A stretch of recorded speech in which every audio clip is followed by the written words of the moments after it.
Testing. 1, 2. Testing.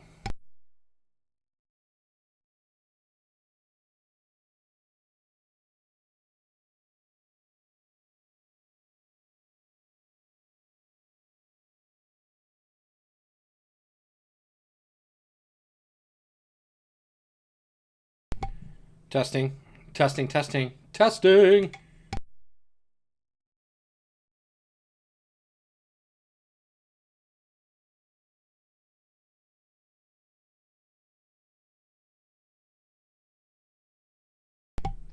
I had to make sure that was working because I'm actually using a new microphone.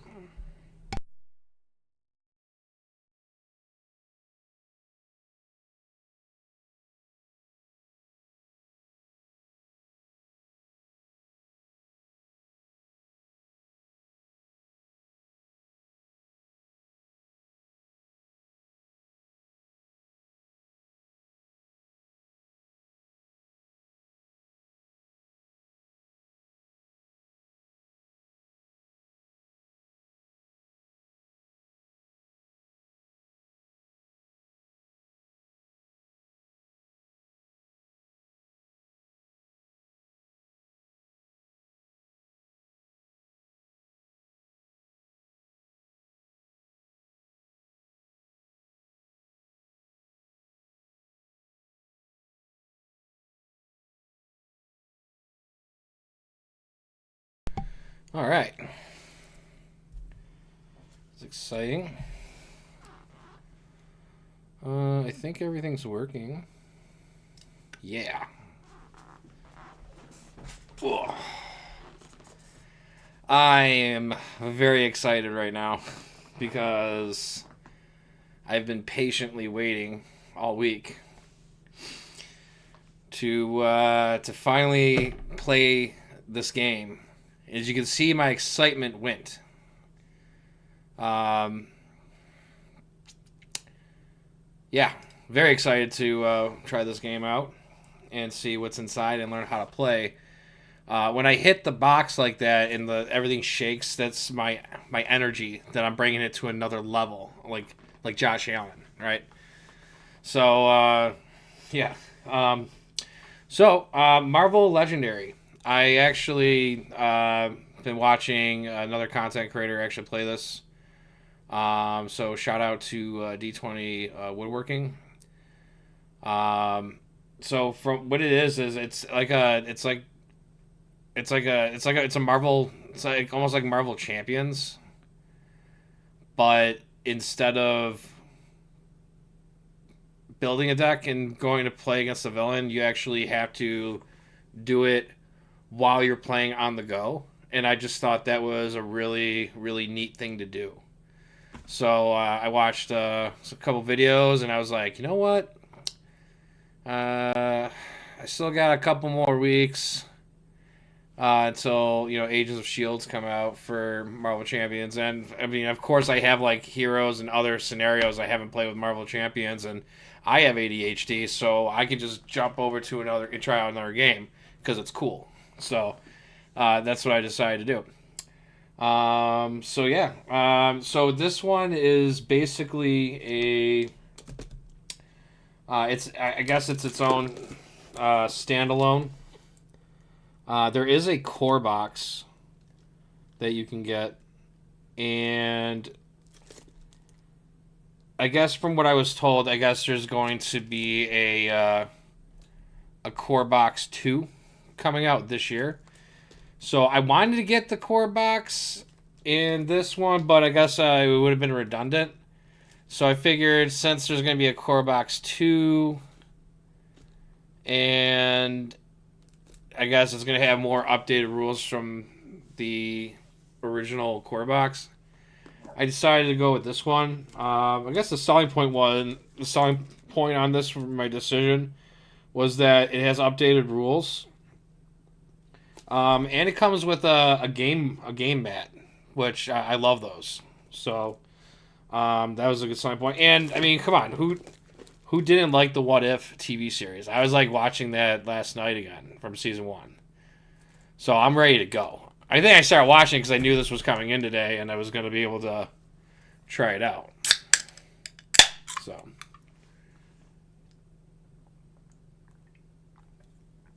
Oh, and I don't care what anyone says.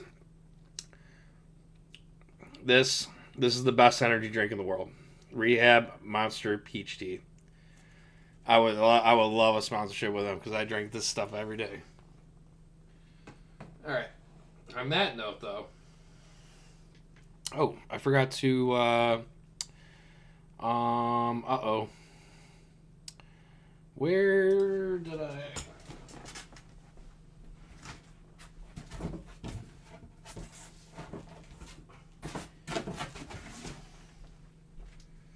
Going through the boxes. Okay, I got it. Yeah. Well, that's not it. All right, cool. Got it. Need my sleeves too. So now I got. And it actually worked out in the end because now I have enough sleeves for when Agents of Shield comes out.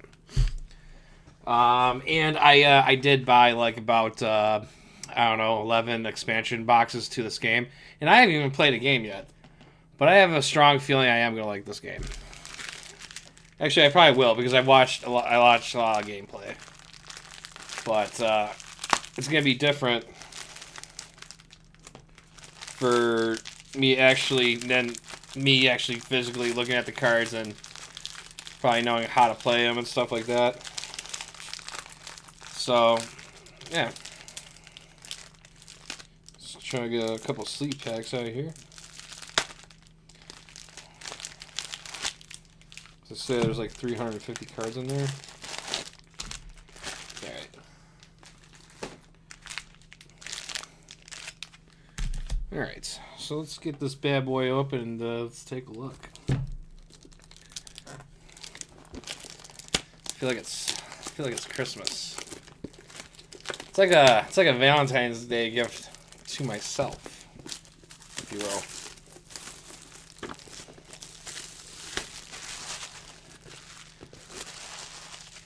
This is the first time I've ever seen a game box that's like not super bulky. It's just nice and compact. Everything holds together, like a good pair of shorts, if you will. Oh, look at how it opens. Oh, this is nice. I'm gonna definitely keep this box. Nice. We got ourselves a nice rule book.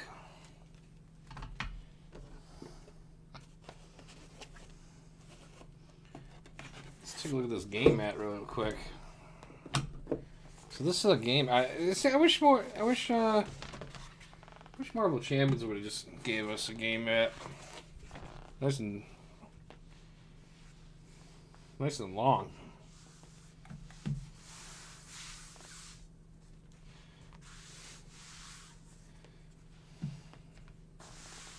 That's pretty nice. Definitely have to take down the old Marvel Champion display real quick. Hold on here. We need some space.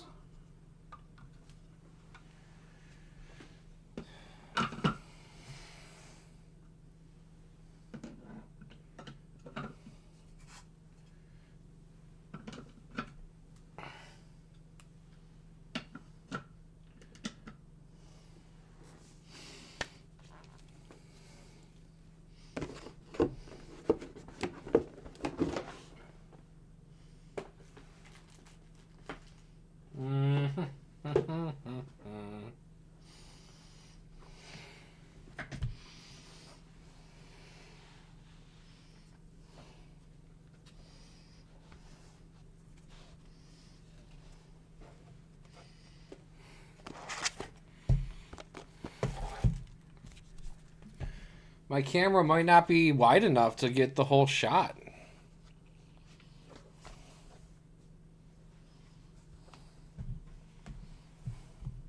If I back this up a little bit.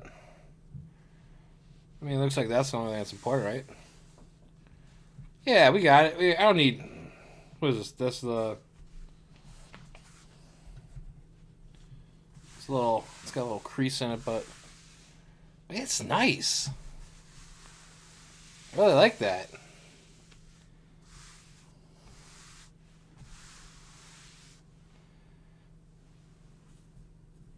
I mean, look at that. That feels nice. It even feels nice. It's got that new smell that I really like. It's nice. It doesn't conflict with my mouse.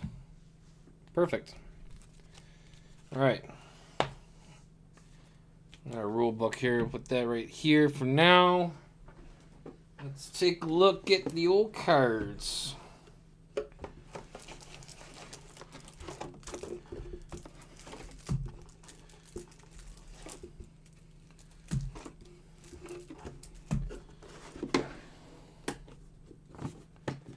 Got here. So there's 350 playable cards. 8 comes with 8 heroes, 4 masterminds. Those are the villains, villain groups, and more. 1 rule book, 1 playmat. So it's like you buy this, you can just start playing. And also I got all the expansions that already exist in the game are compatible with this. This is basically its own core box, but it's with a what if theme. All right, so let's check out these masterminds.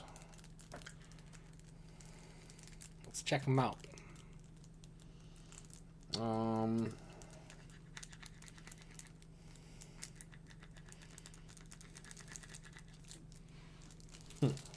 We need a little snipper here. Where are my keys? Uh-oh. The cat is here in the cellophane, and I'm afraid that they're going to try and take it.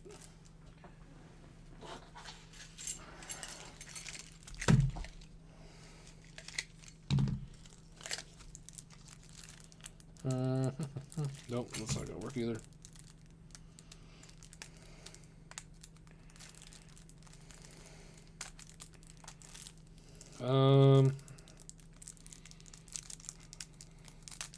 The way this is going, I could just spend, 8 hours on stream just trying to open up these pack of cards.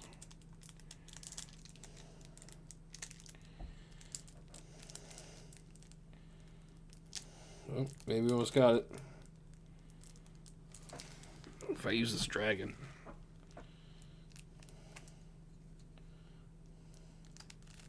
Nope. Oh, wait, I think I got... Maybe?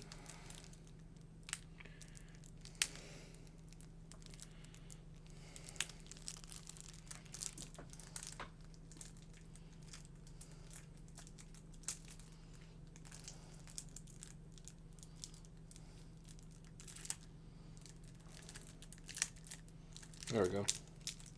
Finally. 20 years later.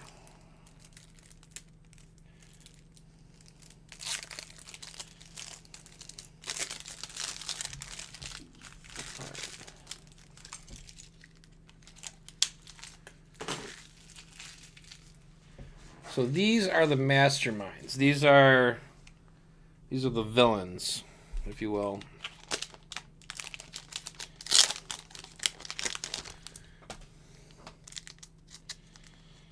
Let's see what we got here.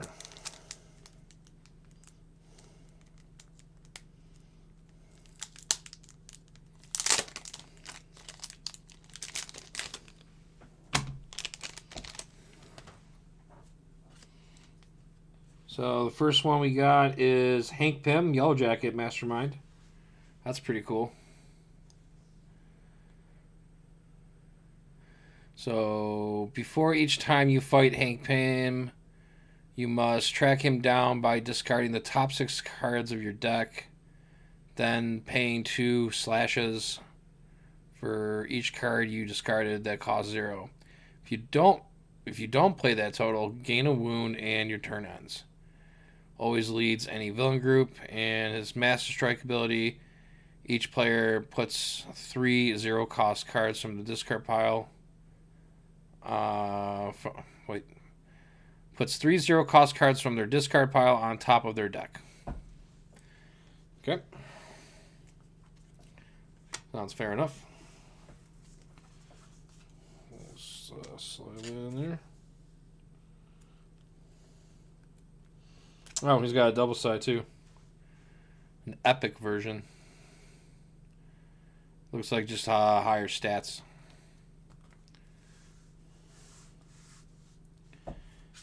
Alright, and then... So these are his tactic cards. He has microscopic research. Oh, this is going to start doing that again.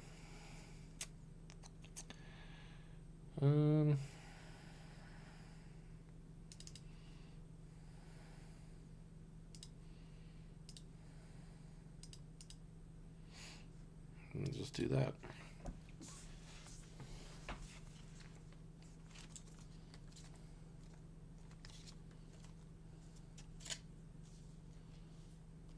That's a tight fit. All right, so microscopic research, 4 slashes. It's got 6 on it. And then it's got this effect called Fight. You may gain a hero from the HQ that costs... You may gain a hero from HQ that costs 2 or less. So what I've gathered is that when you attack or you actually do damage on their villains, I guess the way it works is each villain has 4 tactic cards, and you basically shuffle them up, and they go behind them. It's all random, but you when you hit them and then you grab one of their tactic cards, I guess it gives you like a little reward benefit bonus thing.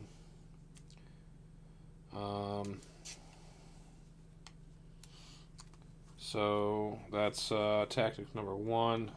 Just lay it out here, I guess. And then we get another one. It's what is this? Revenge for Ancient Grievance. Mastermind tactic for Hank Pym. Fight effect. The player with the most villains in their victory pile and or tied for most gains a wound.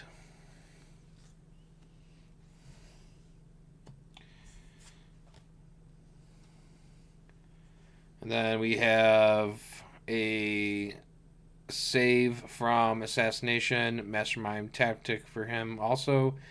Fight, choose a card from your discard pile that was discarded from your deck. This turn, you may put the card into your hand. And then Vengeful Sting.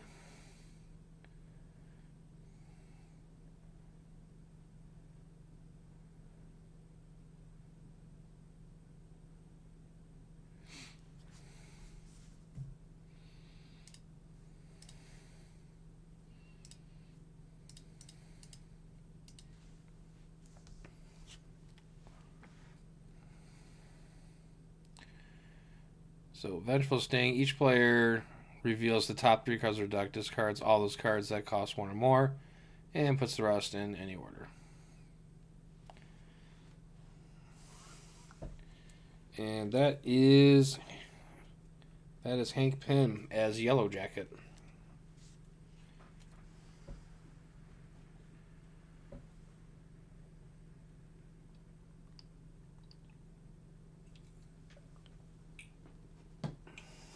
All right. So we got Killmonger.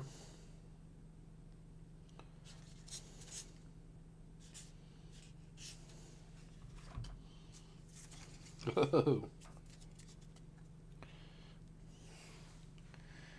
right, so Killmonger, the Betrayer, Mastermind. Always include Killmonger as one of the heroes. Always leads Vibranium Liberator. Always leads Vibranium Liberator drones. And then his Master Strike.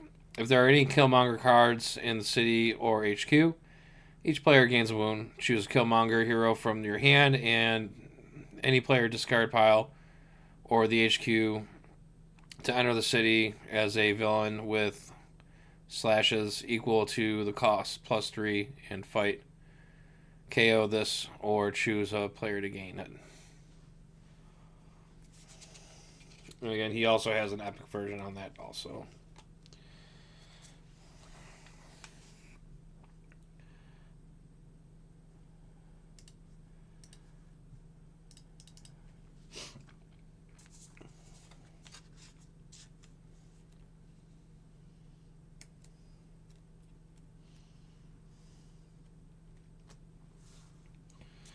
All right. Next, we have one of his tactic cards. Changing loyalties. It's a fight effect. Gain a Killmonger card from the city, HQ, or another player's discard pile.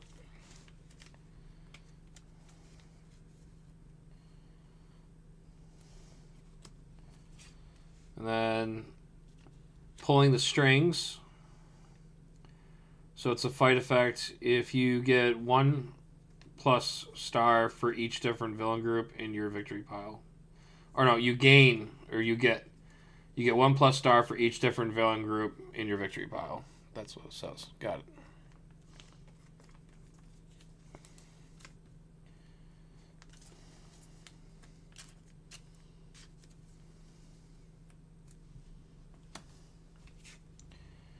And then Sunset over Wakanda. Fight effect from left to right. Each Killmonger hero in the HQ enters the city as a villain, as described on the Mastermind card. Then refill all of the HQ spaces.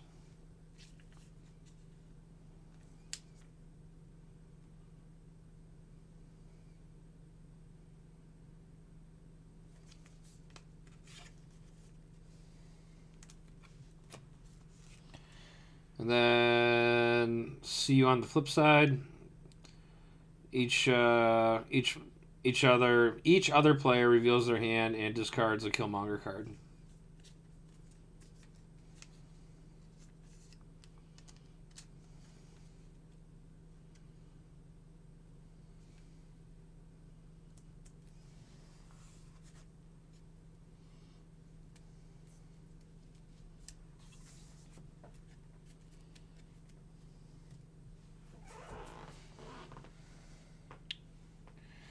All right. Now, this one, I'm probably going to play this one first. Because I'm a big fan of zombies in general, but Marvel Zombies was great. Got the zombie Scarlet Witch. So, Zombie Scarlet Witch gains +1 slashes for each hero with an odd number cost you played this turn. So always leads Zombie Avengers in solo. Always leads Zombie Avengers in solo mode. If using another villain group, add zombie to their card names, and they all get Ambush, Rise of the Living Dead, and then Master Strike, Cross Dimensional Zombie Rampage, then Rise of the Living Dead. Which I don't even know what all that means. Because I've never seen any gameplay on that, and I've never played it. So, that sounds like fun.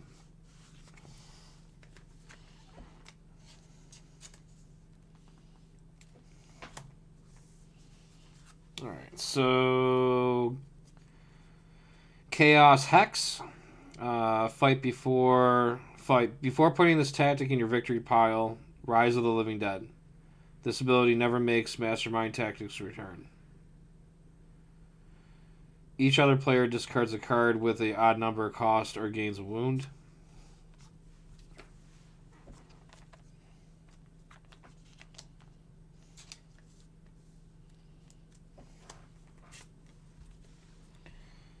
Even the odds. Before putting this tactic in your victory pile, Rise of the Living Dead.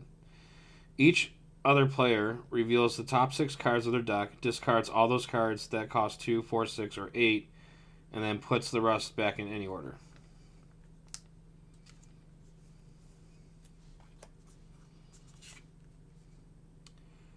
Refuse to accept death.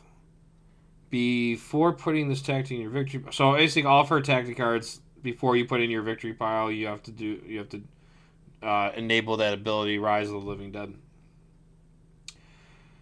You may gain a hero from the KO pile. So it's like Monster Reborn, if you will.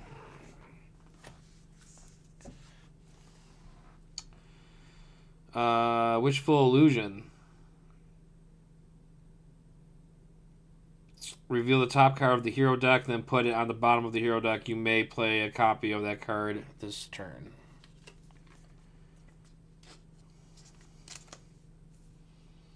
Yeah, I think I'm going to definitely try this one out first.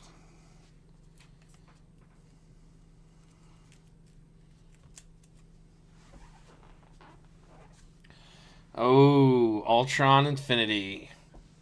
Yeah, my first Marvel Champion videos I ever made, which will be a year ago. This month coming up. That episode with Ultron with the Infinity Gauntlet inspired me to want to do that scenario Marvel Champions, and I've still yet to beat him. I was trying to do Wolverine. I mean, I'm still trying to do it. I'm going to still try to keep doing it, but Wolverine. 4 or 5.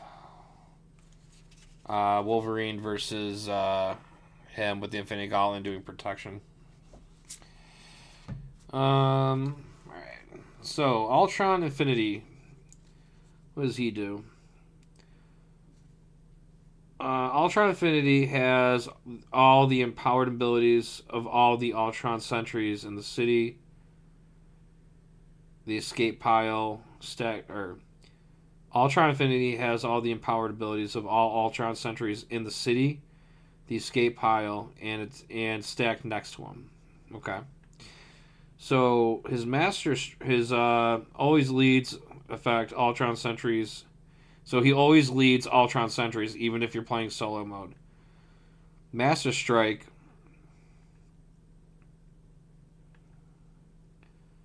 So Master Strike. Cross-dimensional Ultron Rampage. Okay. Then each player stacks an Ultron sentry from their victory pile next to Ultron. Put the strike next to Ultron as an Infinity Stone.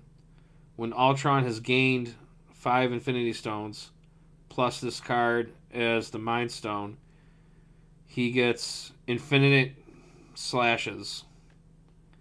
Solo mode, also stack a random unused Ultron sentry next to Ultron. Wow, that sounds kind of dumb. It just sounds like it.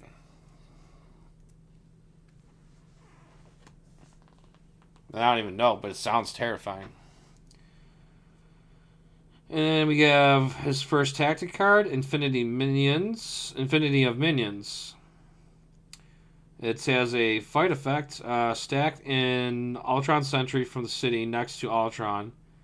Then each other player chooses Ultron Sentry from their victory pile to enter the city.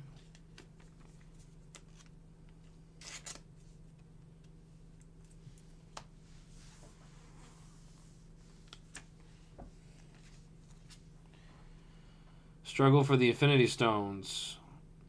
Gain a hero from HQ that has one of the hero classes that is empowering Ultron.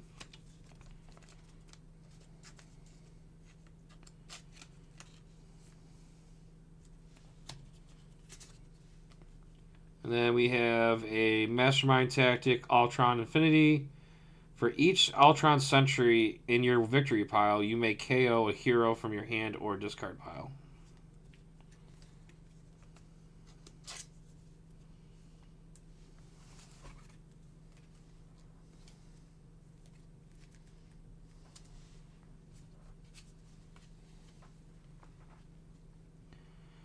And Transcend Mortality. Search the villain deck and stack the first Ultron Sentry you find next to Ultron. Shuffle the villain deck.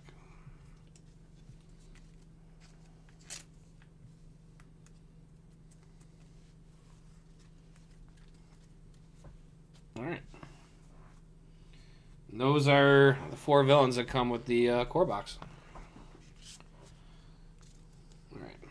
What we got here? These are Moose Demons.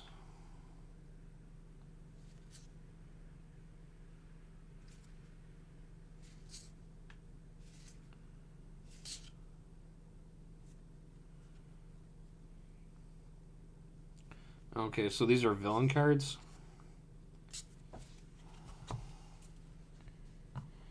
So these are Strange's demons. So these are like the demons from the evil Doctor Strange in the show. We got a Moose Demon. Has Soulbind. Is a fight effect. Soulbind a henchman. Draw 2 cards. You may not do you may not do that henchman's fight effect.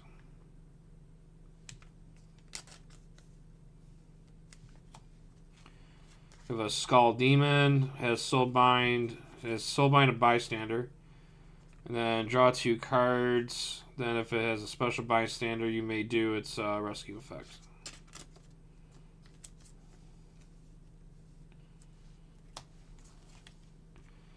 Two-headed Ram Demon. Okay, up to 2 cards from your discard pile.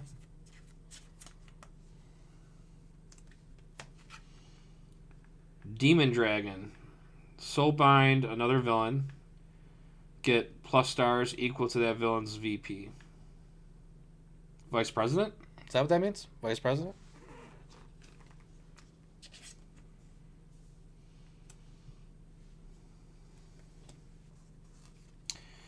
And then we have the... Let's see here. The Demon-bound Doctor Strange villain. Ambush. That means it happens as soon as it hits the table, from what I've seen. And each player must soul bind a Strange's demon villain or discard a card. And escape demon bound Doctor Strange ascends to become new mastermind. He gains the ability to Master Strike, repeat his ambush effect.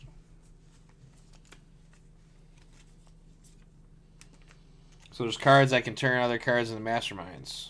That's pretty sweet.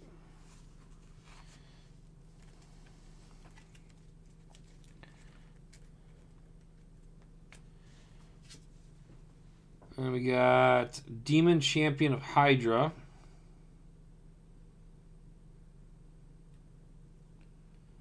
So has ambush, cross-dimensional demon rampage. Then each player must soulbind a strangest demon villain. And then escape Demon Champion of Hydra ascends to become a new mastermind. It gains the ability Master Strike. Repeat this ambush effect.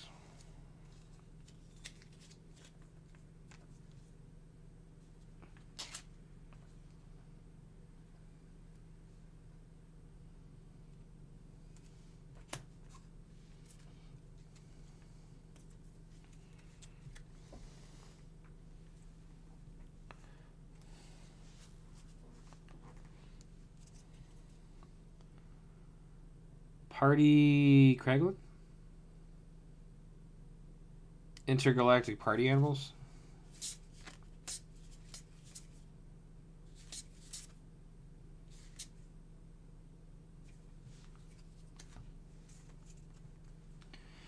We got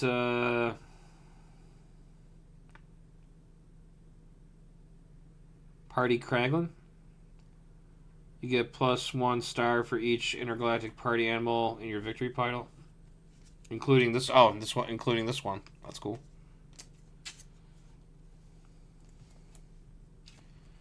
Let's see. We got Party Korgrath. Party Korgrath gets +1 slashes for each bystander held among the intergalactic party animals. Has an ambush ability. Each player may draw a card. Korath captures a bystander for each card drawn this way.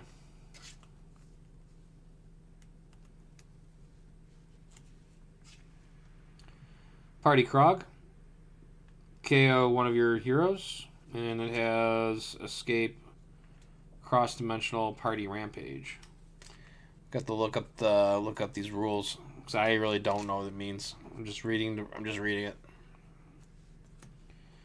Party Scroll. Ambush. Party Scroll captures the highest cost hero from the HQ space.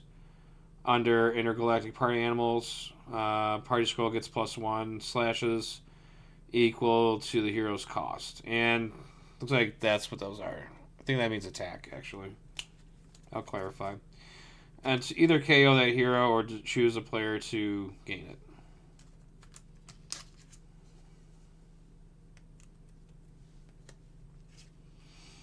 Party Nebula.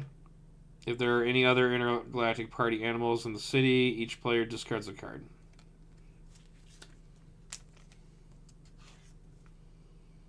And then Escape is the same effect. Party Suitor. You may KO Gray Hero from your discard pile.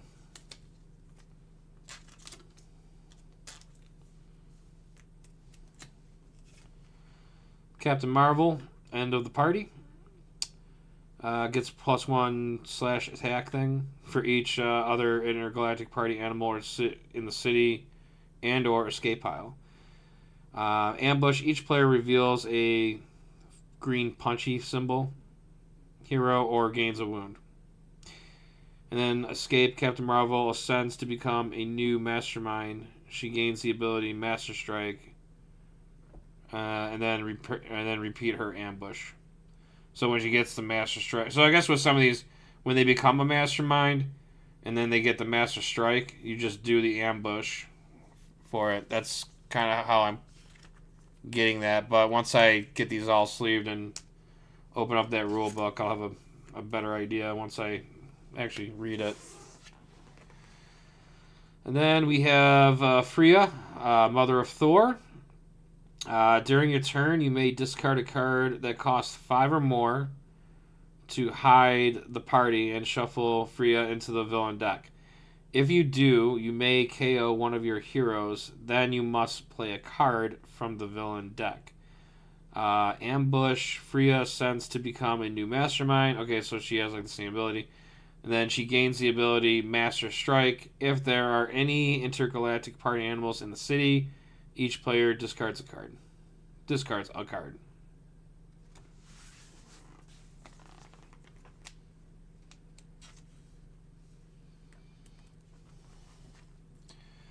And those are the party animals. Ah, yes. This one I can't wait to play this one. I want to play this one first. Oh my goodness. Marvel Zombies. So we got a Zombie Wong. There's 2 Zombie Wongs. So Ambush, Rise of the Living Dead, Fight. Look at the top 2 cards of your deck. Draw one of them and then put the other one back. Has a 4 attack. Is that normal? Are you supposed to get 2? Are you supposed to get 2 Zombie Wongs?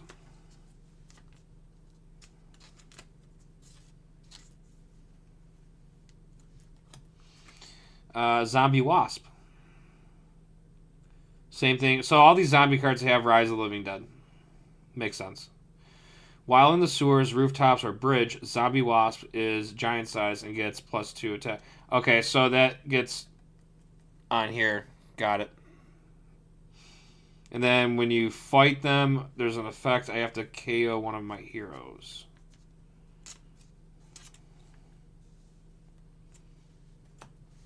Zombie Hawkeye.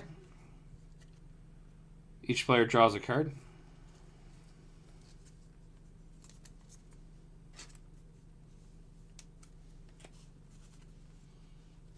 Another Zombie Hawkeye. Zombie Doctor Strange. Look at the top 3 cards of your deck. Draw one of them, KO one, put one back. And then he has a escape cross-dimensional zombie rampage.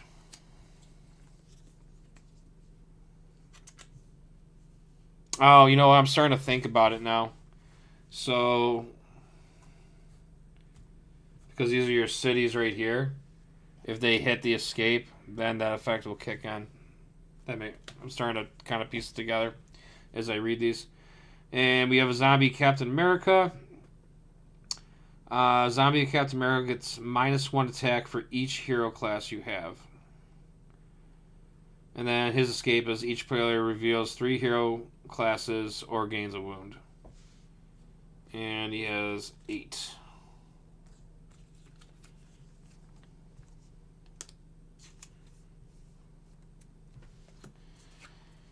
And then we have ourselves a zombie Iron Man. He has an ambush. Each player reveals a gray microchip card or gains a wound. Then Rise of the Living Dead. Escape effect here is zombie Iron Man ascends to become the new mastermind. He gains the ability Master Strike, repeat his ambush effect.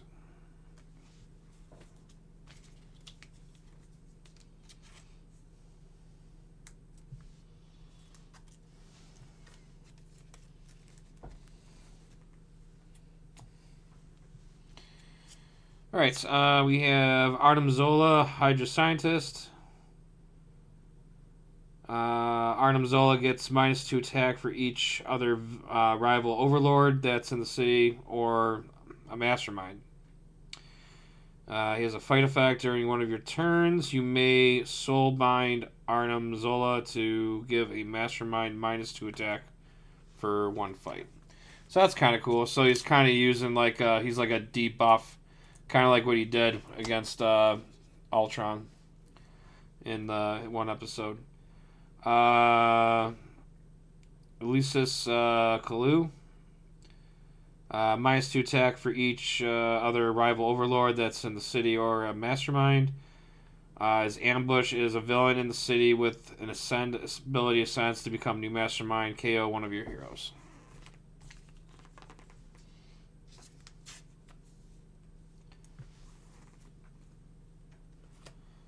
We have Yondu. Yondu gets -2 attack for each other rival overlord that's in the city or a mastermind.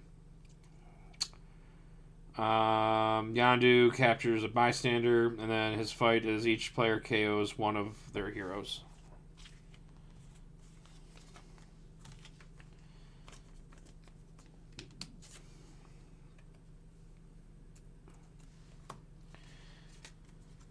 We have a Red Skull, Hydra Occultist. Red Skull gets -2 attack for each other rival overlord that's in the city or a mastermind. Red Skull ascends to become a new mastermind when he escapes. And his Master Strike, each player reveals a red symbol thing. I'll read it. I don't know what it is. It's a hero type, I guess. And then you have to discard down to 4 cards.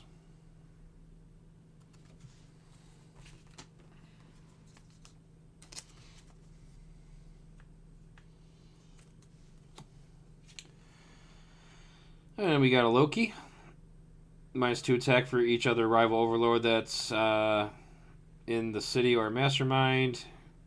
When he escapes, he becomes a new mastermind.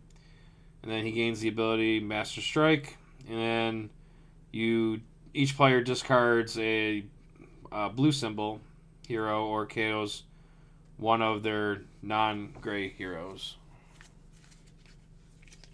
Cool.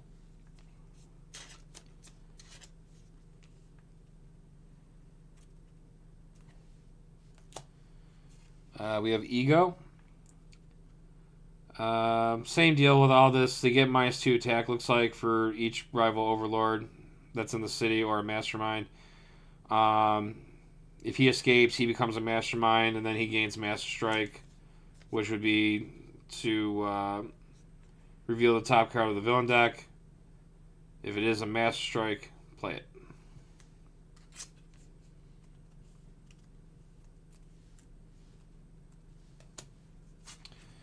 We have a Thanos. If he escapes, he becomes a mastermind, and then his Master Strike is each player discards half of their cards.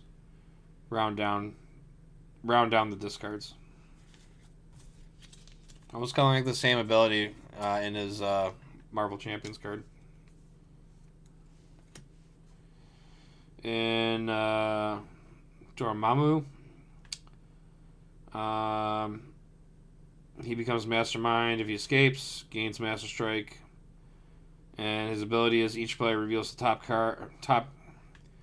Each player reveals the top of their deck. If it costs one or more, that player gains a wound.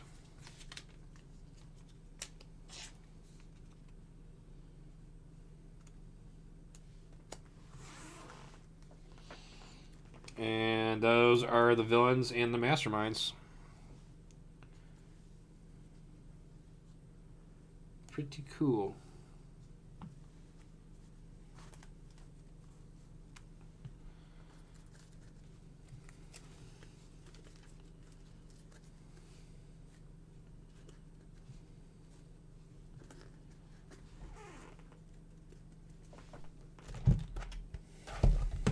Thought I had a box over here.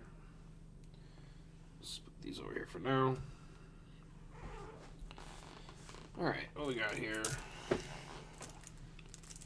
Looks like these are the heroes.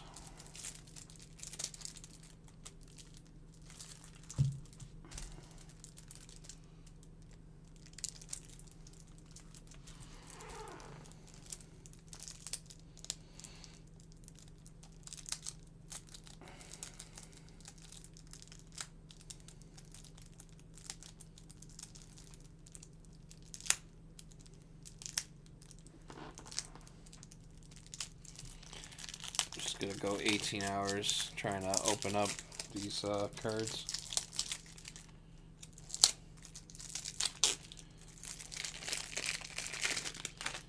Alright. Let's get them all opened up.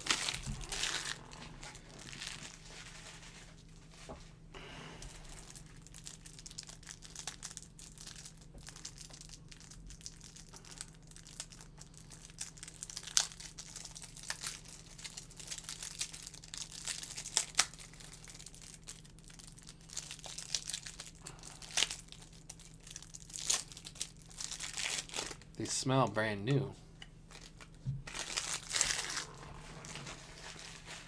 I don't have a garbage can near my desk, so I put them in my pocket until I get to the kitchen. That's next level stuff.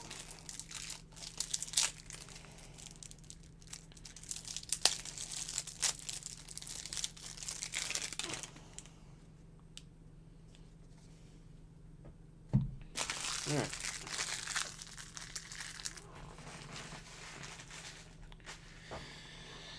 All right, let's see here. We got Captain Carter.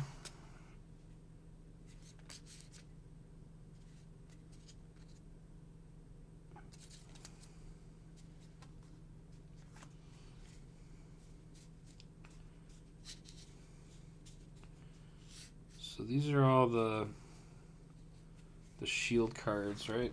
Yeah.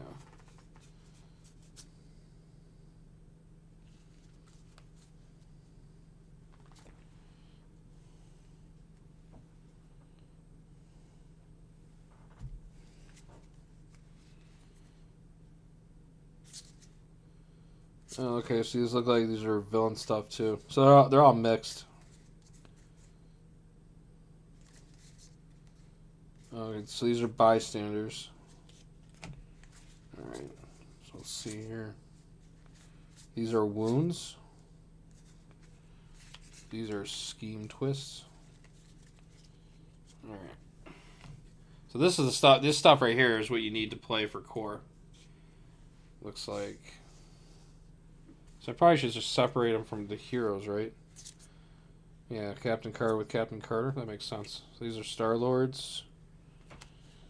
Oh, Doctor Strange is a hero. So Doctor Strange, we got Gamora.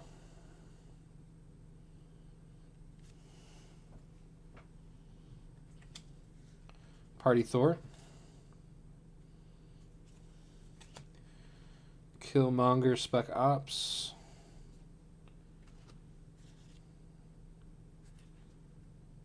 Got Black Widow. The Watcher. Shield Agents. Shield Troopers.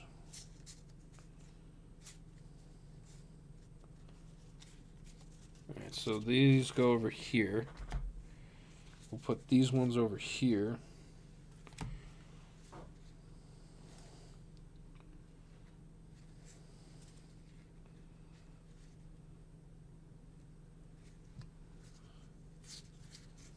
These are all villain stuff, looks like. Yep, this is all villain stuff. And then these are bystanders and wounds.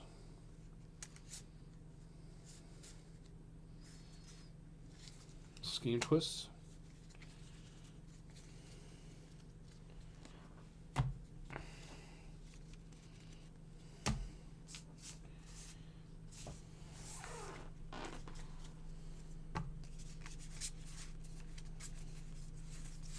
So those are 8 of those. So many cards.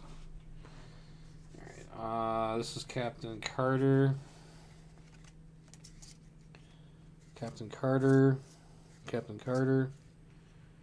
Alright, so we're going to put all the Captain Carters and Captain Carters. Star-Lord.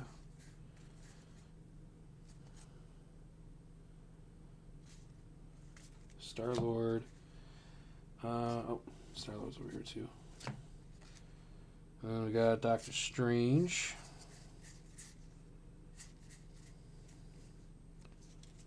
He's over here. This is Star-Lord also. This is Gamora.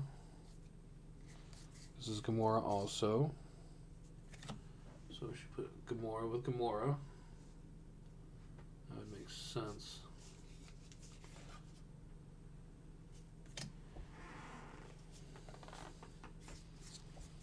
These are all Party Thors. This is Killmonger.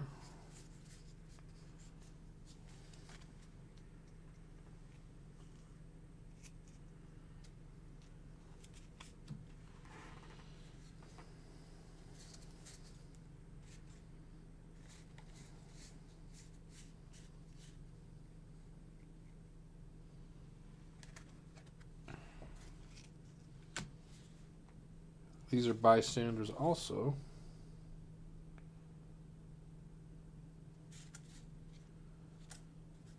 These are the Master Strike cards. These are Master Twist.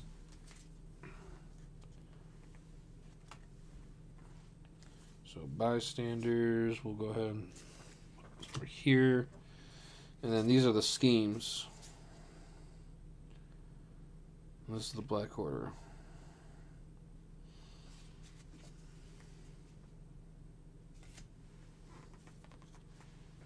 Okay.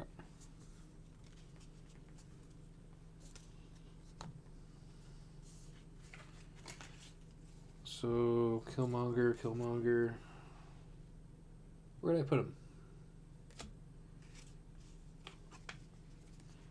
And then we get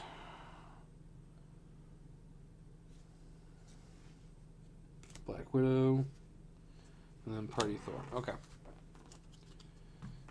right. So this stuff here is part of the villains. So, and these are the schemes. So those are the scenarios for the when you're playing the game. And then these are all the hero cards.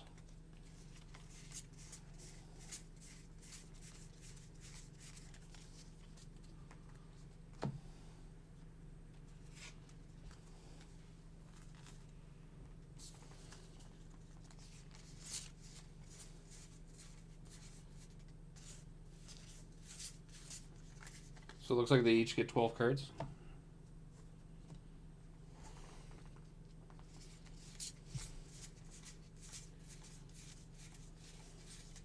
Yep, looks like it. So each hero gets 12 cards.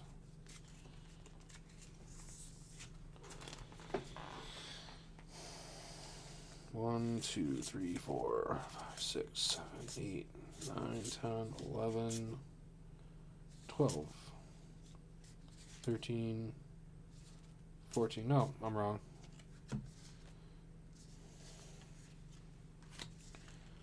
Looks like they get 14 cards.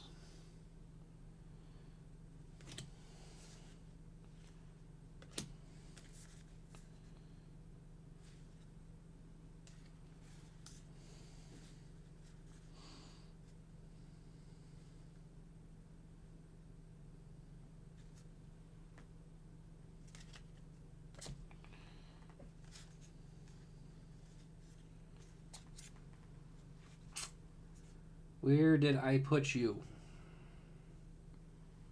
Where did I put her? There.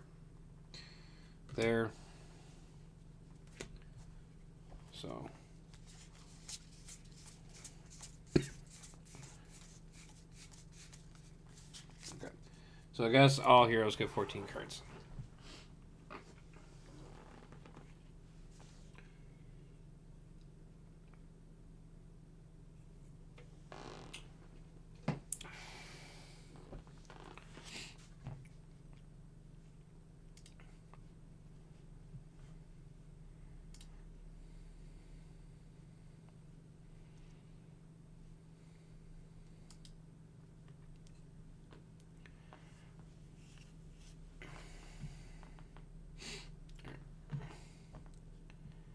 So.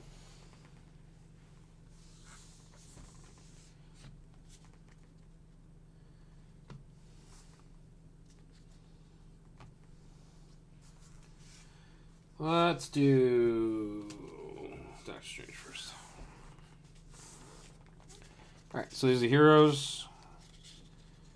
First one we're going to look at is Doctor Strange. So it looks like they get a lot of duplicates. So that's going to make presenting a lot easier. So I can pop one in there and then I can just leave the rest.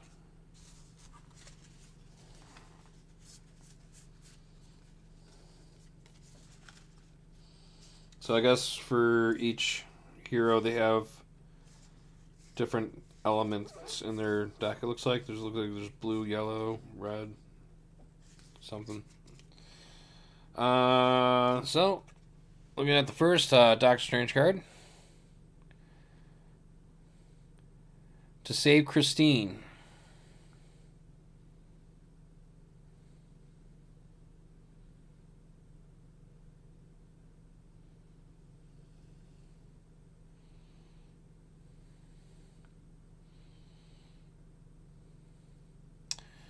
Alright, so my focusing is just not working today. Alright, so save Christine. It's looks like it's a 2-cost card. And you draw a card, and then it has Soulbind, a bystander, or villain. You get +2 attack if it is a special bystander. And then you may do its rescue effect. So it looks like you increase his attack power by doing this.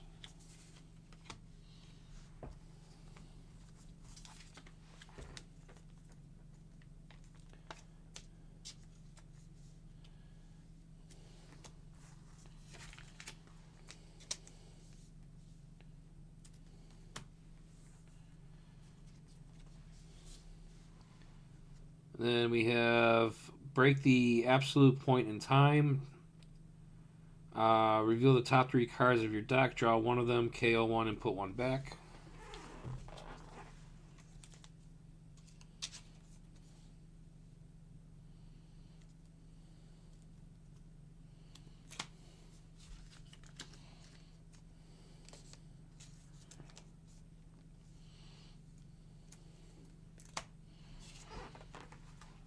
Alright, and then Seize Infernal Power. Soulbind has 2 stars. And then you get plus stars equal to the villain's printed VP. And then it's a 3-cost.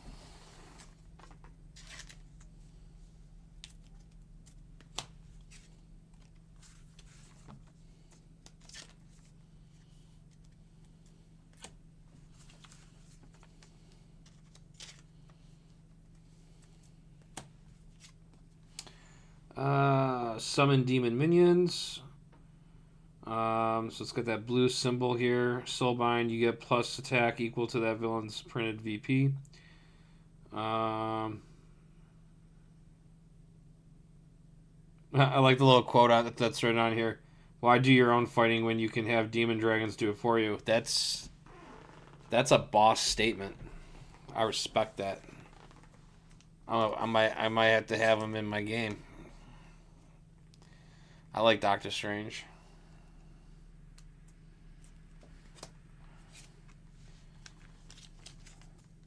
He's very well educated. He presents himself with great posture.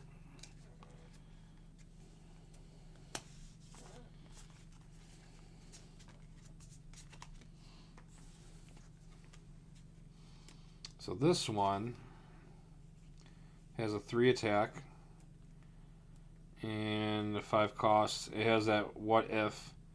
You get +2 attack, and you may KO a wound from your hand or from any player's discard pile.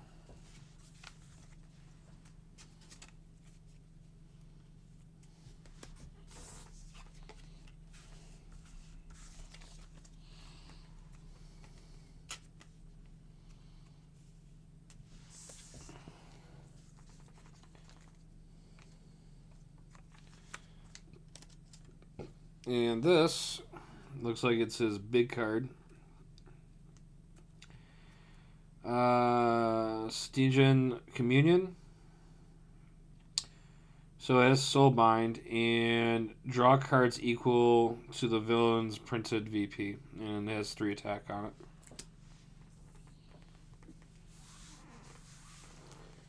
And those are the Doctor Strange cards.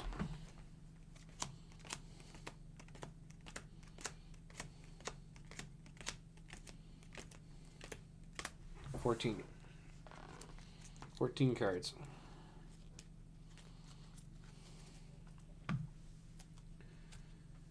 Alright, let's take a look at Gamora. So she has a 5, this one's a 5, so this one's called Tynacide. 5 cost, 2 attack, has a what if effect, and when you activate it, it'll allow you to draw 2 cards.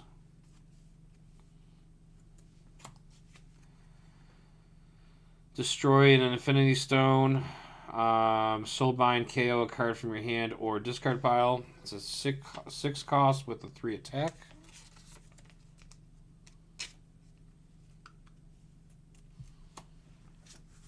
It's the same card.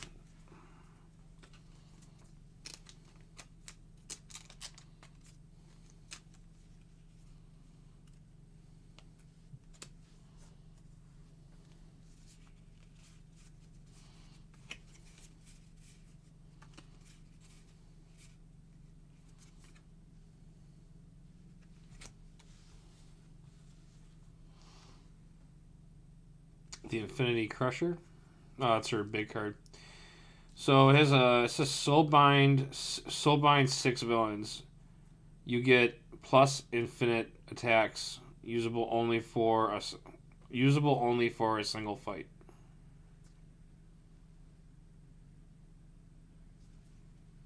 And it has a 5 attack.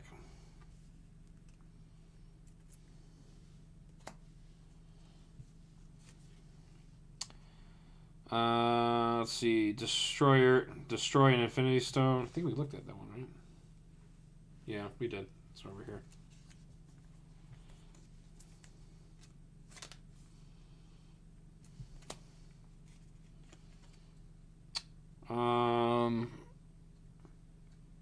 We feel the blade of Thanos.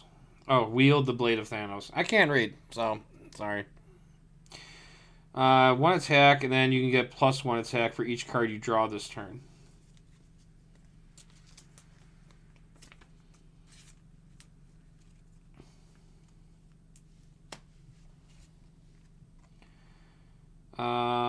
Same deal.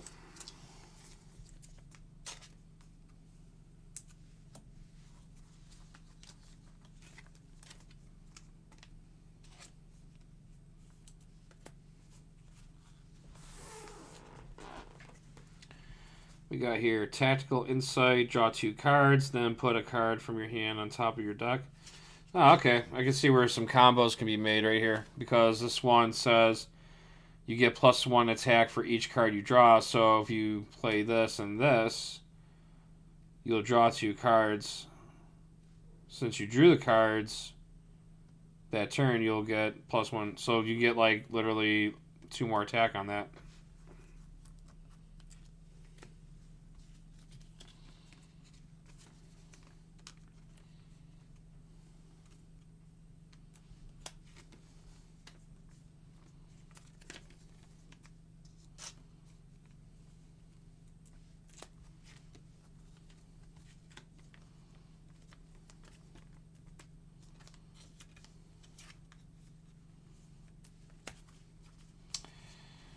And then we have a Assassin Stealth, 0 stars, 2 cost, draw a card, you get +2 stars.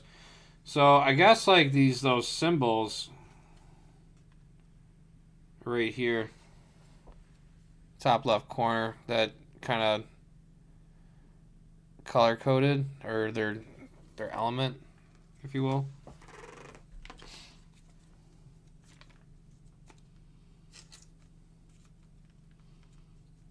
So I'm assuming if you play a card like that, you'll be able to activate the effect, it looks like.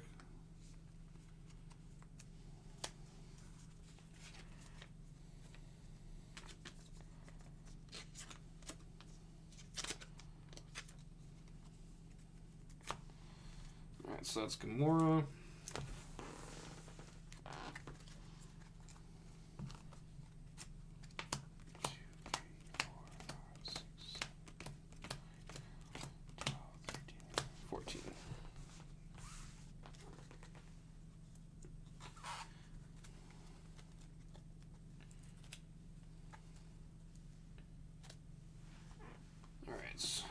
Captain Carter. Got another one of these ready.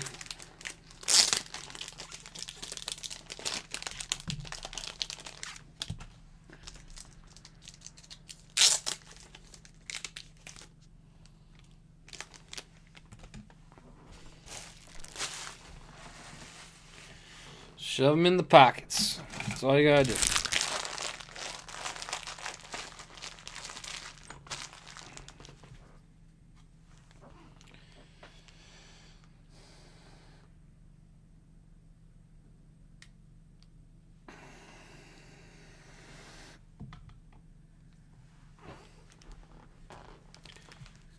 Alright, so guess we'll just get all the duplicates with each other.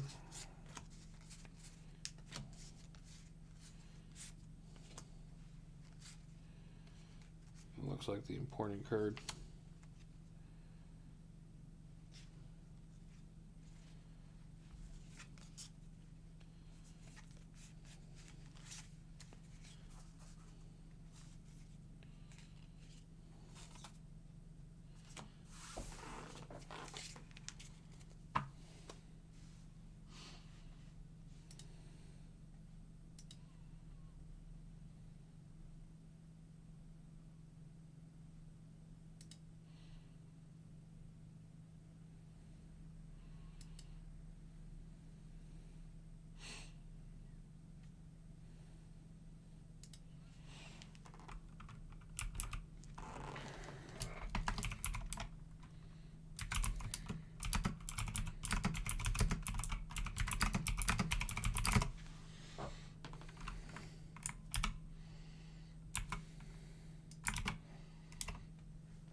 So, lost my train of thought. Okay, yeah. So Captain Carter. All right. So wartime logistics, +1 star. You get +1 star for each different printed star among all heroes. So I guess that doesn't including this card. So for every different hero card that has a star on it, then it gets plus. Sounds like. I'm assuming. I'm taking an educated guess here.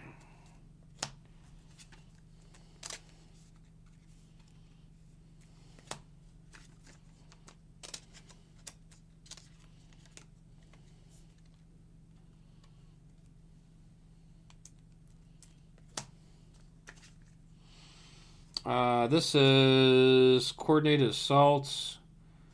Has a 1 attack, has a 4 cost, gets +1 attack for each different printed attack among different heroes. Okay, so this is just the counter opposite of that. This is going for stars, this is going for attacks.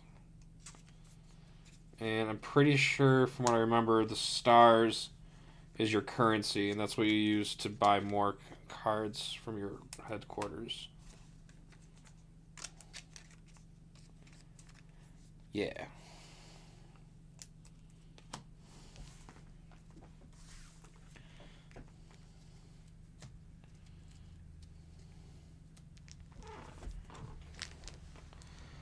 We have Super Soldier Serum, Captain Carter. Has a what if effect. 0 attack, 0 stars, 2 cost. What if effect, you get +2 stars, +2 attack. So whatever that what if effect is, when you do it, it becomes a 2/2, it looks like. Like I said, once I get these all sleeved, I'm gonna pop open that rulebook. I'm gonna start getting a game going, so I can dig in, if you will. Sharpen the sword, if you will.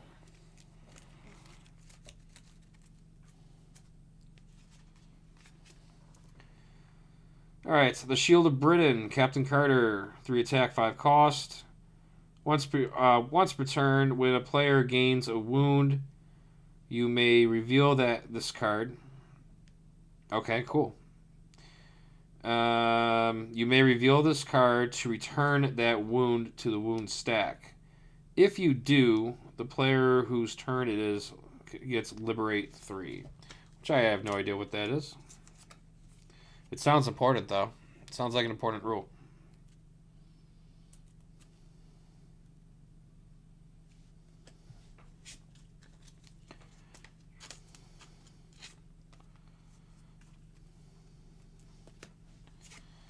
And we got here, give them all we've got.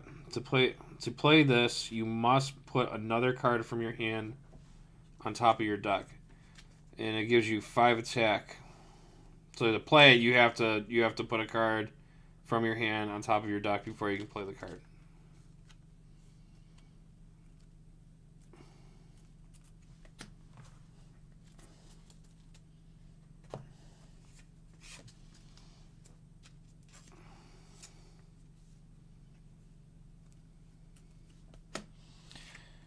And then we have Icon of Hope, Captain Carter. 4 attack, 2 stars. You get +1 star for each different printed star number among all your heroes. You get +1 attack for each different printed attack number among all your heroes. So it's kind of like the other cards, except this is coming in with 4/2 already, and then it just gets boosted up. So let's sort of see where they're going with that.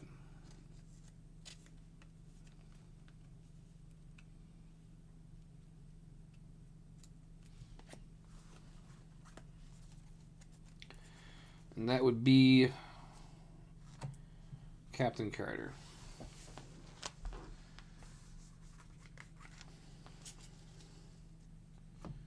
So many heroes.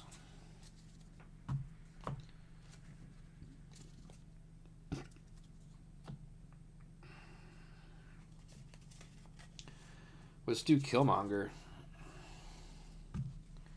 Seems like the right guy.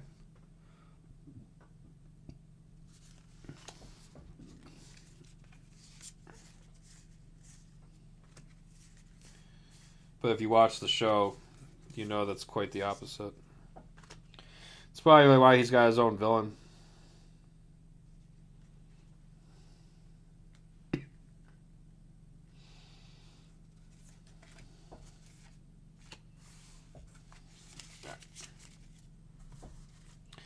And while I'm at it, just to save some time here, let's just get them all.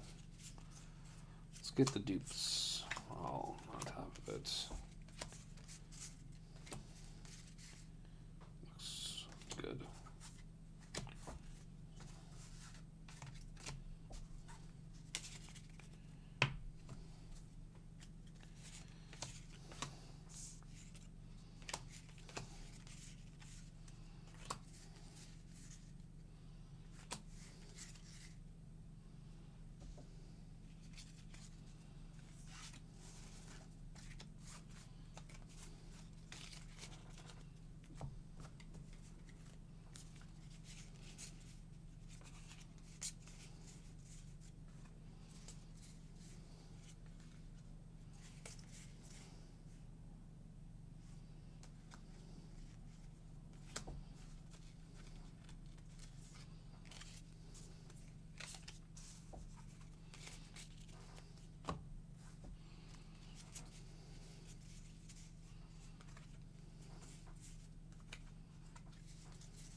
Oh, perfect. All right, Killmonger. All right, so no matter the price, so he's got the great card. Looks like it's got two of the symbols. Looks like it's got the little microchip and then that little Hulk fist looking thing. So it looks like if you pay two of those cards before, I think it works as you pay that, play cards that have those symbols first, and then you play this one. On top of him having 2 attack, he gets +3 added to it, so it becomes a 5. And you get 3 copies of those.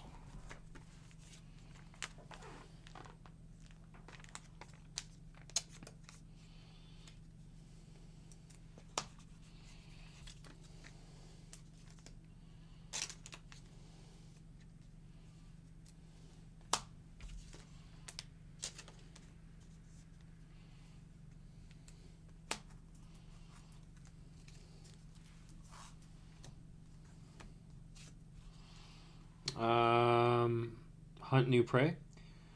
Okay. So this card actually has that little Hulk fist and this little circuit looking icon. So you could, in theory, play this card, which gives you 1 star, and you get +1 star for each different villain group in your victory pile. So you can multiply your stars by that effect there. But also, if you play this first, and then you play this one, then this card will have 5 attack.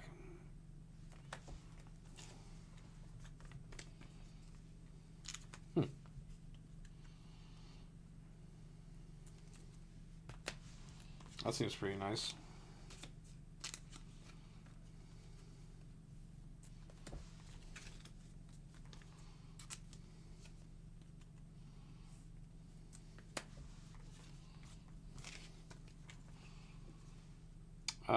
This one has 2 attack, and it's a what if effect. Liberate 3. Still don't know what that means. So I'm going to have to, again, check that out.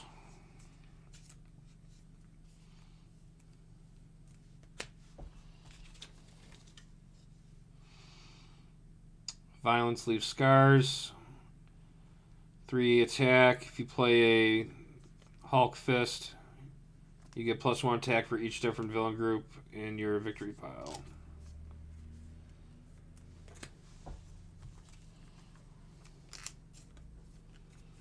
And you get 3 copies of those.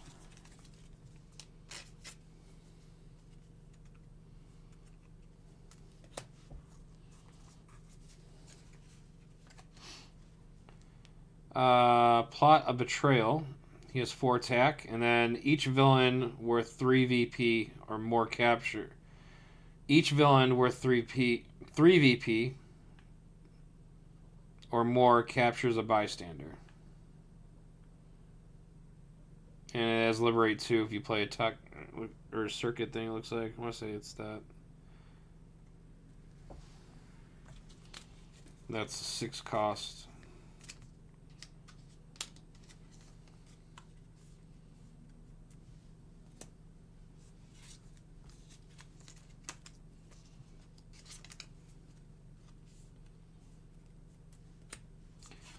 And then his last card is I'm the King, baby. A little bit sounds like Bruce Campbell. 4 attack, 7 cost. You get +1 attack for each different villain group in your victory pile. And then if you play a Hulk Fist, you liberate 2 for each Mastermind tactic in your victory pile.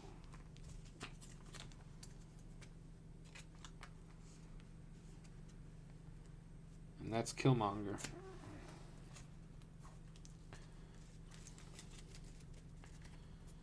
Moving along.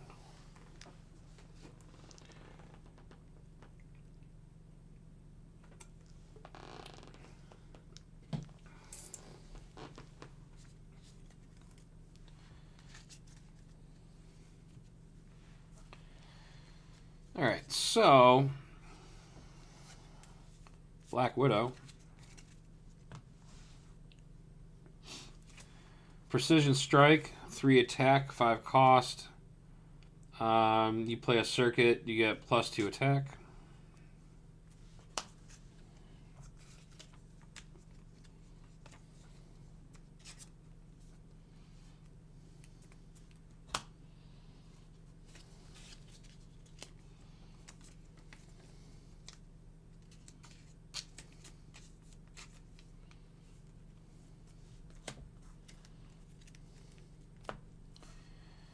And then we have the Planet Hidden Asset.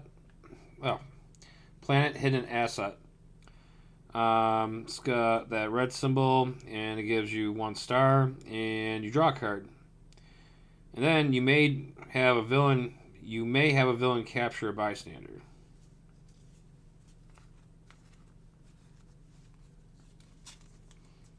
Trying to figure out why you want that to happen.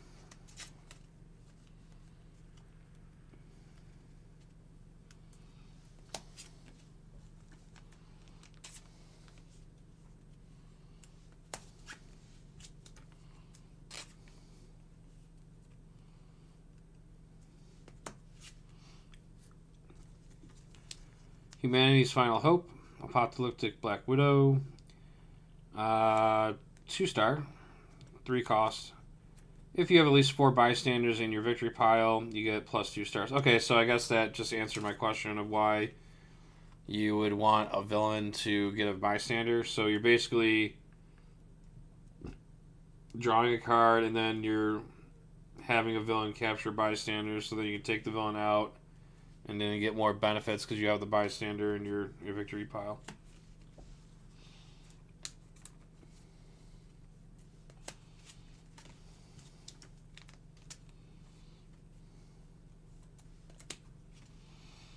Last Avenger. What if it's a 3? What if effect? Liberate 4.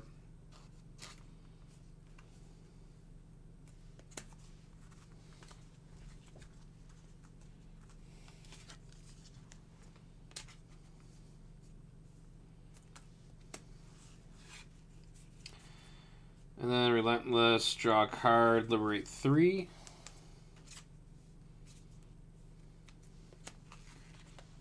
So it looks like she actually deals with drawing cards, which I forgot one of these heroes look like they benefit for every time you draw a card. So I can see where there could be some synergy on that. And then it looks like her 8 cost card is 4 attack and liberate equal to the number of bystanders in your victory pile. So it looks like her whole shtick is it's working around how many bystanders you have in your victory pile.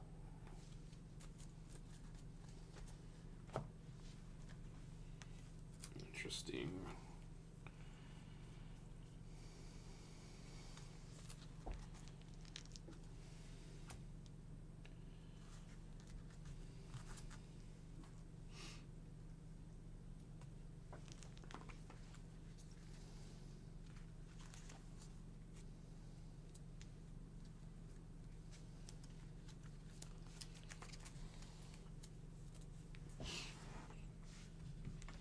Yeah.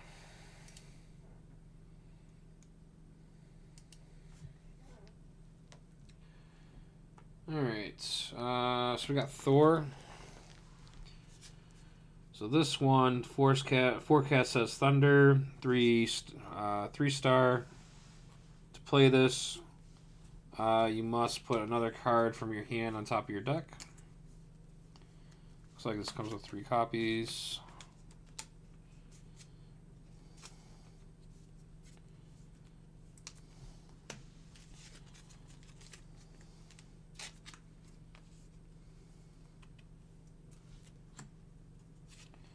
Asgardian Rager. Cross-dimensional party rampage, 3 attack. If any players gain a wound this way, you get 3 attack, +3 attack on this.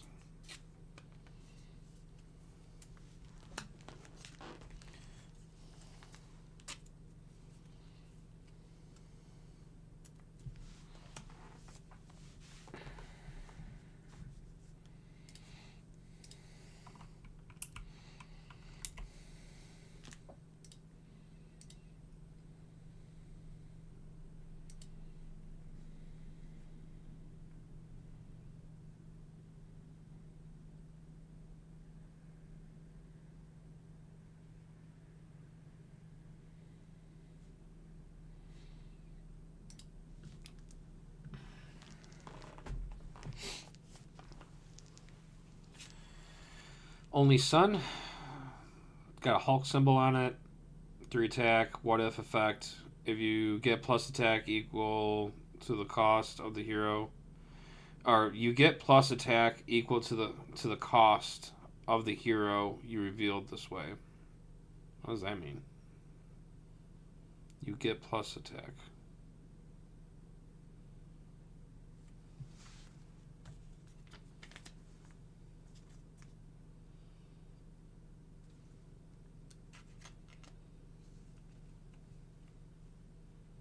I mean, I get plus 6 on it? Because this is 6. So I'm assuming that's what they meant. Destructive Feast, 3-star. Whenever you recruit a hero that costs 5 or more this turn, reveal the top card of your deck and you may KO it.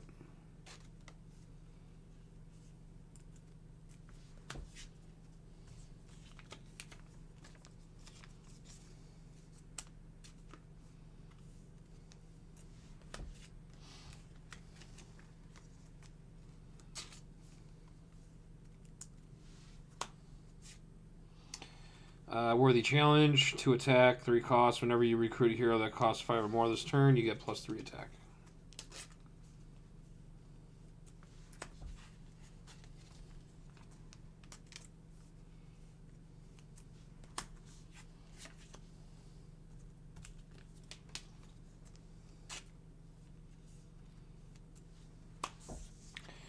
And then Worthy of the Lightning, 5 stars.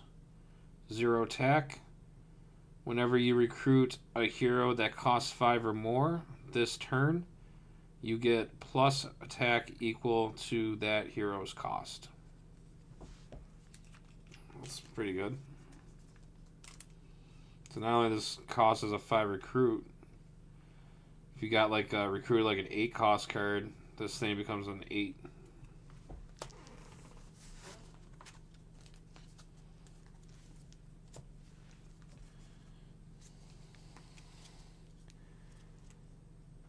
Hey, what's going on, Darren? Yeah, does it sound better? The only thing so what do I do if I assume I would have to plug my headset in if I ever had if I was in a party chat with somebody, right? Because if I had it played through my speakers, it would pick up on the mic. All right, so this is Star-Lord T'Challa. Yes. 2 attack, 4 cost. Look at the top 2 cards of the deck. Of your deck. Discard any number of them. Put the rest back in any order.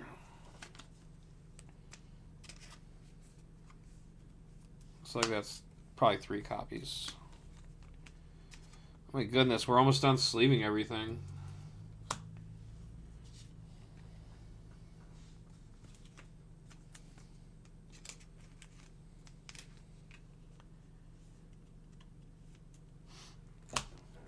Sounds like a plan. Yeah, no, I'm glad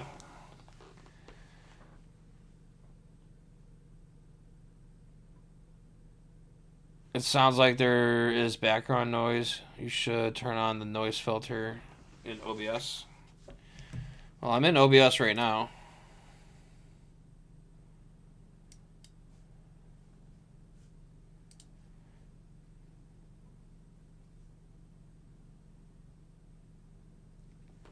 Yeah, there was a car that just drove by. That's funny and creepy at the same time. Do you think maybe it's because my gain is too loud? Or too high, you think? Or...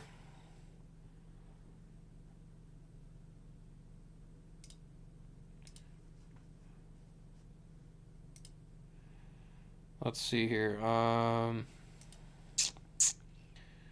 Properties? No, not properties.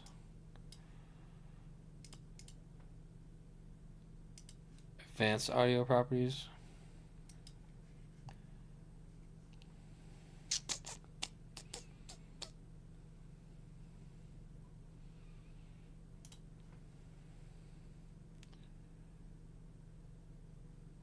Oh, okay, yeah, I see it. Filters. All right, and then okay, so it's the background filter that you need. It does a lot of work. Okay, so hit the plus. Noise suppression. So my choices are 3-band equalizer, compressor, expander, gain, limiter, noise gate, noise suppression, upward compressor.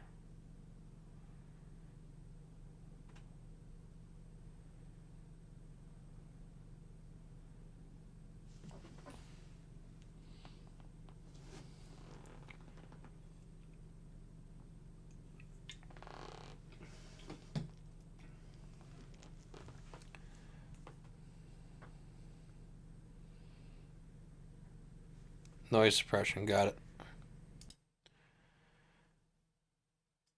And then I want RN.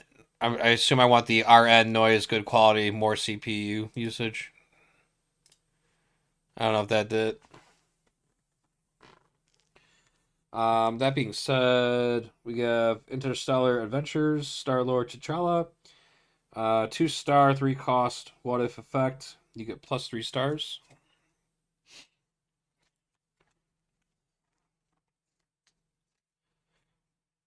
I'm I am super stoked to play this game. As soon as it's all, I'm almost done sleeving everything.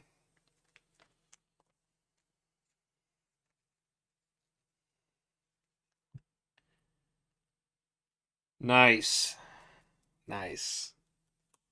So if I just someone in the background just drops an F bomb, like just says,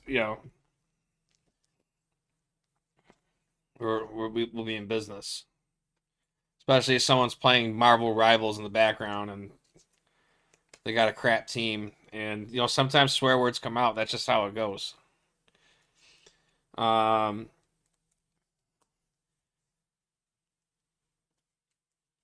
yeah, honestly, I was on the fence of what I wanted to do because they had the core box, and I saw the back of the heroes. The heroes in the core box that you get, it's awesome. Like there's Spider-Man, Iron Man, Wolverine. It's like I was gonna go for it, but I was told that I think D20 told me that there's going to be a core box 2 that's going to be coming out. It's going to have all the updated rules and stuff. So I figured, and then they recommended the what if, and it's because it's its own. It's like not just a standalone. It's like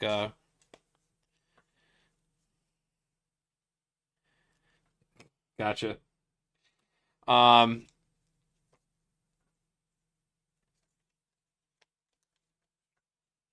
nice. That makes sense. But the what if is a core box also, so it comes with the components that you need to play, and then you can just get all the expansions that already exist that you want, and you can mix that. It'll still work. It's kind of like a something. So, and I like the what if series, so I said, whatever. Since there's gonna be a, 'cause I don't want to just buy the original core box, and then all of a sudden the 2 comes out next month or 2 months from now, and I'm like, oh well, am I gonna really be using that? So I grabbed this for now, and I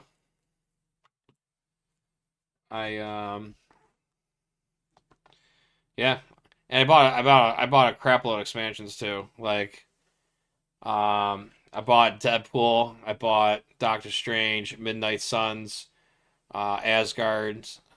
The ones I really wanted that I saw, they had a Venom one, and since the Marvel Champions, you can't be Eddie Brock Venom. Yeah, dude, there's like so the one scheme that I'm gonna play first, and I don't care what they recommend when you haven't played this game yet. Where is it? So they have so the schemes are what they use for um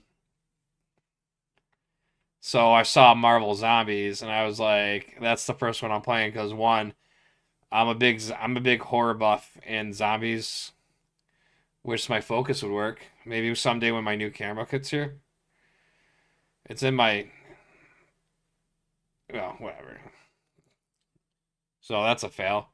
But yeah, no, it's I gotta read the rule book, but it's got like this living dead rule or something like that where it turns things into, it sounds like it turns your hero cards into zombies, which is kind of cool. And the main villain, well, the starting villain I should say, is the zombie Scarlet Witch. But from what I looked at, there's other like cards that can change the main villain. So like there's a zombie Captain America, or a zombie Iron Man, and something happened. I don't know. I gotta read it when I start getting a game going. But from what I'm gathering, just by reading the cards and putting it together, yeah. And there's an Infinity Ultron.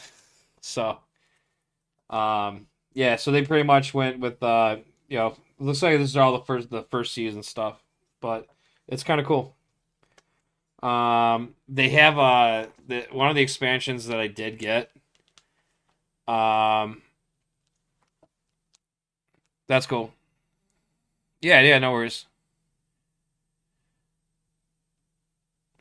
But one of the things that the expansions I did grab was I grabbed a Venom because you get to use Eddie Brock's Venom and some of the other symbiotes. And there was this other one called Paint the Town Red, and it has the Spider-Man with the black suit, and Carnage is one of the villains in there. So it's kind of like I get to fight the villains that I want to play in Marvel Champions. Um, so I think I kind of skipped over some cards real quick. I think it was this one. So Interstellar Adventures, 2+2 stars. What if you get +3? Now I read that one. This one is called Fight or Flight. It has a Hulk fist and a red fist, red arrows looks like. So it has 0 attack, 2 cost. Choose one. You get empowered by the fist, or you get empowered by the arrows. So if you play both, it looks like you get to draw a card. This one has the what if rule. You get empowered by the hero classes of the card that you revealed. 4 attack and 6 cost.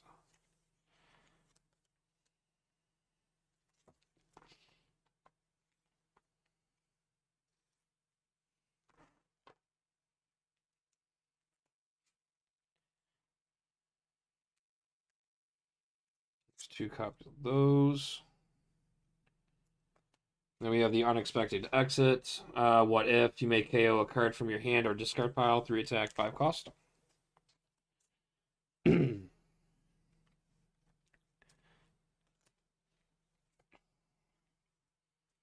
then we got unexpected. Yeah, the same thing.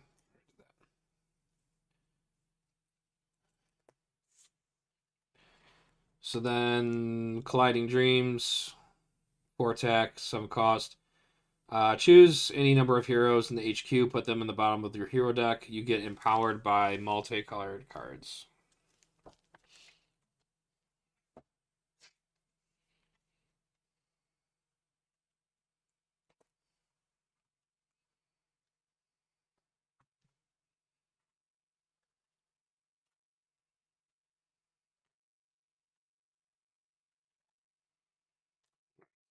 So we have one more hero to go through, or sleeve, I should say. And that is going to be Uta. Uta? Can't remember how you say it. Udato. Udata. So his one card is 2 stars. He has a what if ability. Once you activate that, you may KO a card from your hand or discard pile. There's 3 of those. And then diverging the time streams, 1 star. Draw a card from your draw a card, then put a card from your hand on top of your deck. Play one of the red cards first, you get +1 star. And that's 3 copies. Anoint a champion. 2 attack, 5 cost. If you play a red card before that, you choose a hero's name. You are empowered by that hero. You empowered by that hero name. So this card gets empowered once by that hero's name. That's 2 copies there. And then we have History Repeats, 3 attack, Soulbind, +2 attack, and you may do that villain's fight effect. And then Break the Oath has the What If ability. You get +2 attack. This already comes in with a base 2, and it's a 4 cost. So if you do the What If ability, it'll become a 4. And then his main card is a 5 attack and a 7 cost. And he has a What If effect. Choose a team. Not sure what that first symbol is, but looks like it's there's Avengers affiliation and X-Men, and then whatever the little it's probably in the rule book. I'm sure it's in the rule book. I'm just I'm trying. I'm pushing it along. Trying to push it along faster now because I want to play a game. And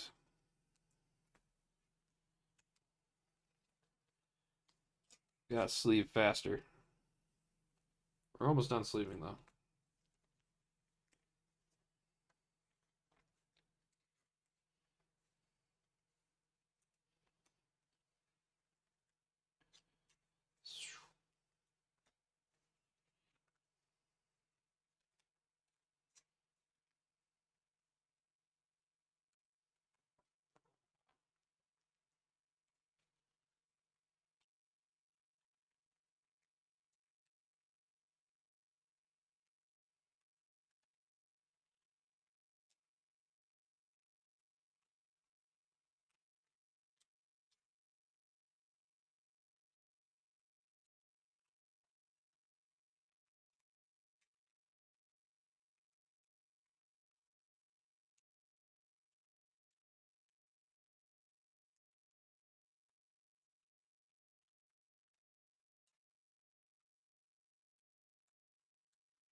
Heroes are done. These are the 4 schemes that come with it. We have Marvel Zombies. Collect an interstellar zoo. And Trash Earth with hugest party ever. Sounds good. And Breach the Nexus of all realities. And then these are also villain cards, looks like. Call Obsidian, Black Order. So we have Ebony Maw, we have Call Obsidian. These are the demons for Doctor Strange. So looks like we have. All right, so it looks like there's Black Order guards, and then we have the Giants Jotunheim.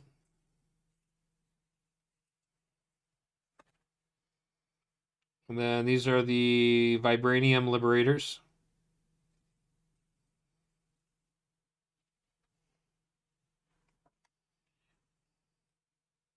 These are the Ultron Sentries.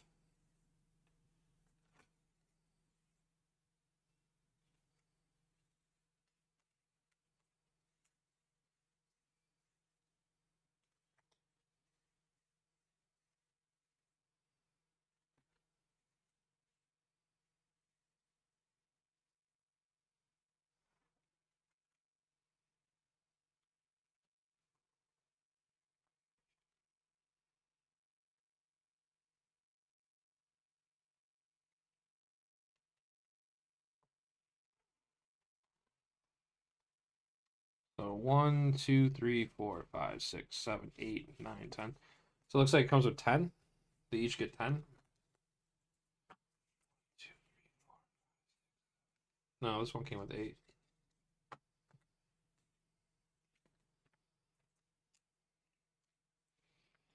Vibranium drones.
Alright, so these are the Ultron sentries.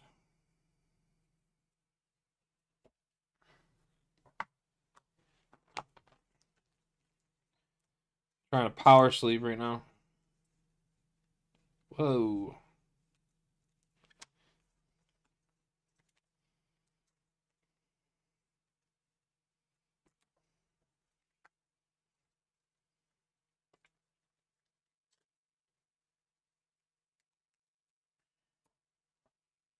Hmm.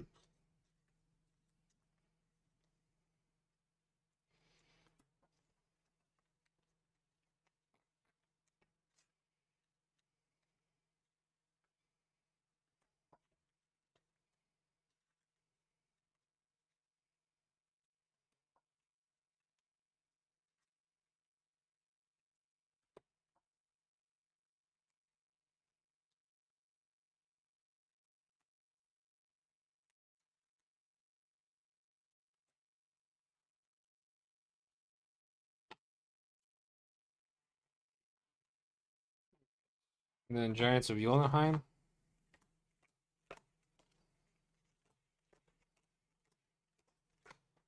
That's 10.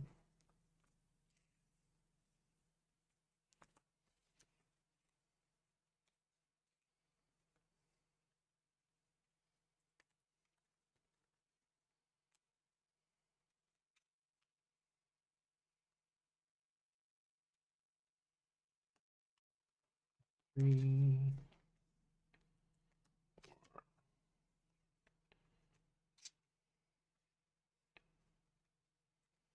5,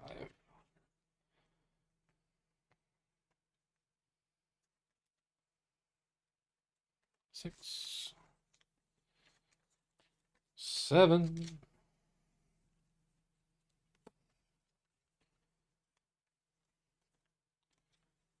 8, 9, 10.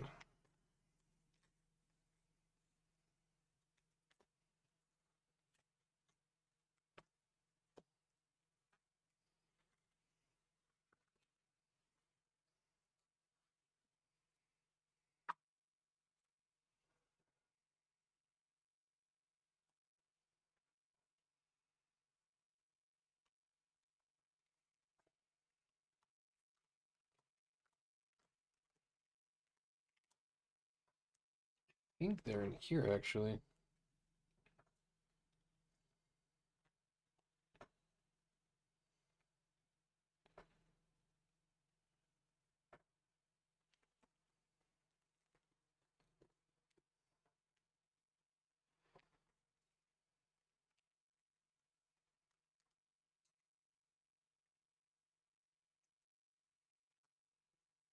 Got Ebony Maw, Call Obsidian.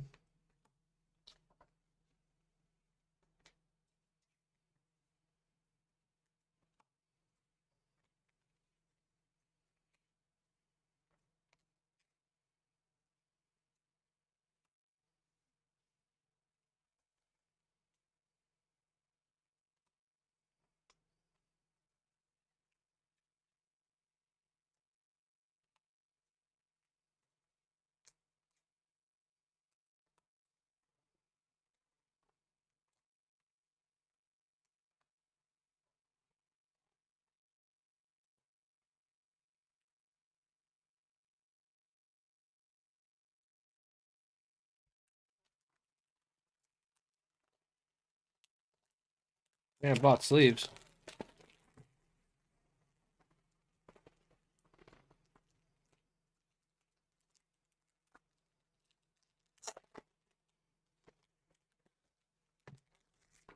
Put them right in your pockets. Just put the wraps in your pockets. That's all you gotta do. Okay. This is Ultron Sentry.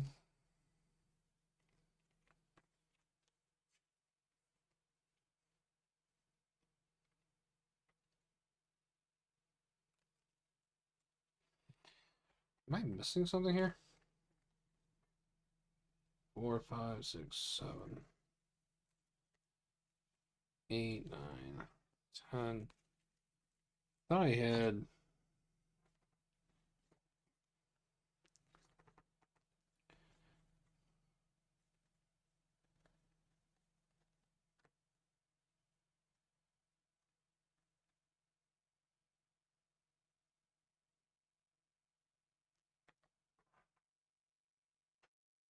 Oh.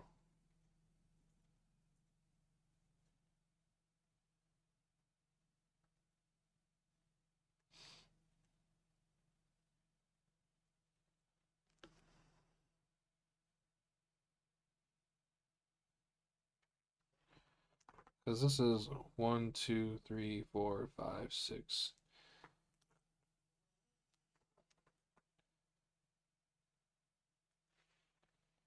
So that was supposed to go with that. Okay.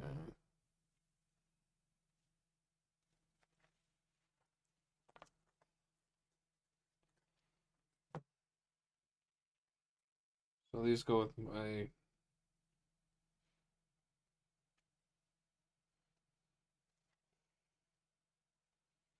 These are villain. These are just for strangest demons. So 1, 2, 3, 4, 5, 6. Okay. That's 6, 7, 8. Got it. Okay. Everything was just all mixed up when they, I guess.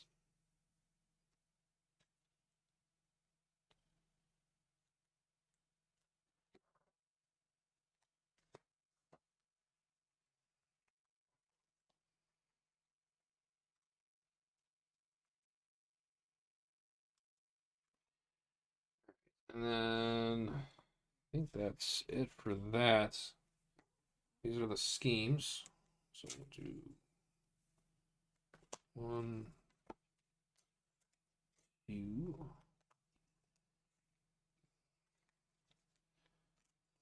3, 4.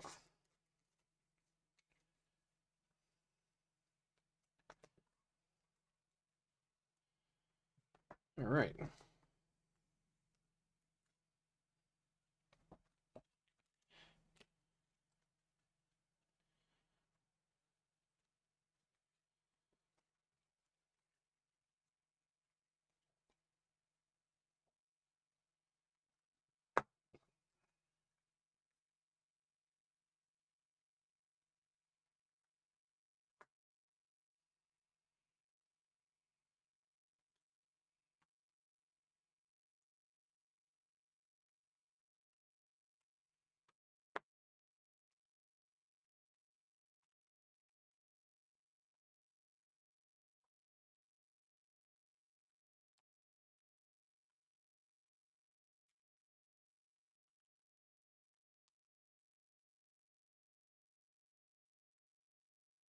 All right.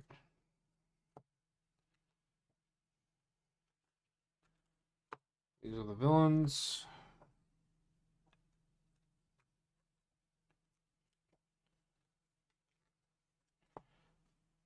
These are 2, 3, 4, 5.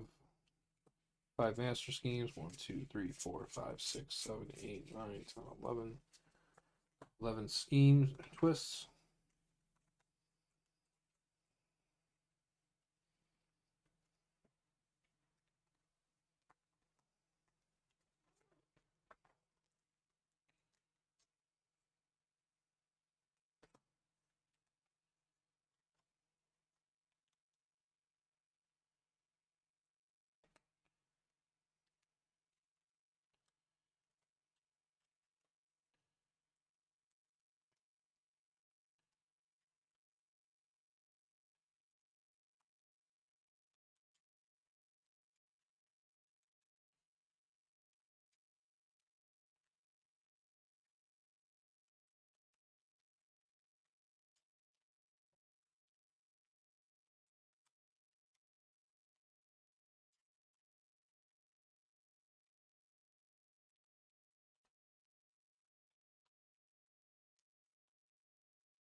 Ugh, there's a cat.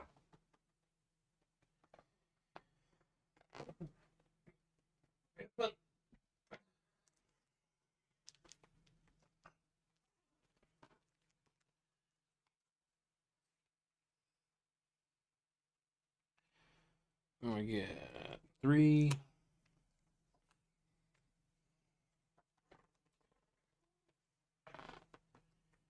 4, and 5.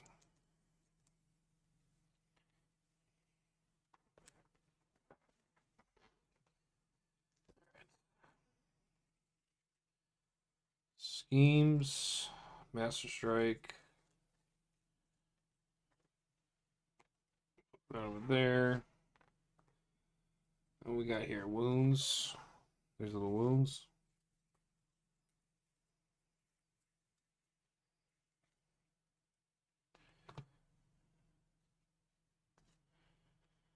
And then these are the bystanders.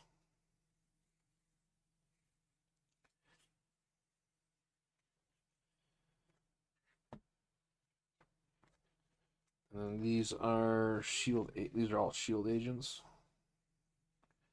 Nope, these ones are shield troopers. Troopers, agents.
So many bystanders.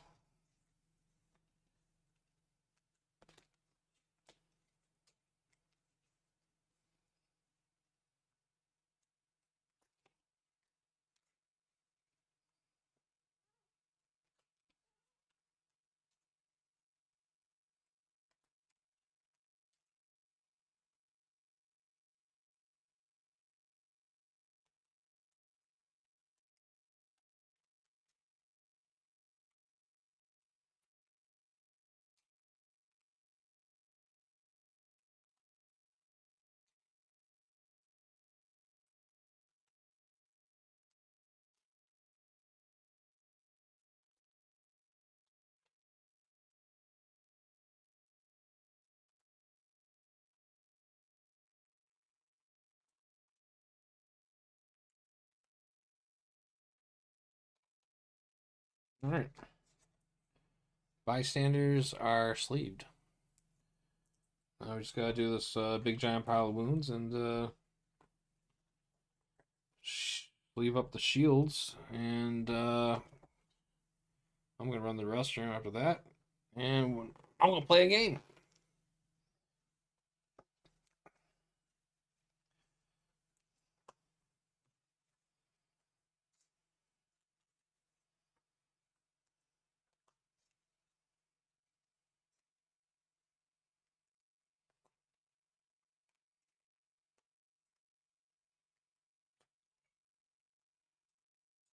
Cats are fighting in the background.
All right, and now we are on the end game of this.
We are almost done.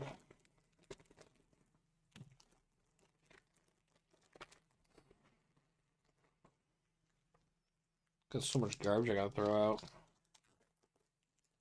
think we're just gonna need a small stack. I bet you this is enough right here.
Maybe that won't be enough.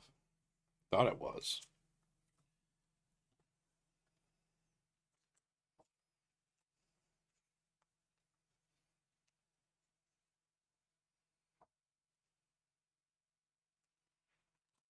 Oh, these aren't the same. These are shield troopers. These are shield officers. Shield troopers. Shield officer. Shield officer.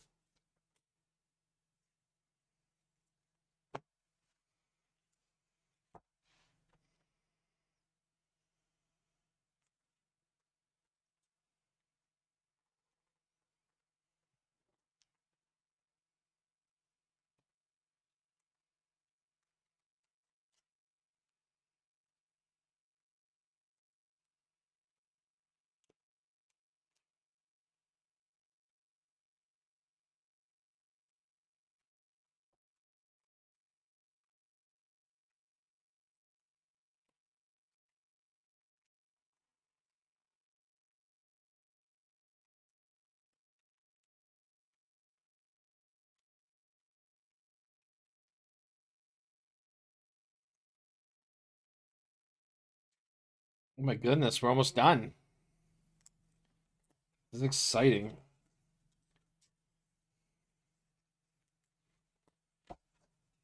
Then we can finally play the game.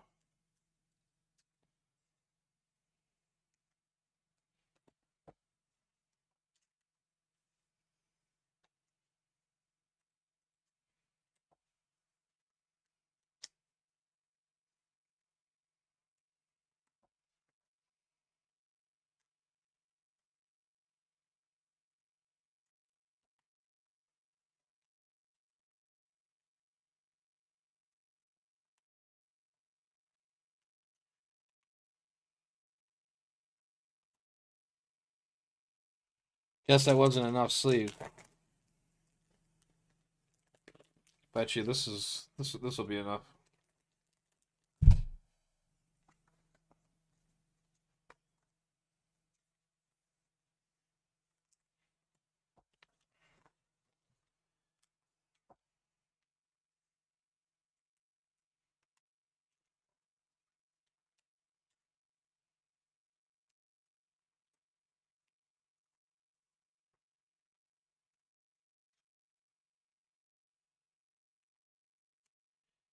All right.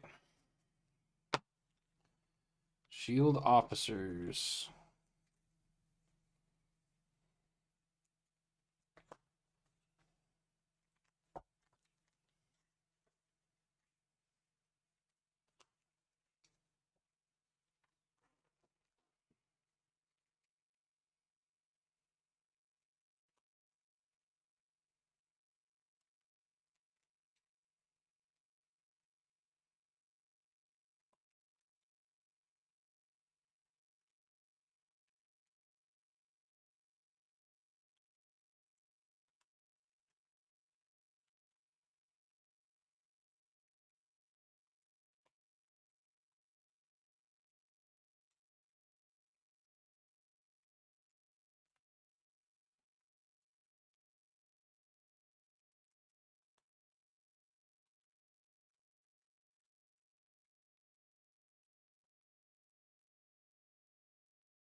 Only 8 officers? So a zillion agents, only 8 officers. I guess that makes sense. All right. Great.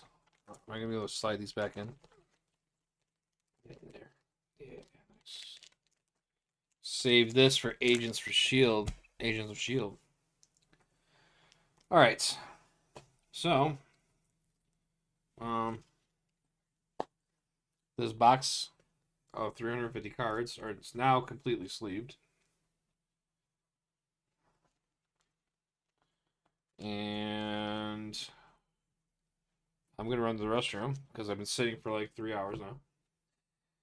And we're going to play. Be right back.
All right.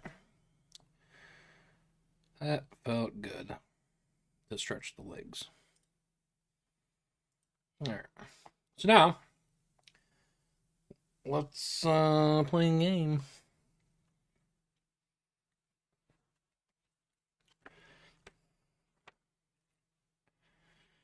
So,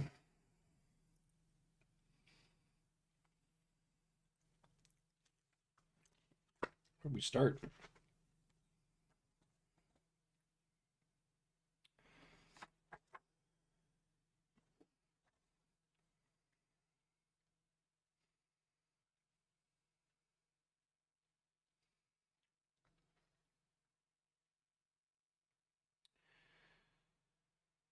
All right. What's new in What If? Oh, skip this section if this is your first time playing Legendary. Okay. All right. So, your first game. For the first game, follow the sub rules on page 4 using specific card stacks listed there instead of choosing card stacks at random. After your first game, every session of Legendary uses different heroes, villains, mastermind, and scheme. So there are always new challenges to confront and new combinations to explore. Any mastermind can use any scheme, and they interact with each other in interesting ways. So there are countless dangerous scenarios to master. Your first game, cards to use: Hank, Pym, Yellow Jacket, Scheme, collect an interstellar zoo.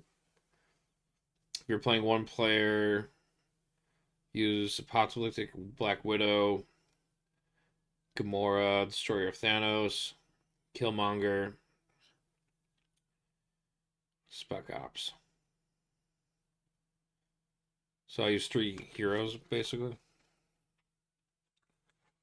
Oh, I want to play the zombies one.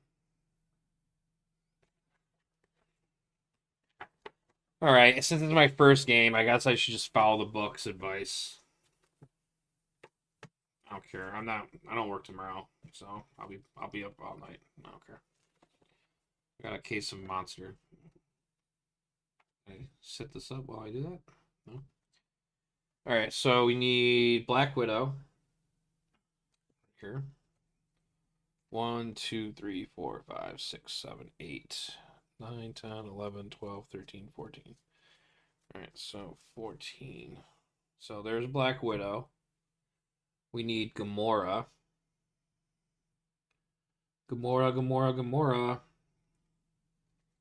1, 2, 3, 4, 5, 6, 7, 8, 9, 10, 11, 12, 13, 14. So we use Gamora. And then we use Killmonger.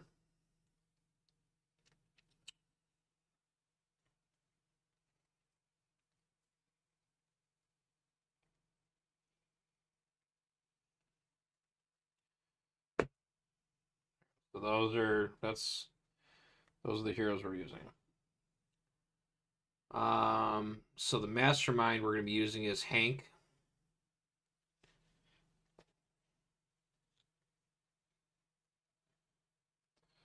So him, 1, 2, 3, 4.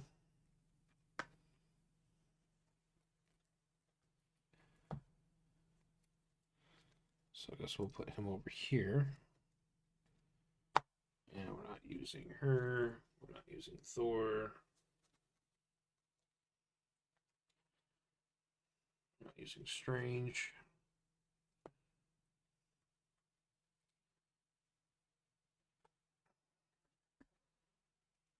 Okay, this is the box.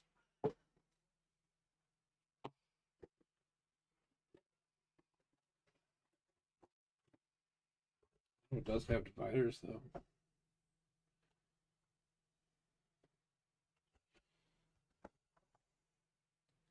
Oh, I'm making a mess. It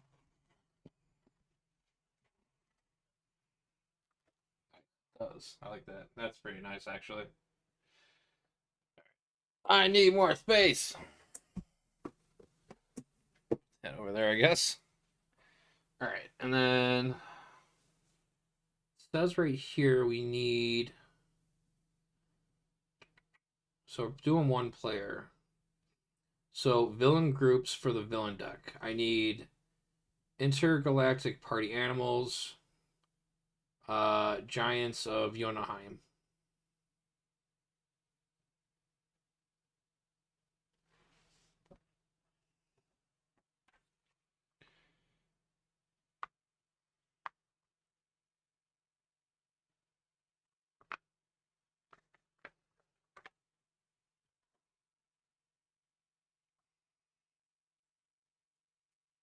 So, so I guess we need four.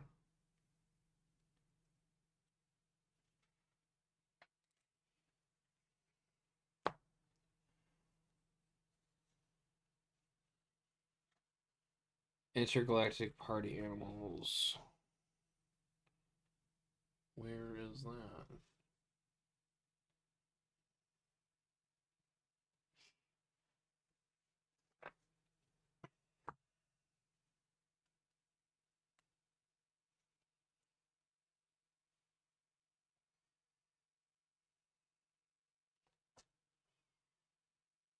Oh.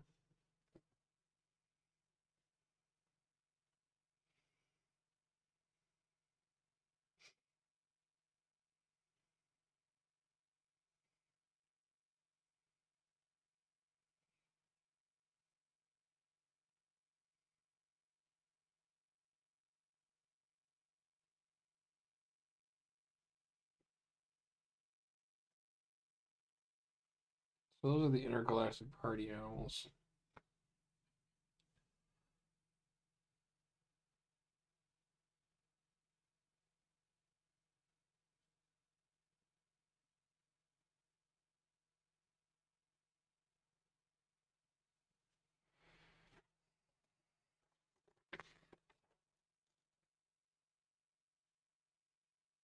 Oh, they have a actual.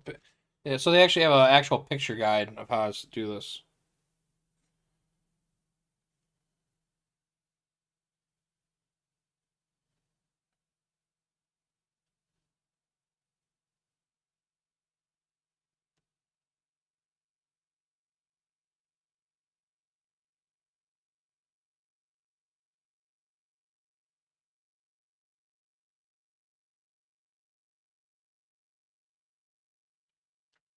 So it's villain. Okay, so giants of Jotunheim are henchmen. Okay, so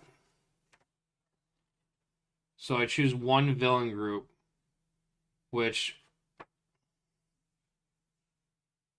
the all right. So intergalactic party animals is the villain group, or yeah, or the flip that I put it. I just had it in my hand right here. Okay, so yeah, this is the villain group.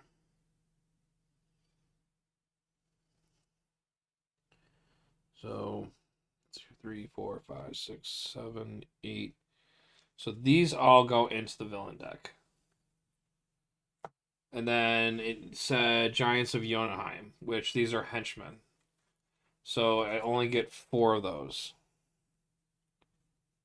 But two go in the deck and two don't. They actually start on the table, I guess.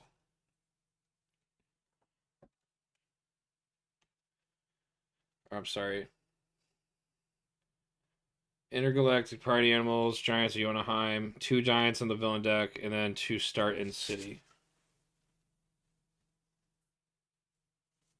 This is the city. So yeah, so they would go here. Got it. Okay, so then the rest of the game set up player decks. Each player gets their own personal 12 card deck made of agent shields, or eight shield agents, and then four shield troopers. So I get four troopers, and then I get eight of these. 2, 3, 4, 5, 6, 7, 8. Okay.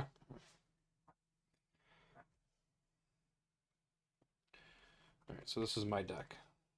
3, 4, 5, 6, 7, 8, 9, 10, 11, 12. So this is mine. Got it. All right. And then always available decks. Put each of these decks on their own spaces on their playmat. Use all the cards you own of each type. Shield officers, bystanders, wounds. Special bystanders are shuffled in with the other bystanders' decks of all identical cards that stay face up. Decks containing different cards should be shuffled face down.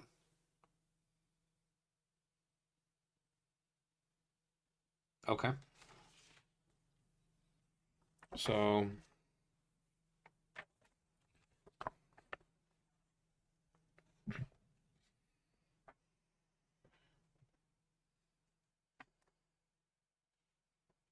these over here for a second.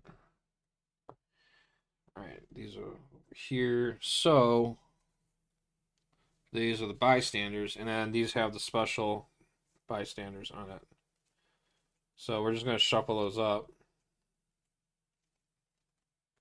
We'll mix it up.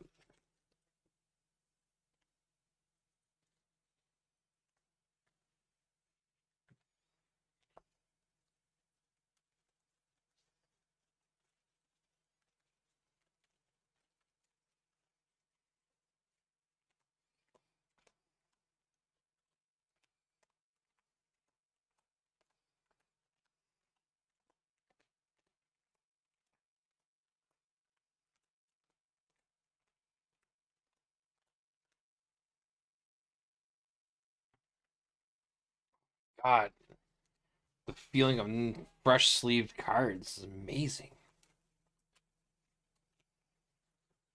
Okay, move these real quick. So this is my bystander deck, and since there's unique cards in there, they should be face down per the rules. And then these are extra, I guess. So these are off. These are the troopers,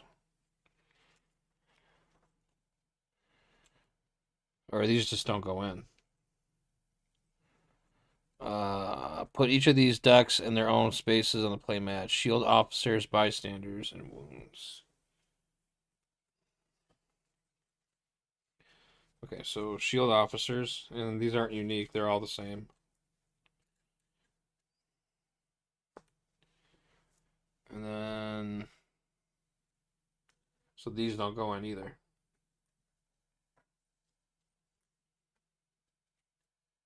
So I can just probably put these in the box. Not using them.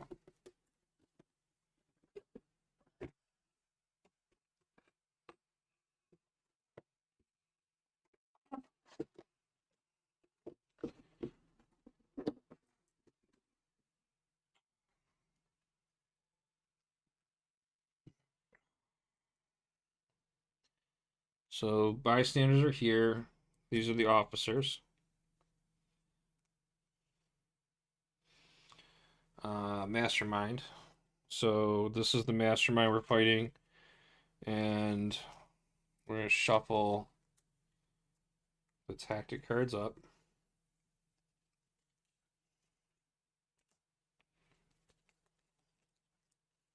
I thought he had 5 cards.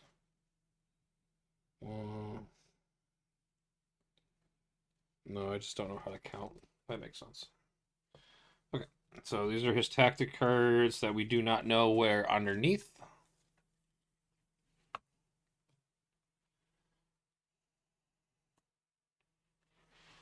Um, said that we were using the scheme collect the interstellars. Zoo. So let's grab that.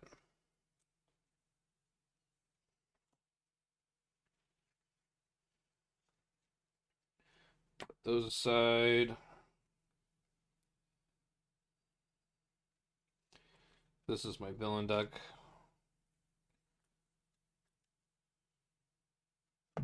This is my hero. 2, 3, 4. This is my player deck. This is not being used. This is not being used. This is also not being used. Alright, so these are wounds. And I don't think these are unique. They look all different. So it doesn't really matter. Yeah, these aren't special. So put the wounds over here.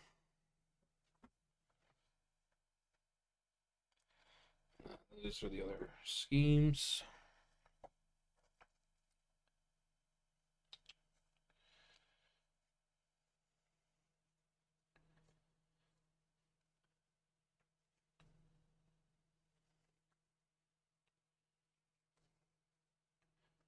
All right, let's put those in the box. Whoa!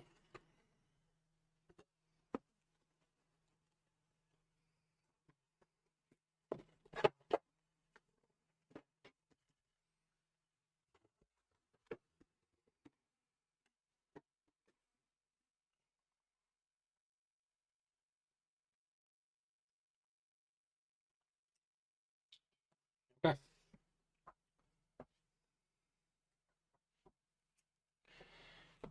All right. What's next do we do?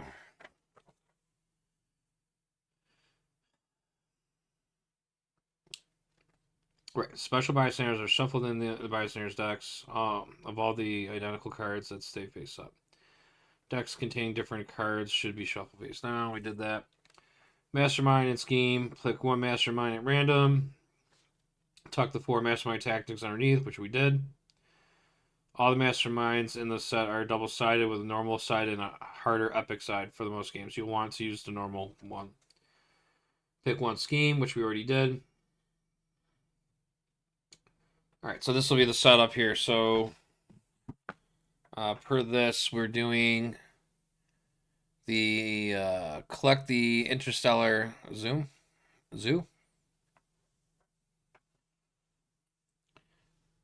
Sorry. So the setup on this is the scheme gets 11 twists, scheme twists. So 1, 2, 3, 4, 5, 6, 7, 8, 9, 10, 11. All right, so it gets all 11. Okay, so then all 5 Master Strike cards also go into the villain deck.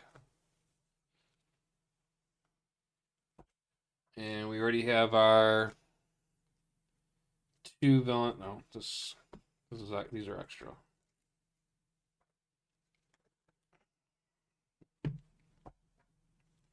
So 2 are on the field. These all go into the villain deck. And the rules for this are, so twist. Each player reveals their hand, starting with the current player, which would obviously be me. Then clockwise. The first player to have one of this kind of hero in their hand or discard pile stacks it next to the scheme, stolen for the zoo. So when you get your first twist card, if you have a that green Hulk symbol, so first twist is if you have that Hulk, you have to put that card by the scheme, and then every time you get a twist, it picks it. It takes another type.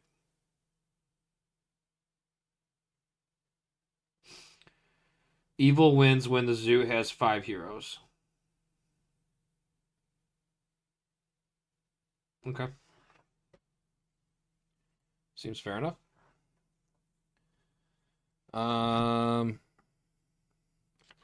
So we got our villain group in there.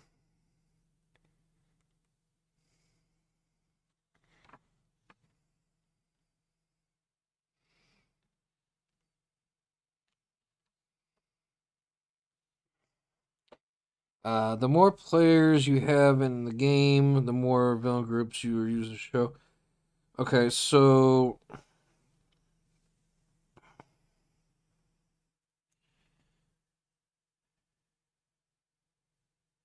before you fight, okay. So it looks like I need to add.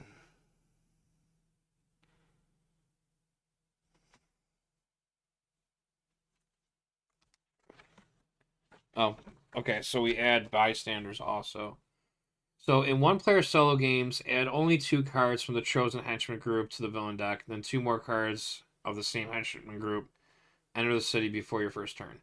Do not use the remaining 6 cards. See page 23.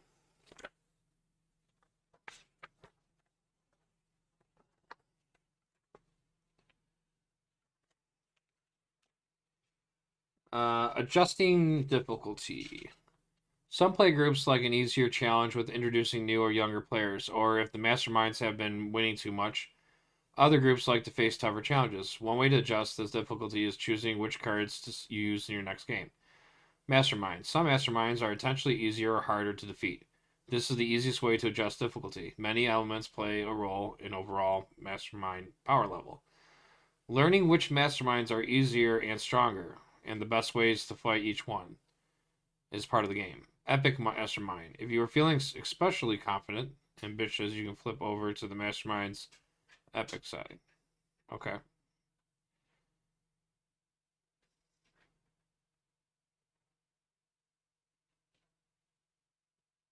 Making the game harder.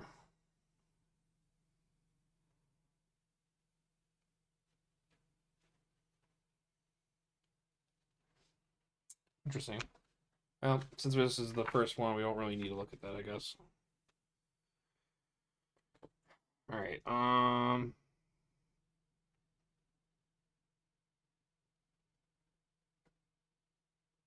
Add bystanders. Check the game sub table, page 6, to see how many cards from the bystander deck get added to the villain deck.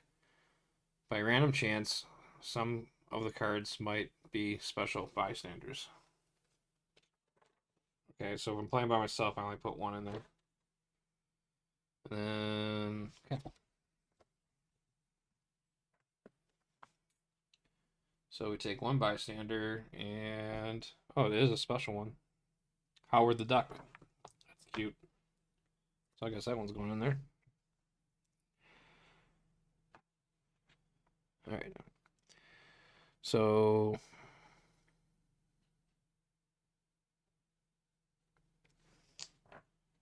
all right.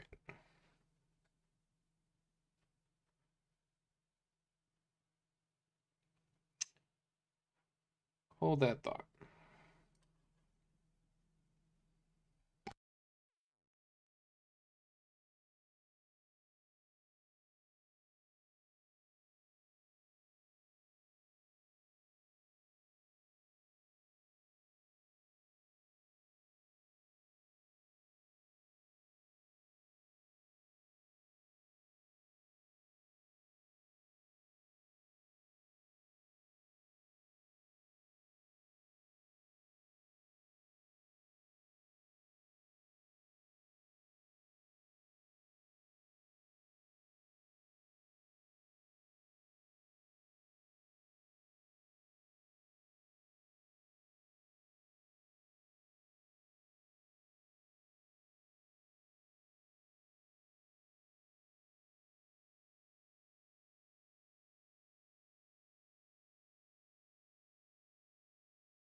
So, all right, so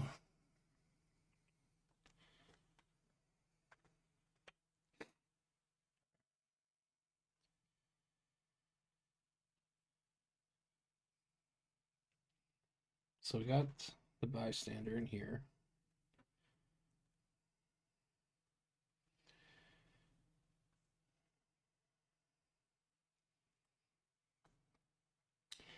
Shuffle the hero deck.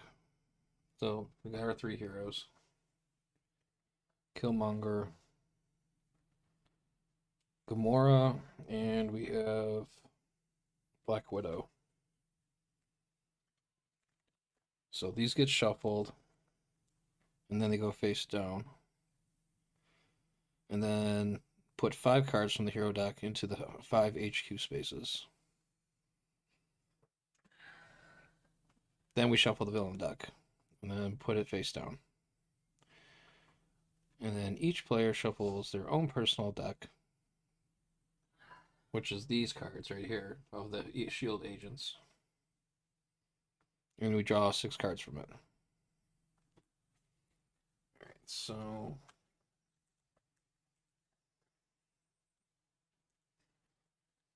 we shuffled this.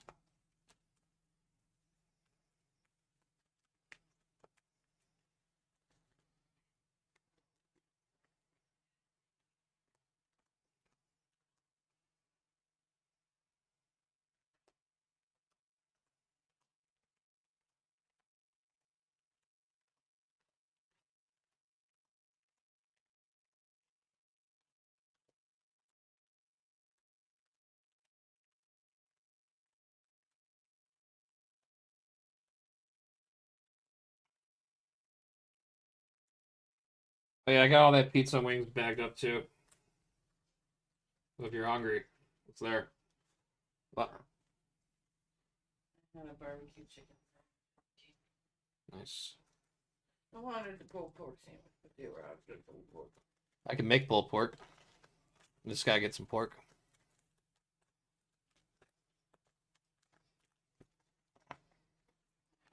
Alright, so all these hero cards are shuffled up. They go over here.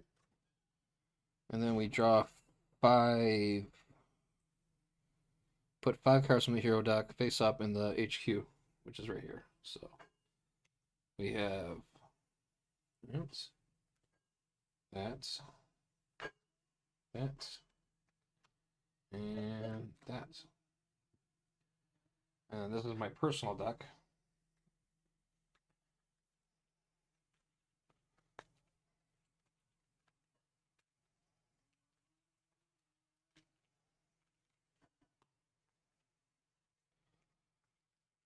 So my personal deck, we'll just put that there, right there. All right, and we shuffle up the villain deck. And then we put the villain deck face down. And then we should be good to go.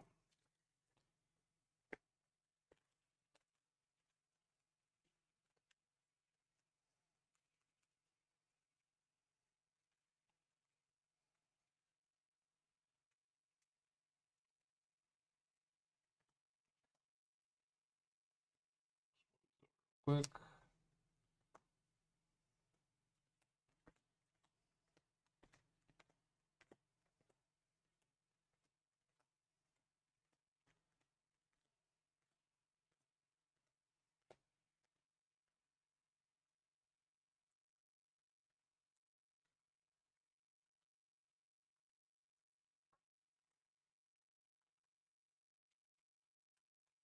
The villain deck's done. These 2 start over here.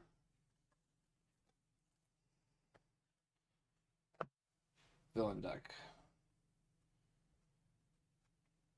Bystanders, wounds, villain, hero, scheme, mastermind, shield officers.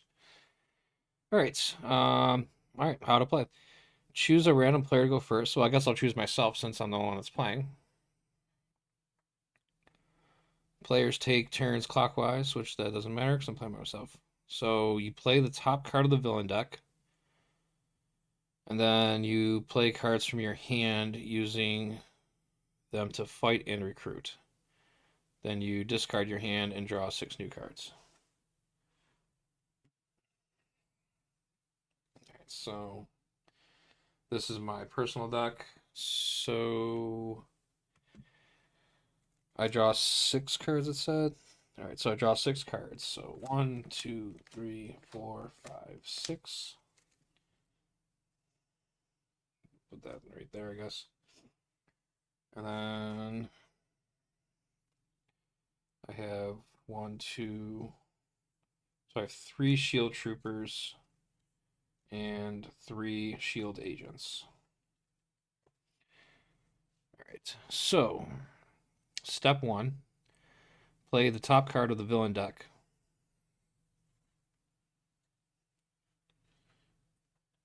And it's a Master Strike. Okay. So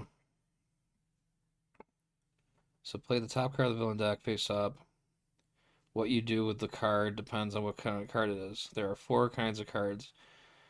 There's the villains, the bystanders, Master Strike, and the Scheme Twist. So we drew a Master Strike. Okay. I'll use this thing. Hopefully it works. It feels good. Feel it. Feels fun. That sounds perverted, but okay. I feel it. Is this all it is? Yeah. Yeah, this should.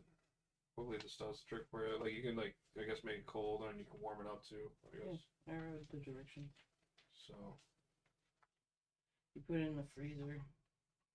For the cold in this bag. I'll put it in the microwave for the heat. That makes sense.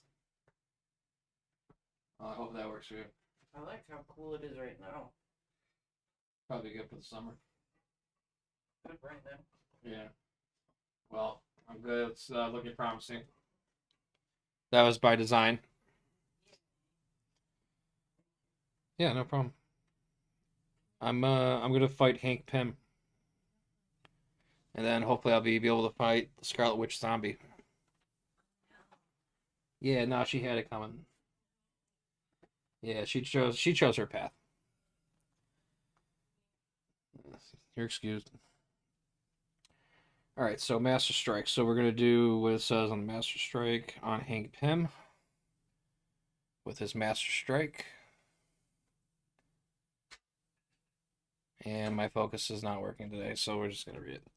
So, Master Strike. Each player puts 3 0-cost cards from their discard pile on top of their deck.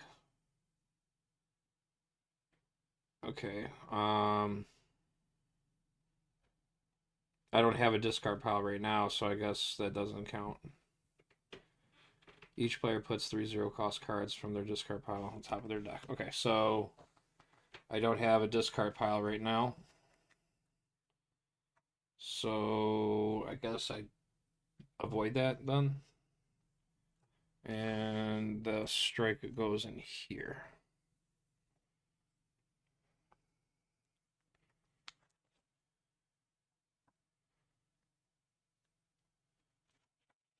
Okay, there's actually a rule right here for the Master Strike.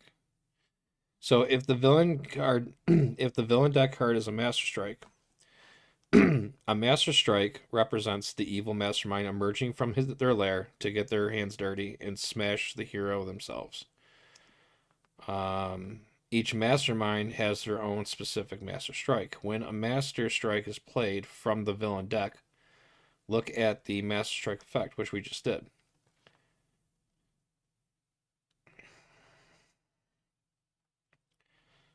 Look at the Master Strike effect on the Mastermind card and do what it says. Put the Master Strike in the KO pile unless the effect says to put it somewhere else. So it doesn't say anything else, so it goes in the KO. So this is I guess the KO spot for it. I guess. And since I didn't have a discard pile, I don't have to do that. I guess yeah, because I don't have any zero cost cards. Yeah, because I don't have a discard pile. Okay, good. Okay, so we did that. So that part of the villain, that villain thing is done. Now, um,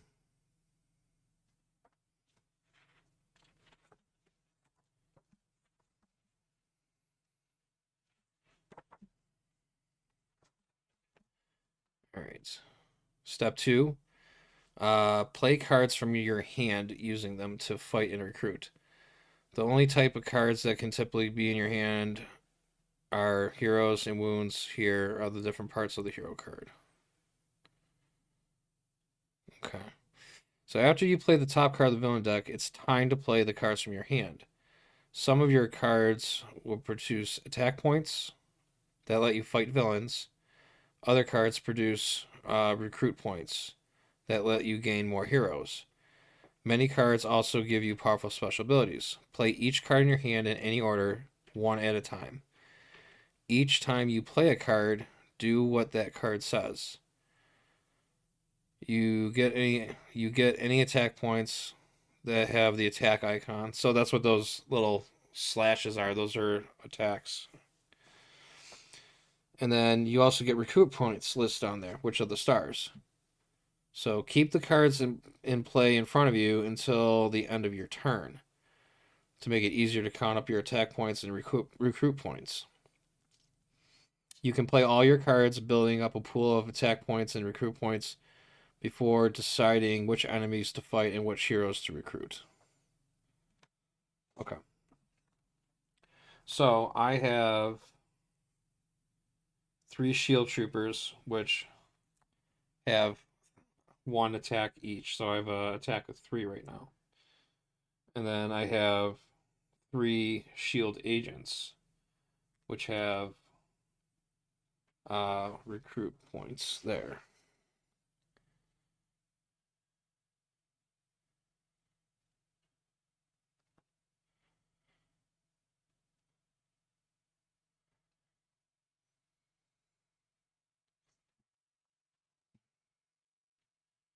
Let's recruit first. So it says here how to recruit. As you play heroes from your hand, you generate a pool of recruit points. I can't talk today. You can spend these to recruit heroes from HQ, one at a time. You can only recruit a hero if you at least have that many recruit points remaining for the hero's cost. So these are the cost.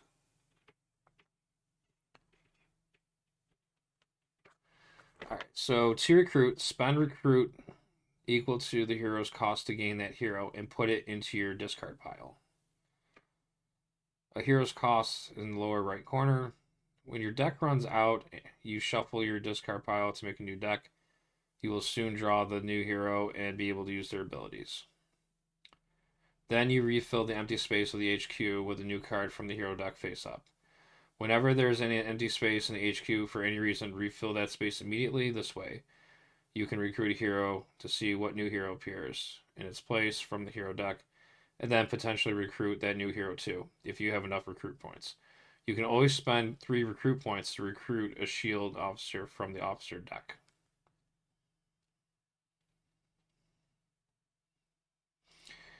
Okay.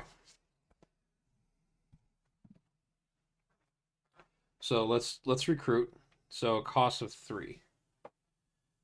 So the only thing I could actually buy would be this Black Widow card.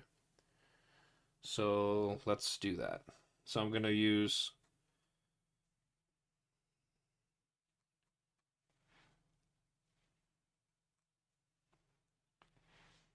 So I'm going to use All right, so I'm going to use these 2 to recruit Relentless, and that goes into the discard pile. And then I immediately replace this spot with a new card, which is this. Alright, so I do have 3 attack right now. So I can fight a villain. So, how do I fight a villain? As you play hero as you play heroes from your hand, you generate a pool of attack points. Oh, kind of like the opposite of the stars with the recruit points. Interesting. You can spend these to fight villains in the city one at a time. You can only fight a villain if you have at least as many attack points remaining as the villain's attack number. You don't have to match up specific heroes to play against specific villains. It doesn't matter which city space holds the villain. So I could choose whoever I want, basically. All right, so spend the attack points equal to the villain's attack and then put that villain into your personal victory pile. Okay. Um, if a villain card has a fight effect on it, do what it says. Also, when you rescue this effects on a bystander you rescue this way, do these fight and rescue effects in any order. So I can do it in any order, okay. All right, so 3, and this Giants of Jotunheim has 3, so we're gonna fight him.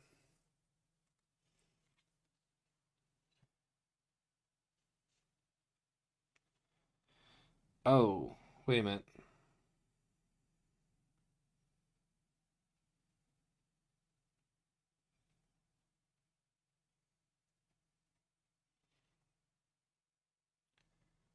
Okay, so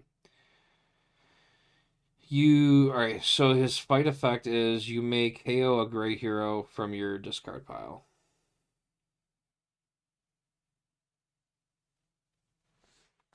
So I don't actually have to do it.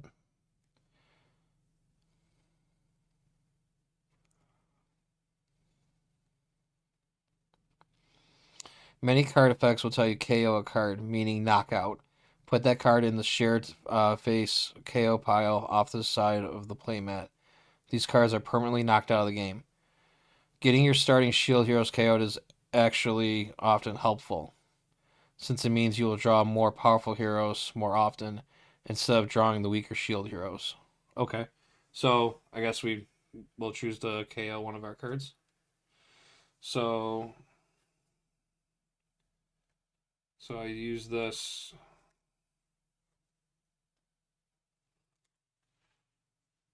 So from my discard pile. So these I spend these so they automatically go in the discard pile, right? Yeah, I imagine so. So I knock him out, and then we'll knock out this card, I guess.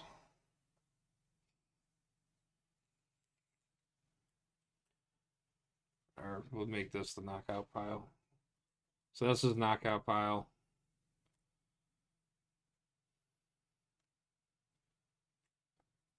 And then each player has their own personal victory pile. It holds all the villains they've fought. Alright, so we'll make this my victory pile. So victory pile, knocked out pile. And then this will be my drawing, and that'll be my discard. Alright.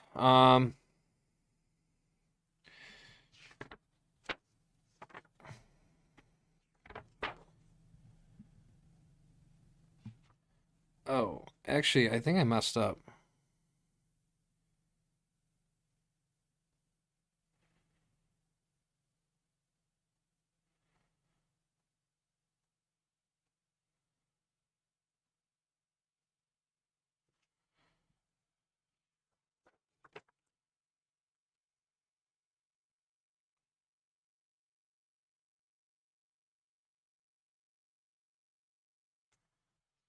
I wonder, do I have to do the ambush if it's part of setup?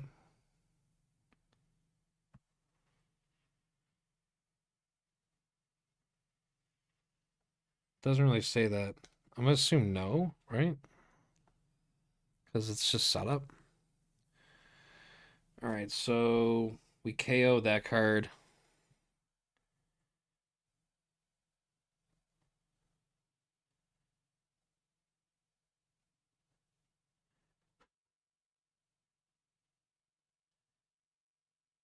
Okay. Oh, I actually was setting it up right. All right, so this will be my deck. This will be my discard pile. This is my KO pile, and then my victory, or I don't know, the KO pile should be over here, I guess, because it's a game. This will be my victory pile. All right, try not like. All right, all right. So we did that, and we didn't use this, so this gets discarded. So we discard our hand.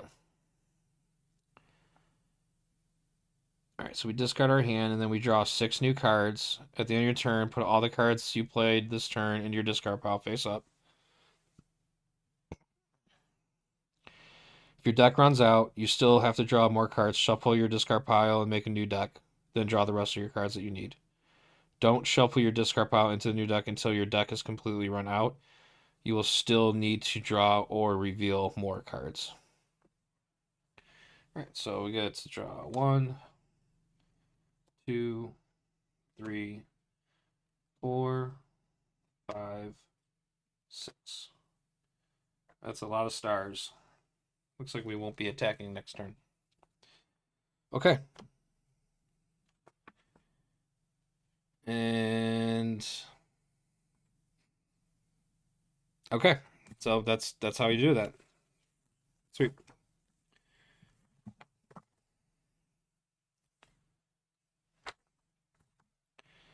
Okay, so then we start again. So start of the villain turn, so we draw the villain card. And wow, did I not shuffle this deck? So we got a Master Strike. And again, Hank's Master Strike says each player puts 3 0-cost cards from their discard pile on top of their deck.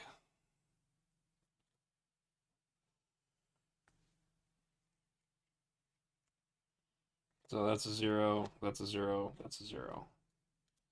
So these go on the top of my deck.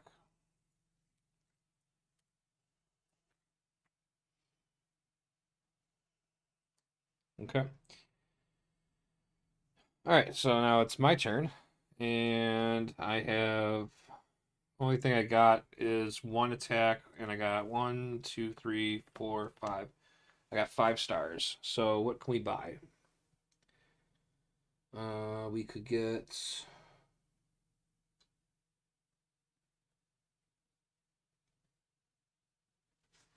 We could buy a 5 card, right? So you get +1 attack for each different villain group in your victory pile.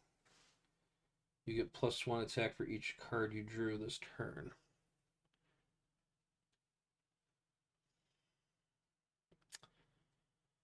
Um,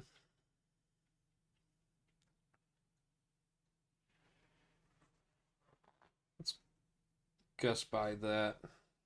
So 1, 2, 3, 4, 5. So that'll be the 5 I buy for that. So that'll go in here. And then we replace. And then we're going to now be the end of our turn. So these will go back here. And then we will drop to a hand size of 6. So 1, 2, 3. Then we shuffle a new deck. And then we draw the remaining 3.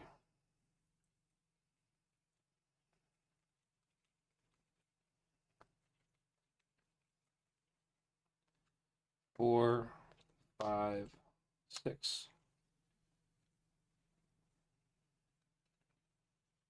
All right. So now it's the villain's turn, and we get a scheme twist. If the villain deck card is a scheme twist represents the evil scheme moving forward towards victory for the mastermind. Every scheme works in a completely different way, with its scheme twist doing a specific thing related to the scheme. When a scheme twist card is played, look at the twist effect on the main scheme card and do what it says. Some schemes say they do something special when twist 1 or twist 4 to 6 comes up. Put the scheme twist in the KO pile. It's right here. Oh, unless the scheme tells you to put it somewhere else. Note, villains in the city don't get pushed forward when the scheme card is played from the villain deck. If it's a bystander, mass strike, or a scheme twist. Resist any temptation to push villains forward before reviewing the card from the villain deck.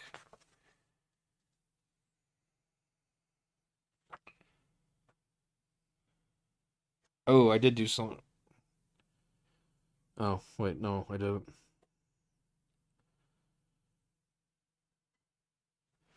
Alright, so we'll read the effect. Okay, twist one. It's alright, so each player reveals their hand, starting with the current player, then clockwise, the first player to have one of the kind of hero in their hand or discard pile stacks it next to the scheme, stolen for the zoo. Alright, so we reveal our hand. And twist one is a green card, which it's right. I do have one. So we take this.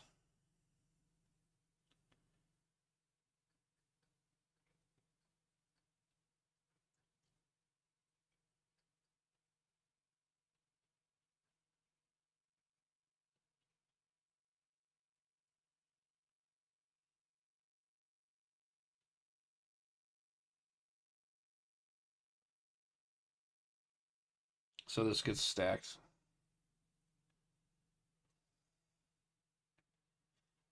All right, so this goes. I guess I just put it right next on it.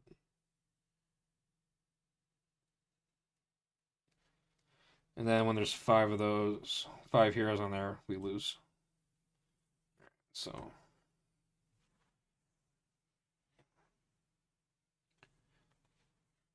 All right. So now it's my turn. So we have two. We have 2 stars, 2 attacks. And then we have Relentless, which is draw a card. And then it has Liberate 3. But that only thing that works if I have the. If I played a red card first.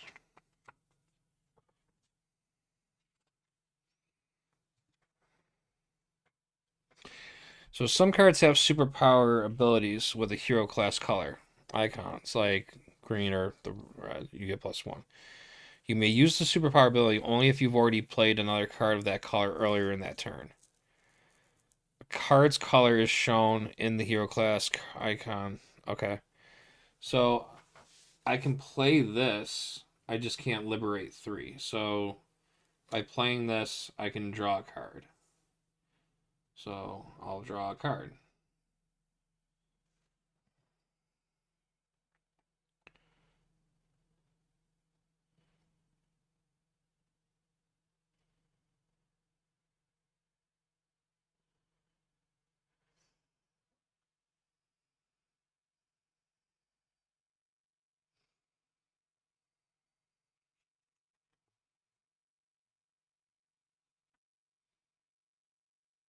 Fighting villains and recruiting villains. Yeah, we already did that. All right, so I drew this. So I have 3 stars now. So I can purchase. So I can't attack.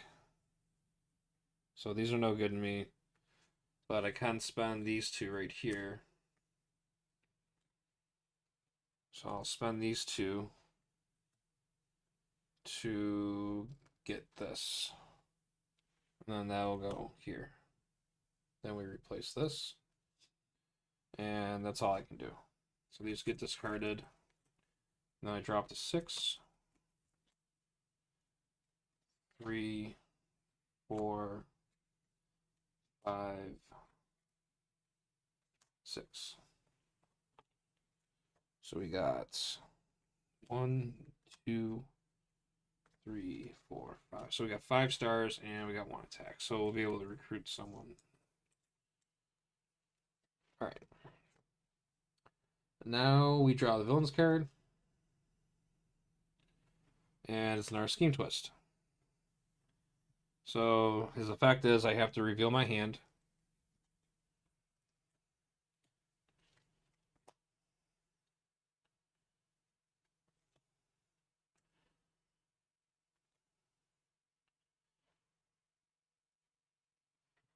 All right, so you reveal your hand, starting with the current player, and it looks like we're looking for the one with the little knives on it. So kind of what Gamora has.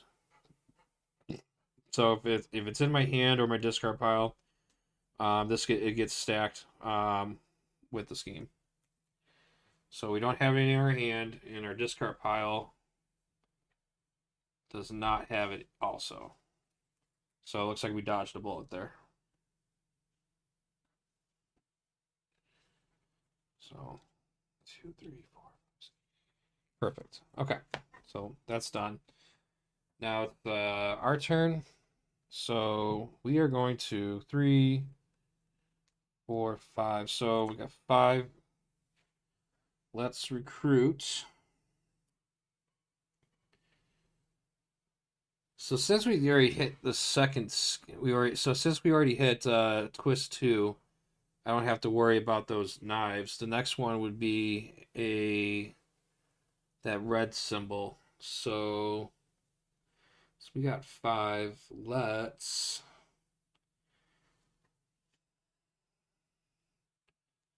We're gonna play one. We're gonna do 1, 3, 4. So we'll do 4. So we'll spend 4, and we'll grab this. Wield the blade of Thanos. We'll put that in our discard pile, and then we will replace that card, and then that will be the end of our turn. So these get discarded. And I don't have any cards to draw, so I will shuffle this deck.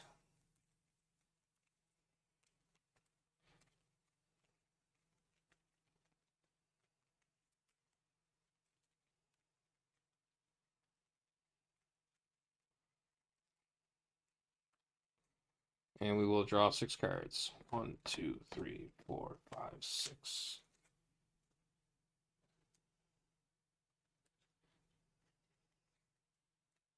Okay, so. And we got nothing but grays.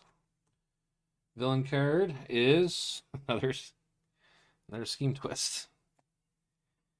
All right, so we're going to reveal our hand, which is nothing but those. And if it's in my discard pile also, but I don't have a discard pile, so we dodged another bullet there.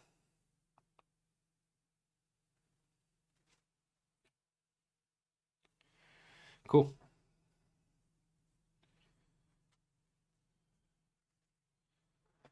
All right. So we got 1, 2, 3, 4, and 2 attacks. Let's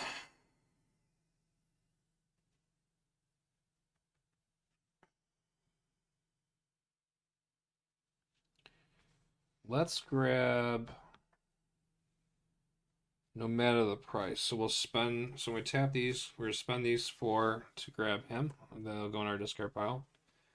And we're not gonna be able to attack, so we will get rid of those.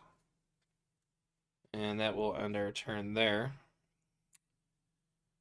And we shall. Oh, forgot to replace. So we replace. Great. All right, now it's the villain's turn. Master Strike. All right. So again, each player puts 3 0 cost cards from their discard pile on top of their deck. So these go. Oh, I forgot to draw my hand. Hold on. 2, 3, 4, 5, 6. All right. Now I draw 2, 3, 3 0 cost cards. All right. So now that's done. And then now it's my turn.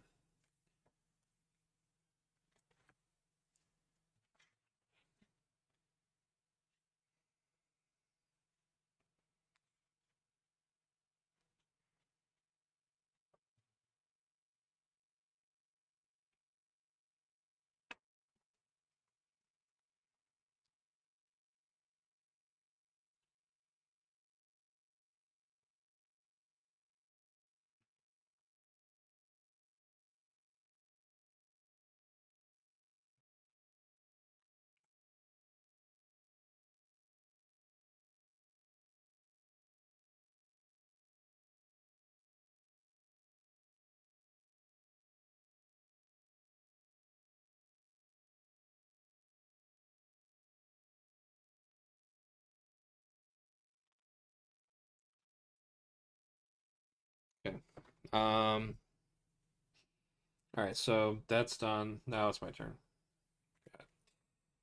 All right, so what do we got to work with? All right, so we got some cards that are not all agents. So we have one attack, we have 1 star, we have another star, and then this is attack, and this is a 0. So let's see what the special ones do. All right, so we got Hunt New Prey. Has 1 star. You get plus 1 star for each different villain group in your victory pile. So since I have a villain in here already, is that automatically 1? So that'd be 1. So it's worth 1 star. So this is actually 2 stars. So I can play this. So that's 2 stars.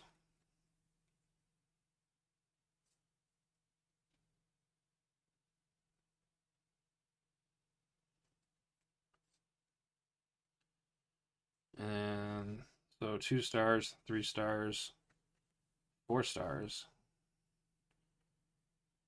So we could buy something. So we can use Relentless. We can draw a card.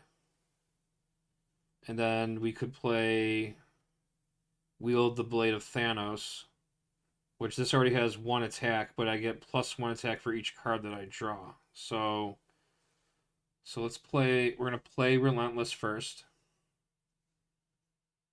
and then we're gonna draw a card into a shield agent, and then we're gonna play Wield the Blade of Thanos. So this has 1 attack already. So that's 1 attack plus another one because I drew a card this turn. So that's 2. And then this is 3. So I can go ahead and attack this Giant of Jotunheim, which we will. And its fight effect, I may KO a gray card from my discard pile. So let's go ahead and do that, I guess. So I'll KO this. And then he gets added to my victory. And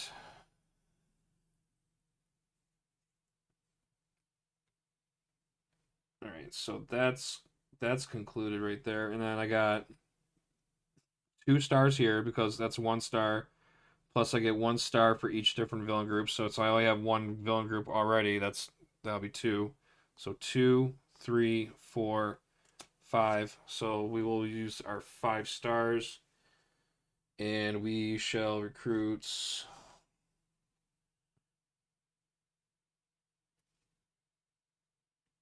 Yeah, let's grab this one. Titan side, Gamora. So we'll do that. And we'll replace that card. And that's it. We will discard our cards. And then we'll draw a new hand of 6. So 1, 2, 3, 4. Shuffle up.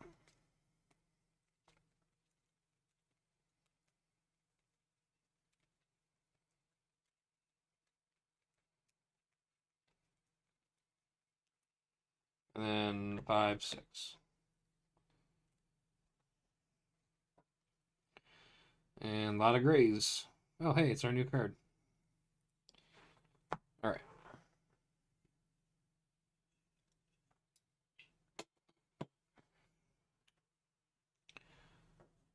Let's see here. All right. We'll draw a villain card. And we get Captain Marvel, End of the Party. So she has a 7 on her. So Captain Marvel gets +1 attack for each other intergalactic party animal in the city and or escape pile.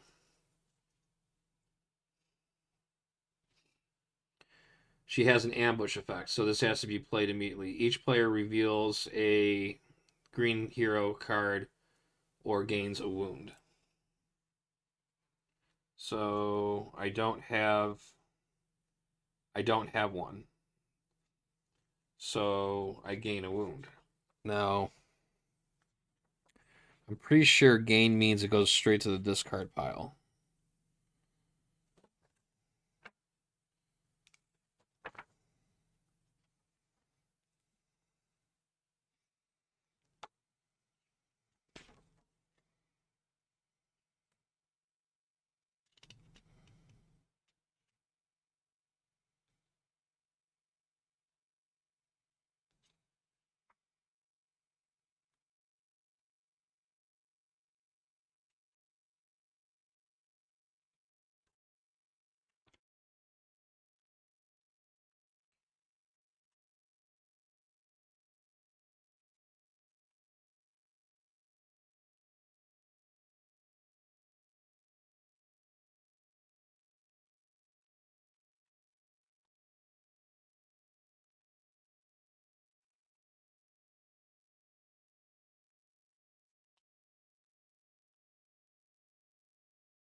Where's they don't have a section about wounds?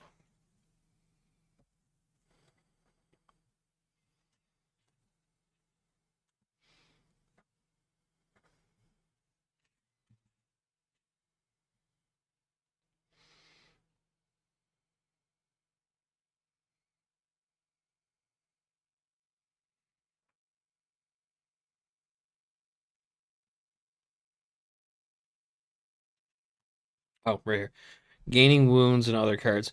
Some card effects say that a player gains a particular card. That means that they put the card in the player's discard pile. For example, gain a wound means put a card from the wound deck into your discard pile. Page 20 has more details on wounds.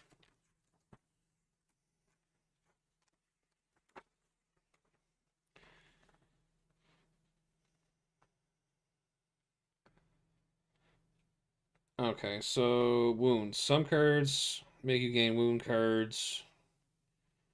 Some cards will let you KO your wounds. Some cards may even turn wounds into your benefit. Wound cards aren't heroes. Wounds don't have a hero class or color, not even gray. If a card tells you to KO one of your heroes, you can't KO a wound since wound aren't heroes. However, if a card says KO one of your cards, then you can KO a wound. Okay. Healing wounds. If you have one or more wounds in your hand, you can use the ability written on the wound card for healing. If you don't recruit or fight anything on your turn, you may KO all your wounds in your hand. If you use this healing ability, you can't recruit or fight any kind of cards. Okay, so, alright, that...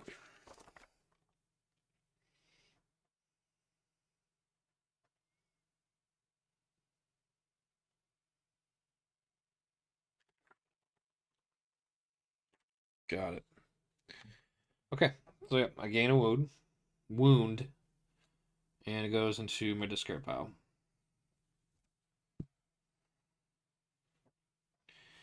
Because I wasn't able to reveal a green card. And then she has an escape ability too. Captain Marvel ascends to become the new mastermind. She gains the ability Master Strike, repeat her ambush effect. All right, so she goes over here. All right, so my turn. All right, perfect. So now I really want to see what this is. So I want to use this card, and it has that what if. So I need to read about what the what if is. All right, what if? The new keyword highlights how a hero's destiny can pivot on a single crucial choice, with consequences that spill through the rest of that dimension. Some hero cards say things like, "What if?" You get plus 3 stars. This means choose a hero class or a hero name, then reveal the top card of your deck, and either put it back on the top of your deck or discard it. If the revealed card had the hero class or the hero name you chose, then do what the effect is. So for example, what if is not allowed to. All right, so what if is not allowed to trigger the 0 cost gray starting cards like Shield Agent or Shield Trooper. So don't choose those hero names. Okay, so that makes sense. Even if a what if ability misses, it's still valuable to be able to choose to put your top card in the discard pile or not. For example, if you give it for example, it can give you key information about the top cards so you know what to choose with the next what if. Or if the top card is a shield agent, you can discard it so you have a chance to hit what you hit with your next what if ability that turn. So you don't have to draw it next turn. If you choose a hero name like Black Widow, that will trigger on any card whose name is literally Black Widow, as well as any hero name that contains Black Widow, such as Apocalyptic Black Widow. However, you have to choose an actual hero name. You can't just choose the word Captain and trigger on both Captain America and Captain Carter. I guess that's fair. Increasing your chances with what if. There's a lot of ways you can increase the chance that your what if ability works. First, there are several cards in the set that let you reveal the top card of your deck or put the card on the top of your deck so that you know. Second, you can try focusing your deck on a single hero class or a single hero name. Third, collecting lots of what if cards can let you see the top of the card. Fourth, you can look for ways to KO your 0 starter cards and avoid the KO wounds. Okay. So so basically, I just have to choose a name. So I have to choose a hero class or a hero name, reveal the top card, and then either put it back on top or discard it. If the reveal card had the hero class or name, then do with the effect. So either way, I either discard or I draw it. If I guess right, I get to do the effect on here to draw 2 cards. All right, so let's take a look here. So, hmm. So what's a hero class? It's just probably like the anatomy of the card, I guess.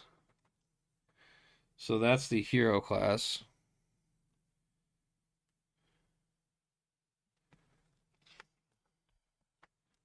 Do they actually have like a guide of like which? Oh, it's right here. So,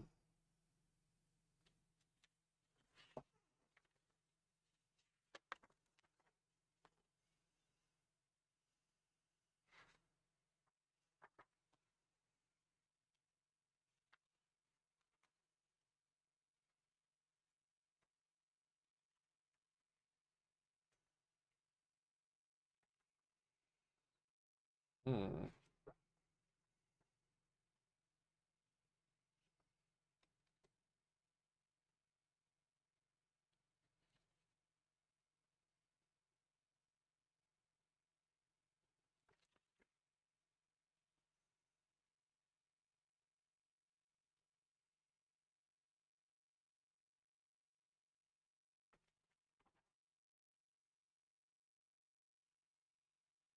Oh, so those are the hero classes.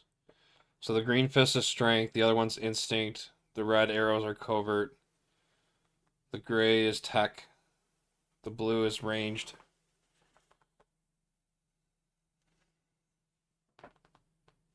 Okay. And the rule state with what if, it has to be the name.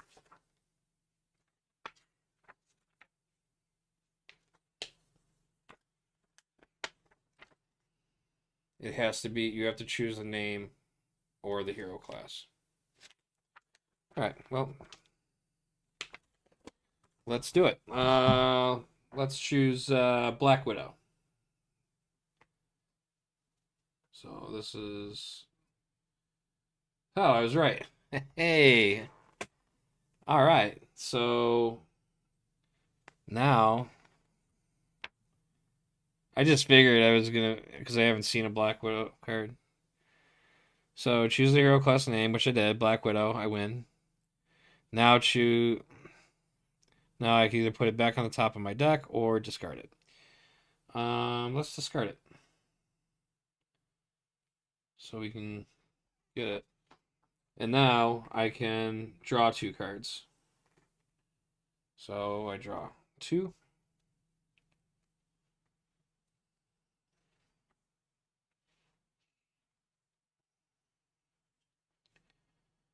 And then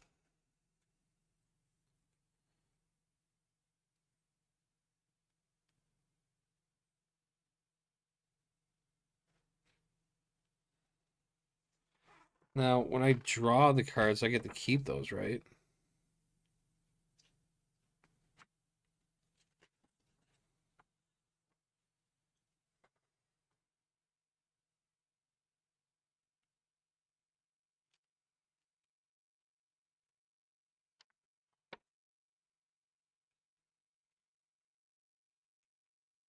I mean, I guess, right? Because I drew, so. Okay, so I draw that, and I have 2 attack I can use on that also. So no, this card's got has no. This card has liberate on it, so I want to know what that does. So, Apocalyptic Black Widow hails from the reality where Ultron won. Destroyed the other Avengers and annihilated most of humanity. She realizes that destroying replaceable robotic sentries will never win the war. Instead, she devotes herself specific strikes on 2 targets, saving humans, hostages, and destroying the mastermind once and for all.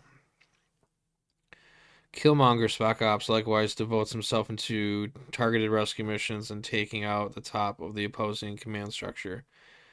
This is represented by the new Liberate keyword. Some hero cards say things like Liberate 3. This means you get +3 attack, usable only against villains holding bystanders or the mastermind. You can use the bonus against the mastermind whether it's holding bystanders or not. You can use the attack that's not only usable against masterminds like Liberate on additional. Like when Hank Pym Yellow Jacket requires extra attack to track him down.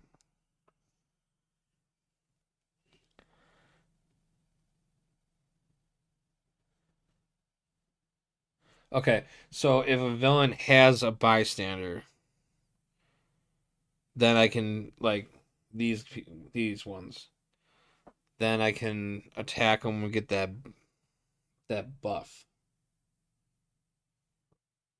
Or I can just attack the mastermind. Okay.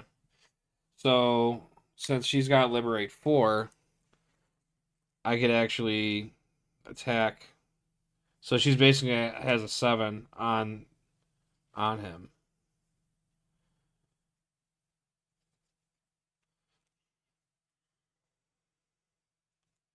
Okay, so hold on. I'm gonna hold off on that real quick. Um, because he's got an effect here to. So this is a 4, but Before each time you fight him, you must track him down by discarding the top 6 cards of your deck, and then paying 2 attack for each card you discarded that cost 0. If you don't pay this total, gain a wound and your turn ends. Okay, well, before I do that, let's do.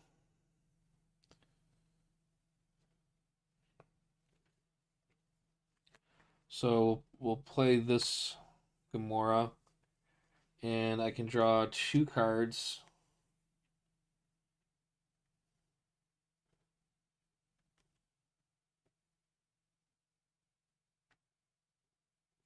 Wait, I think I messed that up. Oh. I don't think I was supposed to draw from here. Oh, no, I screwed up. That's my first time. All right. So I made a mistake. I should have never I should have never drew this card. Cuz that's my deck, not this one. Okay. I got to recap this real quick. Hold on. So, this was the one that I drew. This was the one I drew.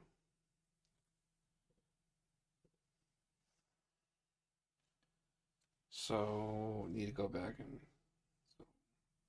which one's my original 6? 1, 2, 3, 4, 5, 6.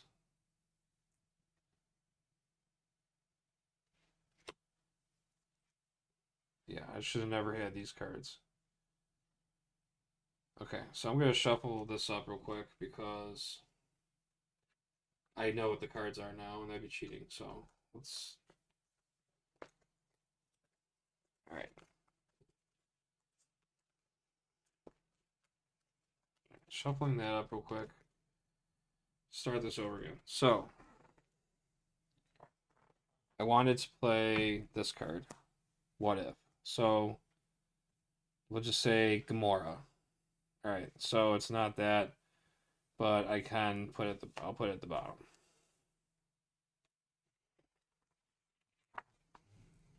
Right.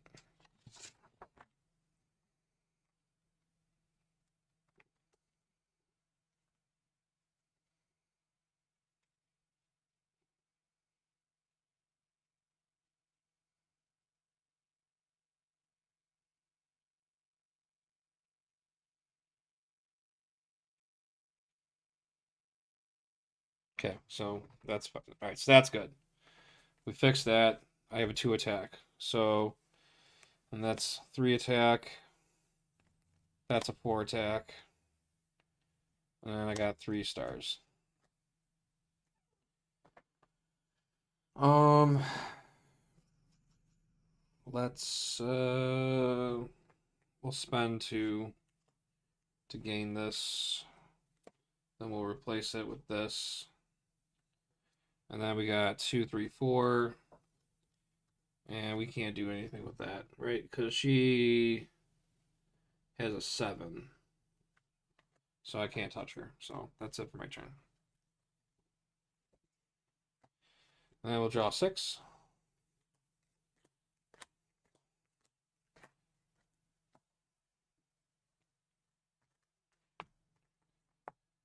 And it's the villain's turn. So we get another villain. Okay, so we get Freya. So during your turn, you may discard a card that costs 5 or more to hide the party and shuffle Freya into the villain deck. If you do, you may KO one of your heroes. Then you must play a card from the villain deck.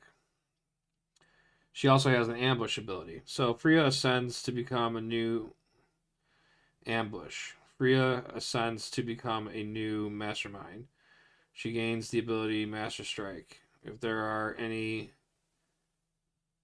intergalactic party animals in the city, each player discards a card.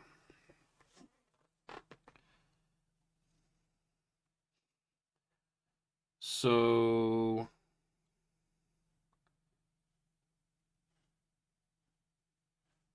she's the mastermind. So do I switch now?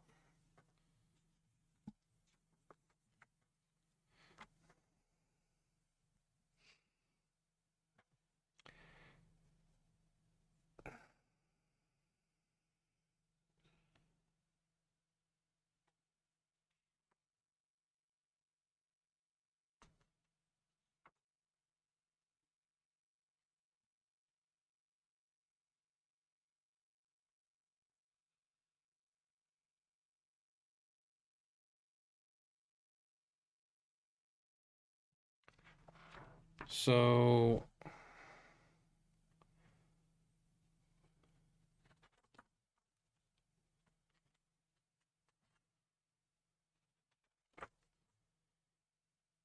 okay. Villains. All right, so here we go. Villains ascending to become additional masterminds. When some powerful villains in the set escape, when some powerful villains in the set escape, they say that they ascend to become additional masterminds. This means there are multiple masterminds in the game. Players must defeat all the masterminds to win. When a master strike occurs, each mastermind does master strike ability. If the player if the player whose turn it is picks the order and the player whose turn it is gets to pick the order. Okay, so you can pick which master strike you do first. If an effect says if the effect says it does something to the mastermind, you pick the mastermind effect. An ascending mastermind doesn't have mastermind tactics. You only need to fight it once to defeat it and then put it into your victory pile. Once it's in your victory pile, it's considered a villain card again, not a mastermind or a tactic. Okay, so she's considered a mastermind now. So she gains Master Strike, which means that if a Master Strike gets revealed, I have to do all their effects. This is basically what they're saying.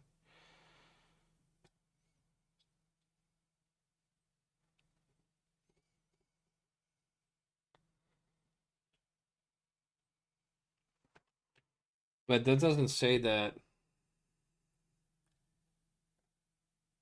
Yeah, hers escape doesn't matter for her. This was an ambush effect, so she became a mastermind as soon as she hit the table. So okay, all right. Well, that's cool, and she has 12. Nice. Okay. My turn. Look at all my shield cards. So I have 2 stars for that, and then 1 attack for that. All right. So I gotta get rid of her. So we got 3 plus 3, 5. So I don't have. All right. I'm gonna play Relentless, and I'm gonna draw a card, and I draw from here. So I get that. Um, so I got 3 stars here.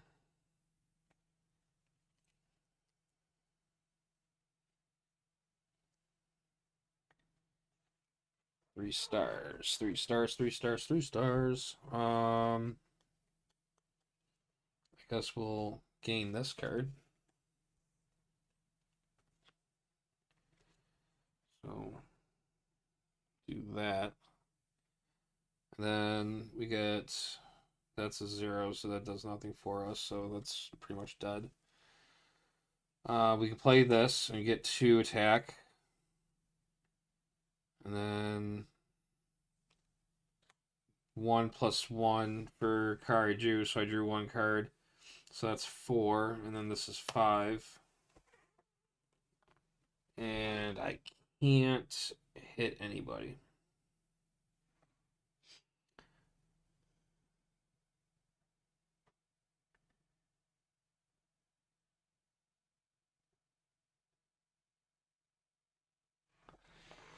Do I need to?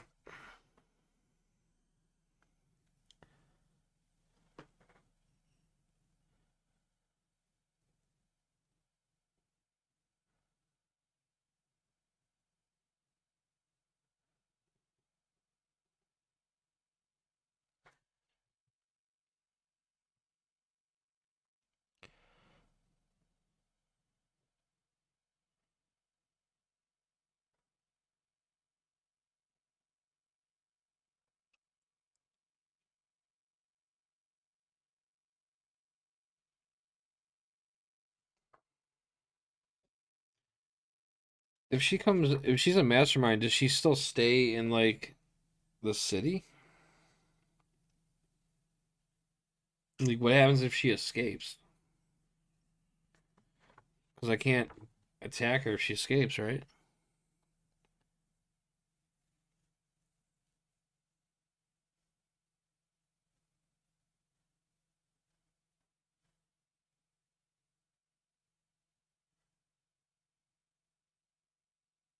Oh, I guess it just means that when she's escaped, that she's in there until I defeat her, I guess. I can't attack anybody either, so. Um, so yeah, two, three, four. I mean, two. Actually, that's two, three, four, five. I can attack him, but I have to track him. And I have to discard 6 cards from my deck. Then I gotta pay 2 attack for each card. There's discard, that's 0.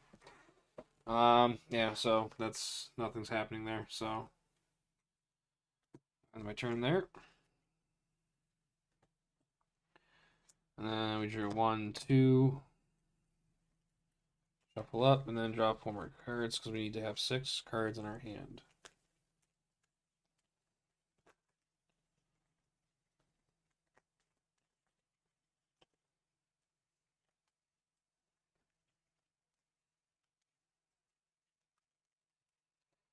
All right. So 3, 4, 5, 6. And then we draw a card, and we get the Giants.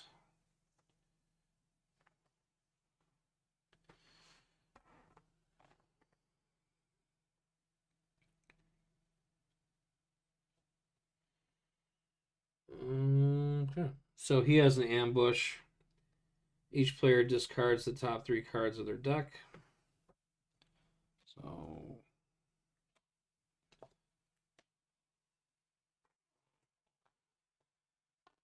Alright, and then we will do something. So I got a wound. So that's a dead card. Can't do anything. So we have 2. So you get +1 star for each different villain in your group.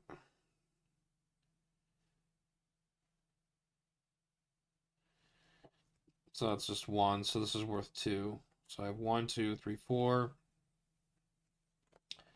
5, 6. All right, so I have 6.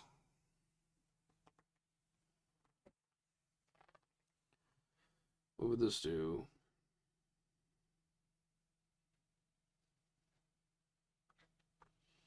Each villain worth 3 value points or more captures a bystander.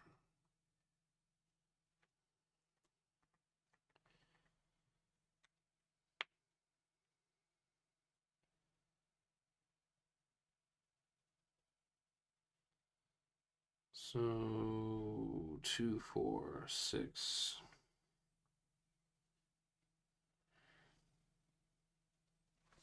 Let's grab this one.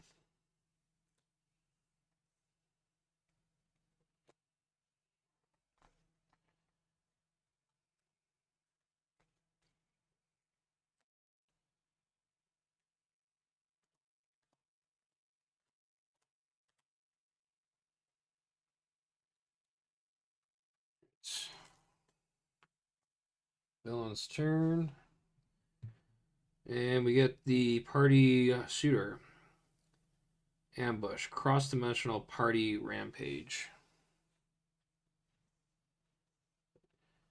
Oh, let's look up those rules.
Um.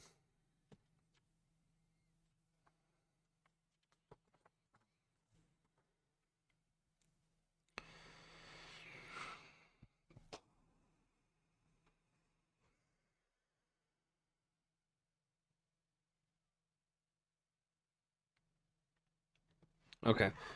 Cross-dimensional rampage. Party rampage. All right, so from a dimension where Loki didn't grow up in Asgard, Thor never learned sacrifice or the value of honor. So all party Thor cares about is cutting loose and truly earth-shaking celebrations. Gods, monsters, and aliens arrive to attend these festivities until they're a real bash. With Earth in ruins, this is represented with the keyword cross-dimensional party rampage. On a hero or villain means each player reveals one of their party heroes or a party card in their victory pile or gains a wound. You can reveal that card that includes the word party in the card name, hero name, villain group, or tactics.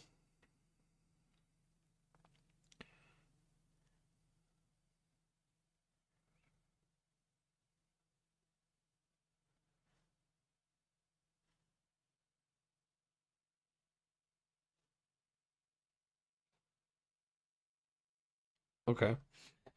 So so each player reveals one of their party heroes or a party card in their victory pile.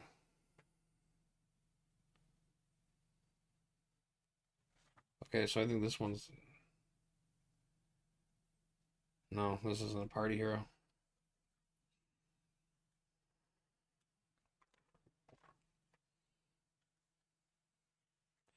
Okay, so since I can't reveal party hero or a party card in my victory pile, I gain one.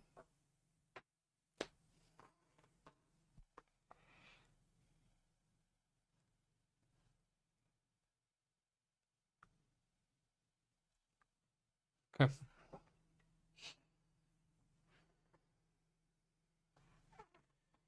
All right, and so my turn.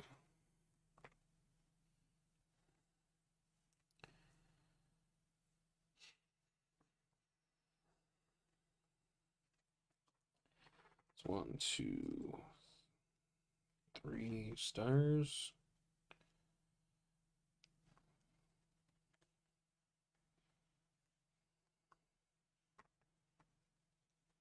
Okay, so we need to get rid of Rhea.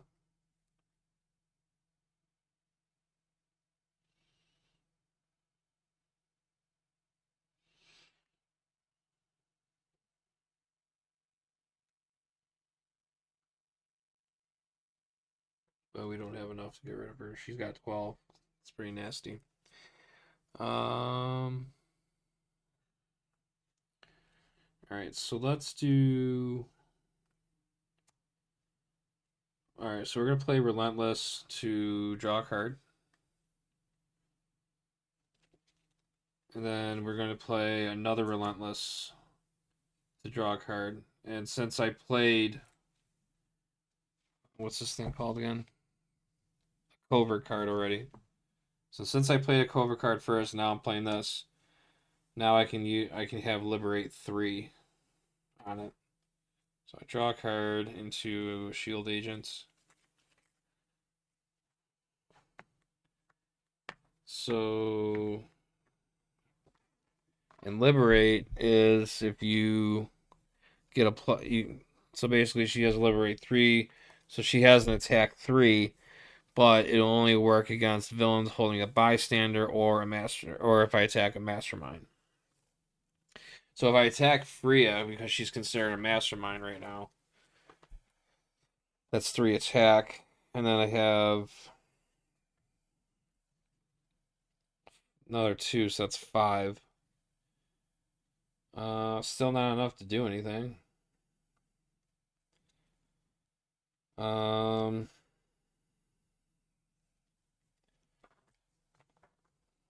so that's dead.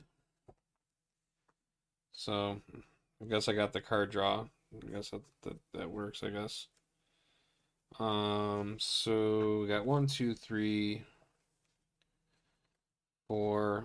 I got 3 here. Alright, so I'm gonna play these 3 cards. So this is a 2 attack, and then this is a 1 attack. So that's 3. And I'm going to take out this Giants of Jotunheim. And I can KO a gray hero card from my discard pile.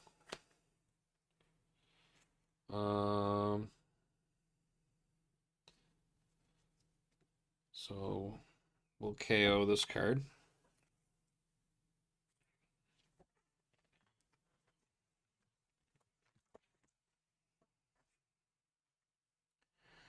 Then 1, 2, 3, 4.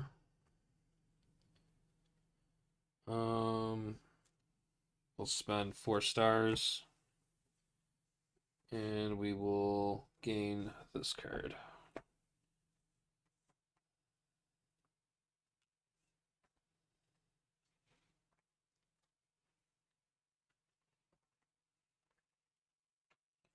Discard that.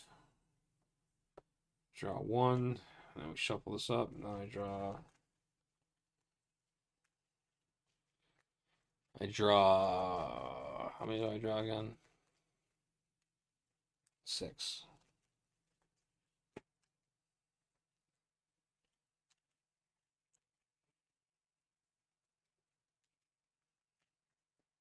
There's my 1, 2, 3, 4, 5, 6.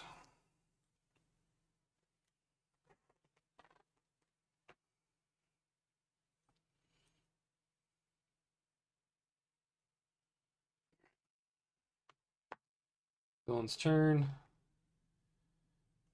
Party Nebula, ambush. If there are any intergalactic party animals in the city, each player discards a card. And then when she escapes, she does the same thing. So I discard a card.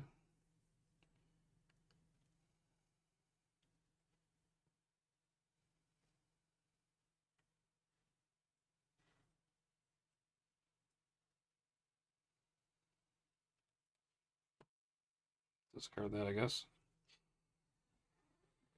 Ooh, this is getting a little spooky.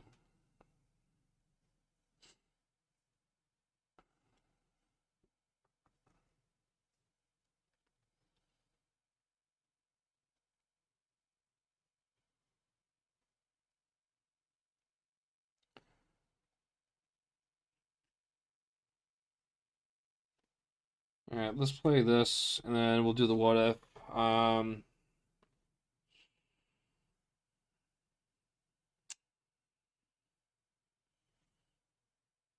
Let's do. I don't know. Let's do Black Widow. And it's not. And we'll just put this at the bottom. Right.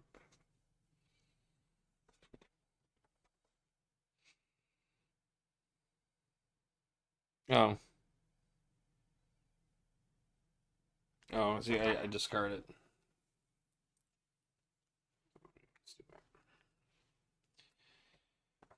All right, and that's did so she has. I have 2 attack right here.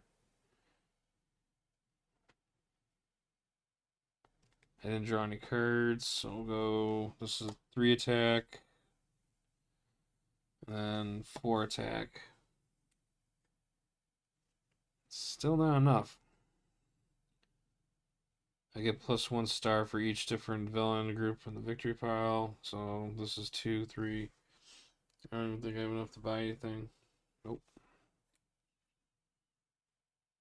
2, 3, 4. I got nothing. I'll discard those.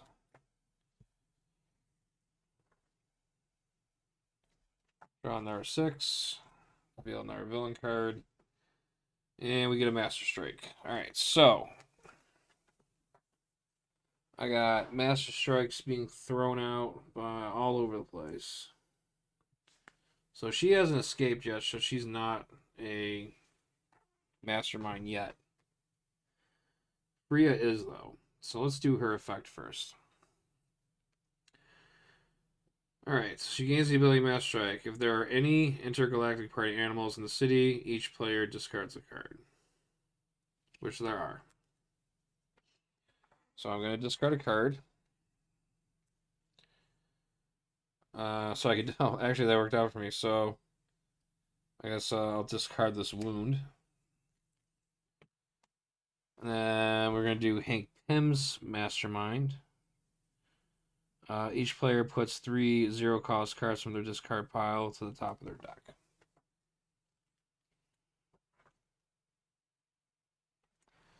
Alright, so I don't want to put the wound back in. So let's put her in. I guess we'll be putting in 2 shield agents. So these go to the top of my deck. And that's it. I got a wound in my hand, so that doesn't do anything.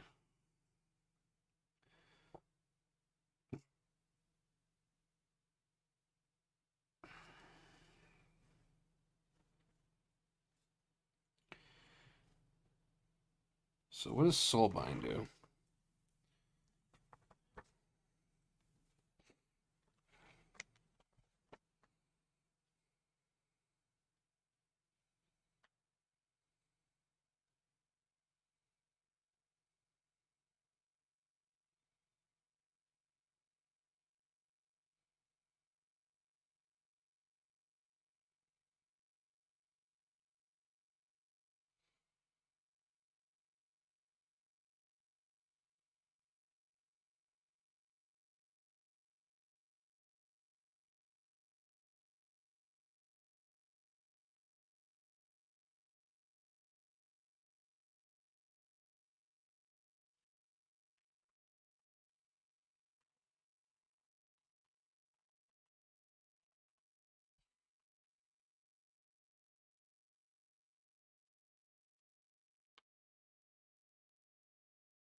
All right, Soulbound. In a man drive to save his beloved Christine Palmer, the alternate dimension variant known as Doctor Strange Supreme binds demons, Dark Souls, to devour their power. Uh, Uta and Watcher and Gamora also make crucial moves to bind certain souls and the Infinity Stones. This is represented with the new Soulbind keyword. Some cards say things like Icon Soulbind. You get plus attack equal to the villain's printed. This means if you have played that icon earlier this turn, you may choose a face-up villain card from your victory pile. Then turn it face down and put it on the bottom of your victory pile. If you do, then do the listed Soulbind effect. At the end of the game, when counting victory points, turn all those face down cards face up again, and you can count their victory points. But until the end of the game, the face down cards count. The face down cards count as not being in your victory pile at all.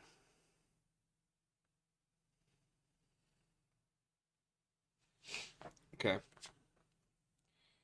Well, I can't do that because I don't have that card. So, but it's good to know how to do it, I guess. So we got 1, 2. I have 4 attack right here. 3, 4, 5. I'm just I'm going to choose not to recruit or do any fighting. And I may KO all the wounds that are in my hand. So this wound is going to get KO'd.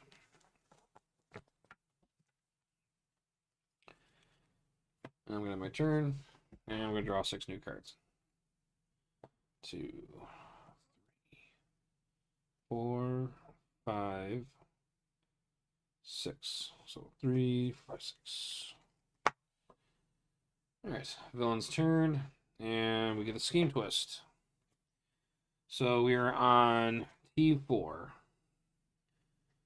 So that would be a covert, right? Covert. So I have to reveal my hand, and I do have a covert, so it's going to get attached.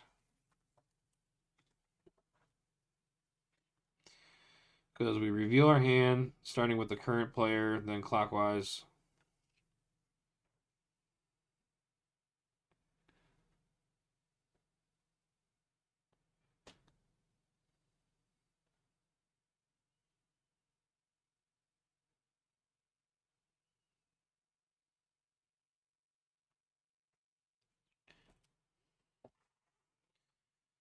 All right.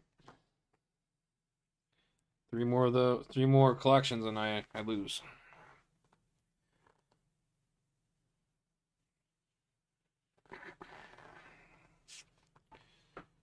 All right.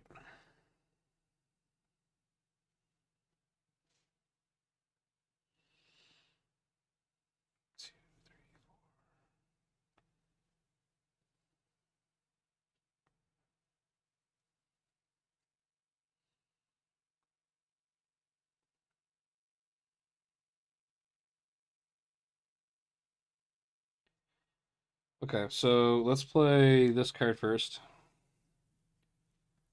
I get +1 star for each different villain, so it's worth 2 stars right now. But since I played him because he's got 2 icons, I'm gonna play also no matter the price. And since he's got the 2 icons, he gets +3 attack. So I have 5 attack right now. And this would be 6. So that's 6 attack. And we are going to...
Okay, so The color gray, so the shield cards count as gray. Okay.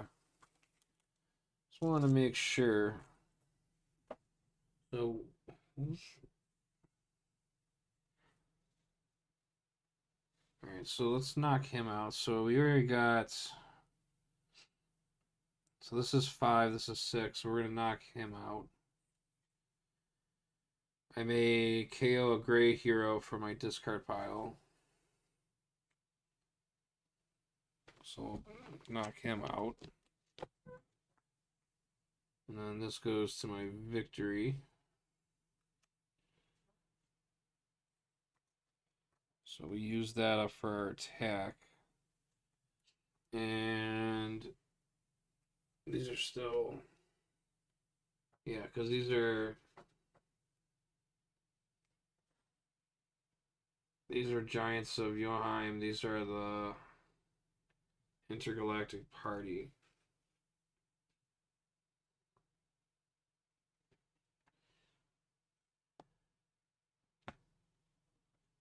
All right, so that's 2 different groups now. So he's actually worth 2 stars now. So that's 2, and then 3, 4. Can't buy anything. Crap. Okay. So that's done.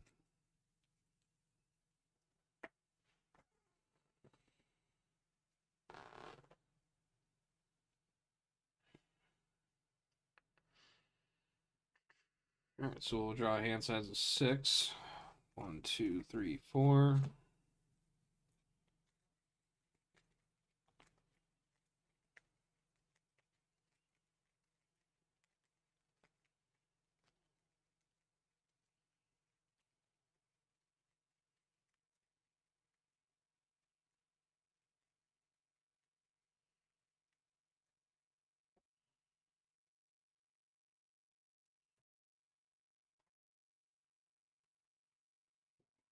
Five, 6.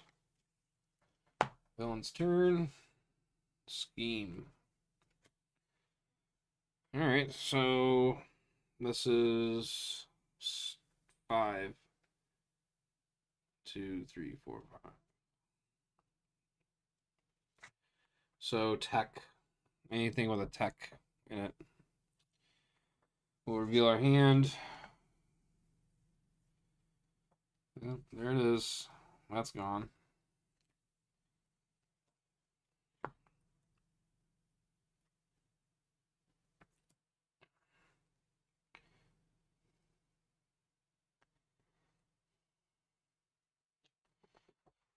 Hmm.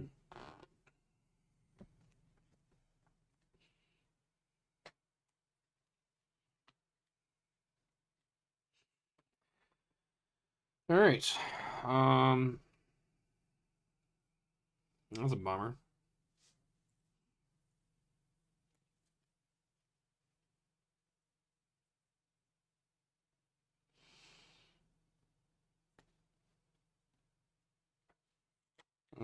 Guess we'll draw a card.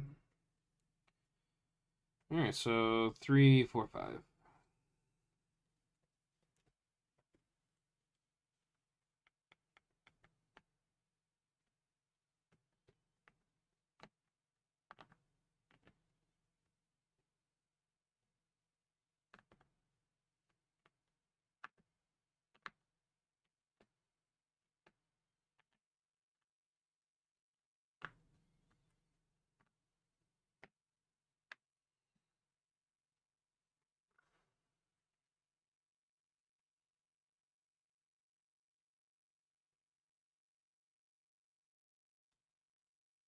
We'll spend 5. We'll gain that. 6.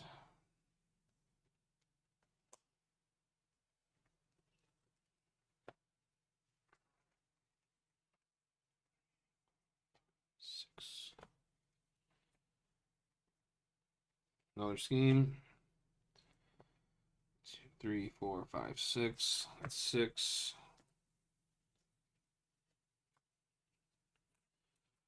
6 would be ranged. So I do not have arranged. And I do not have arranged in my discard pile. So that one will whiff. Lucky me.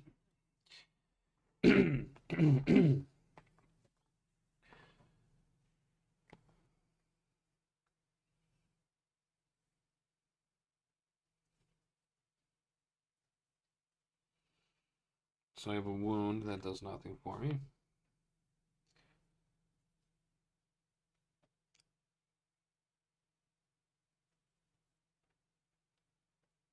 Two, three, four, five, six, seven. 7 attack.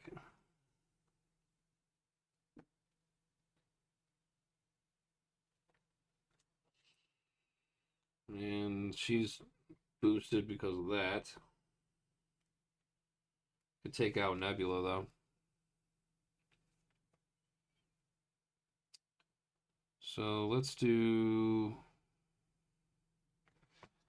1, 2, 3, 4 attack. Let's play a Gamora. Let's say there's a Gamora on no, let's say Black Widow. And it wasn't. So it was a Killmonger. Let's put that one. Put that one on the bottom. Oh, I have to discard it. Yeah, we'll get +1 star. Now let's discard it. So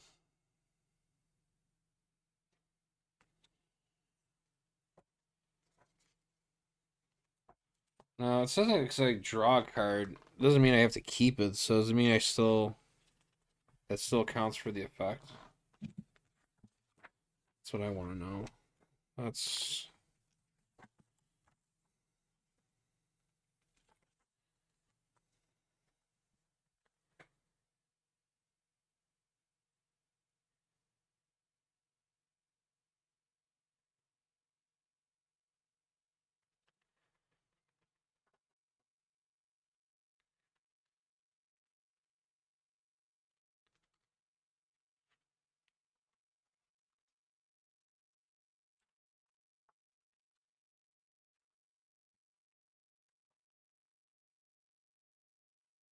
because technically, if I'm reading the rules correctly, when you do the what if. Oh, it's reveal. Okay, so I'm not drawing. It doesn't count.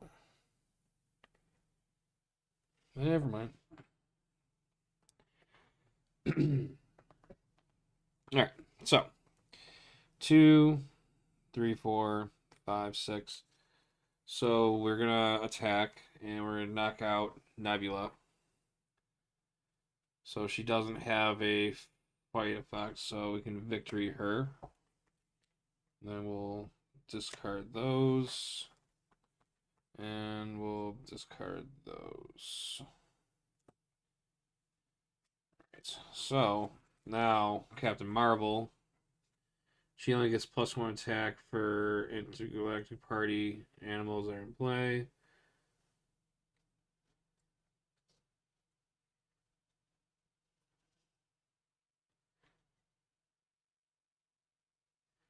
So she's only an 8 now. Alright, and we'll draw to a hand size of 6. 1, 2, 3.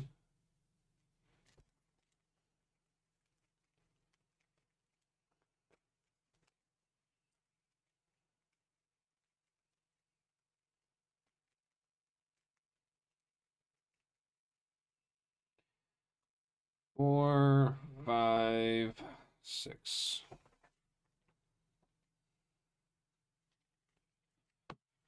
Villain's turn.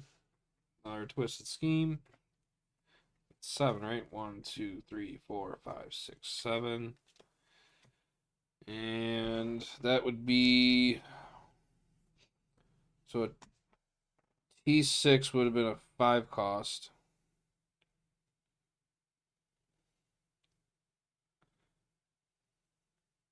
Oh, I skipped something. A 4 cost. Alright, so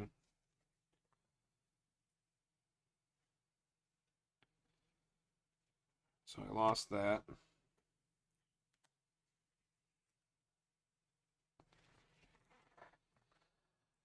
Lame. Okay.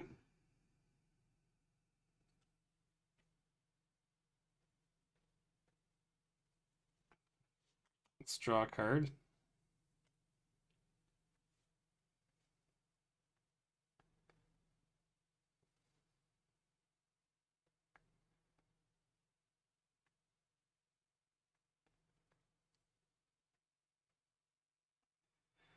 Looks like I'm not going to be attacking this round.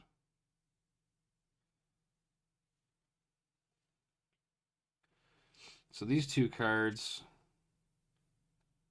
one apiece, but I get +1 for each different villain group in the discard pile. So we have the victory pile. So party animal, party animal.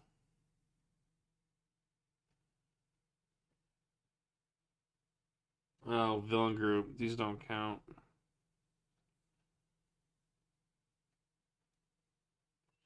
Wait, no, yeah, they do.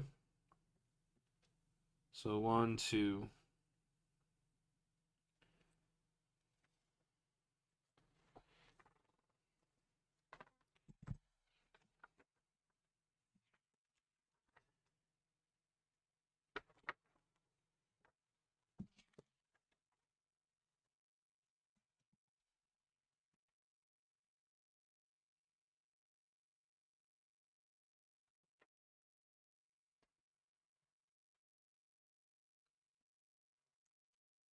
Yeah.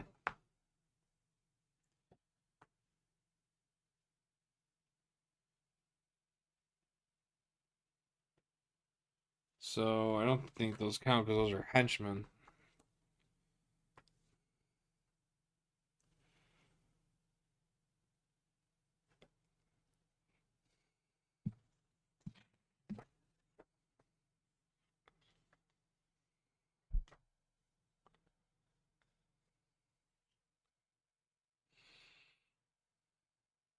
I screwed up. All right, so clarification. So, for example, when I was doing this wrong, so he gets +1 star for different villain groups.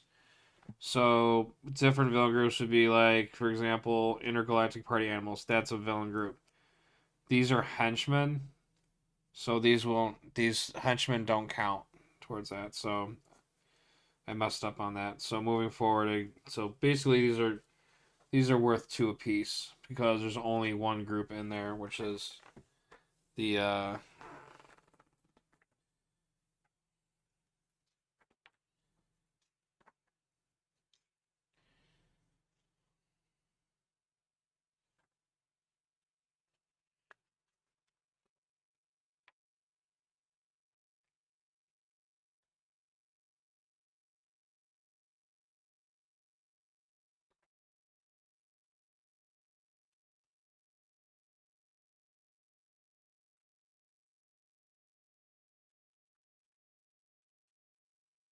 wait, maybe they do.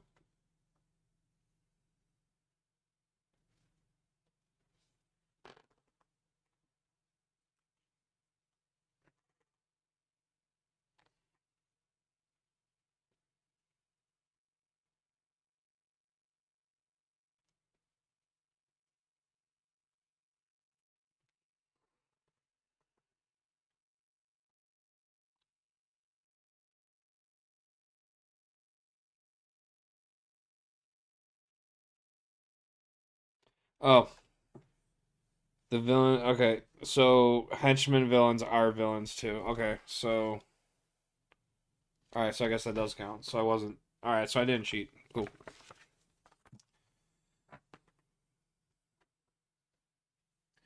Their group is a henchman. So So henchman and inter. All right, so that's cool. So these are worth 3 apiece then, because it's +1 for each. So there's 2 in there. So 1, 2, 3, 1, 2, 3. That's 6. That's a sixer. And this is 7.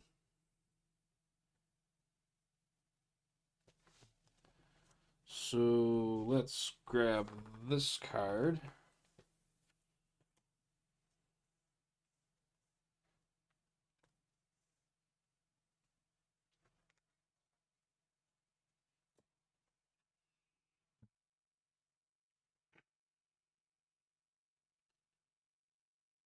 Um, we'll play this card and we'll do the what if ability. Let's choose Killmonger. And I was wrong. We'll discard that. And that's 2 attack, 3 attack. Can't do anything there. So we'll just discard that. Draw 6.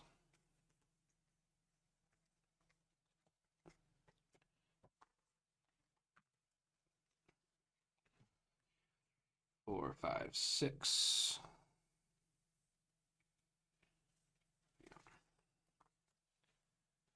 And that's it.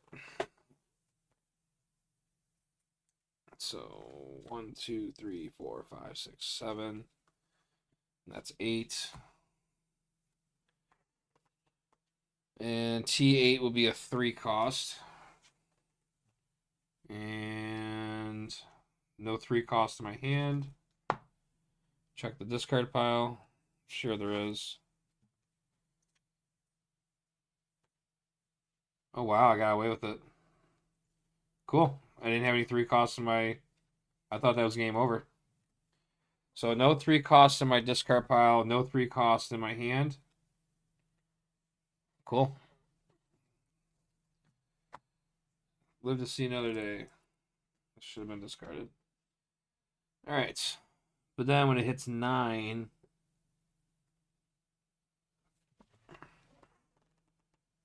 9 to 0 cost. Well, that will be a game over if I get a 9 on that.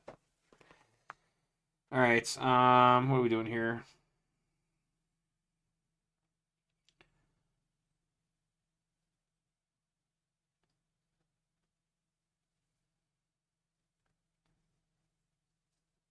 So we got 3 shield cards. That's 3. And then we got 1, 2, 3, 4, 5. 5 attack.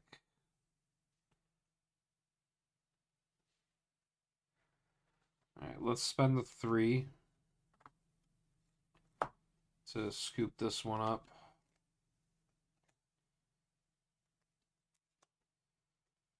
And then 3, 4, 5.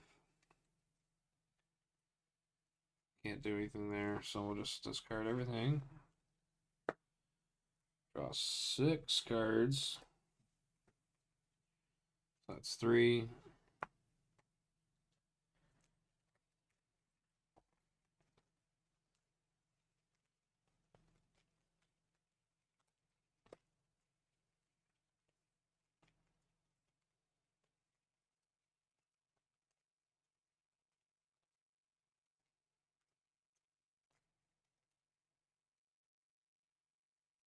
4, 5, 6.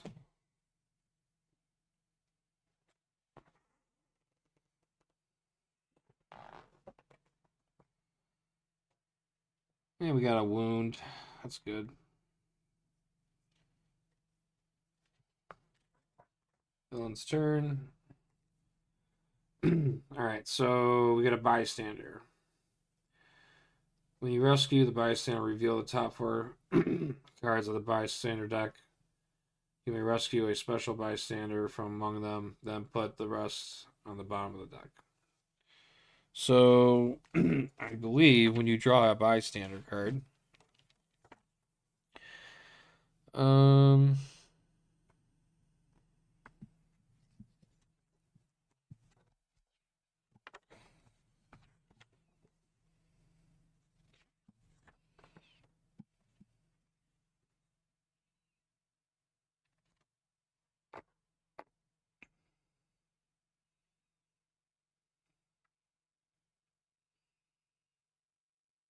All right, so he gets captured by Freya.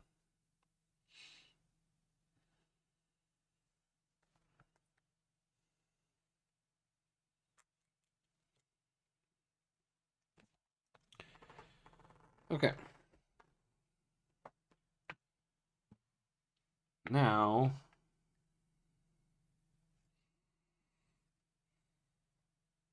it's my turn. So, do we do?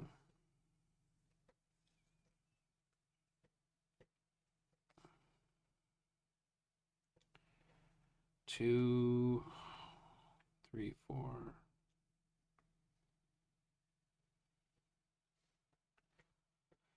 All right, so if we play this,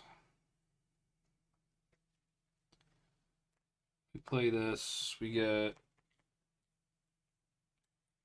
1 star for each different villain group. So that's 2. So this is worth 3. And then does that count because it has a tech on there?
Hmm.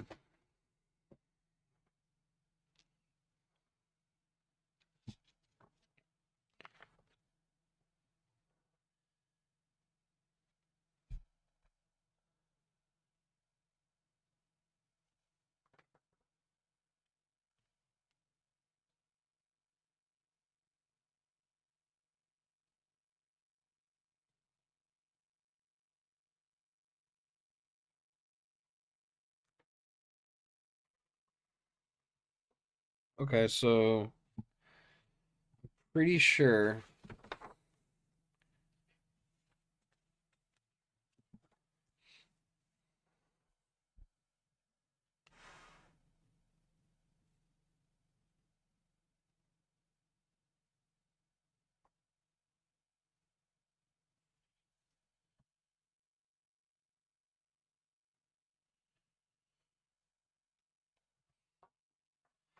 Okay, so from what I gathered, even though so since I played this card, it has both those icons, so I can still get credit for playing that.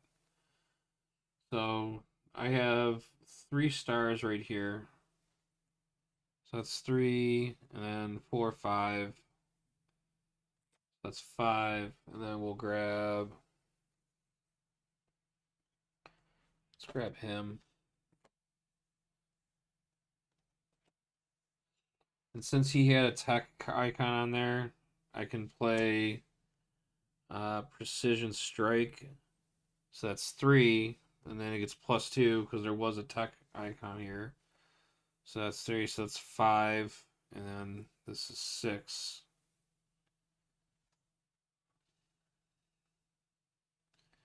But I don't have anything I don't have a target I can attack right now, so it's pretty much dead. 4, 5, 6. And then we draw the villain card, and it is a Scheme Twist. So with 9, or I think that's 9, right? 7, 8, 9. Yep. So T9. 0 cost cards. And there you go. And Evil has 1. Oh.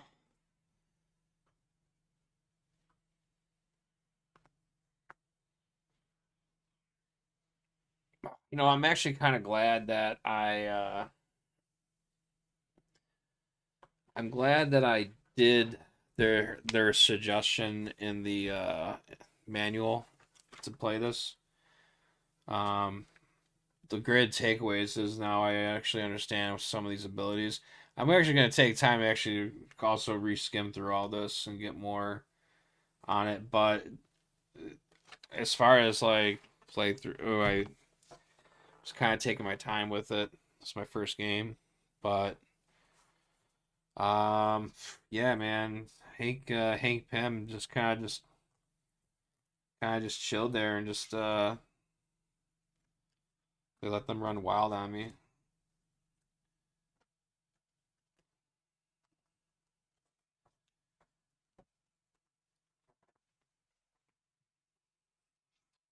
Things I should remember next time is like I need to try and find ways to get rid of some of those useless cards.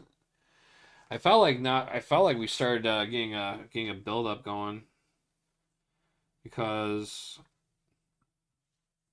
what could we done with this hand that I didn't die? So if I wouldn't have lost that, I would have only had these 2 stars right here. So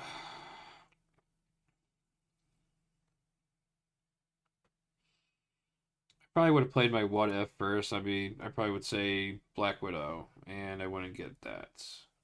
I would probably just discard that. So we would have a 2 attack, 3. Yeah, we wouldn't. Nah, we wouldn't even had nothing in that turn.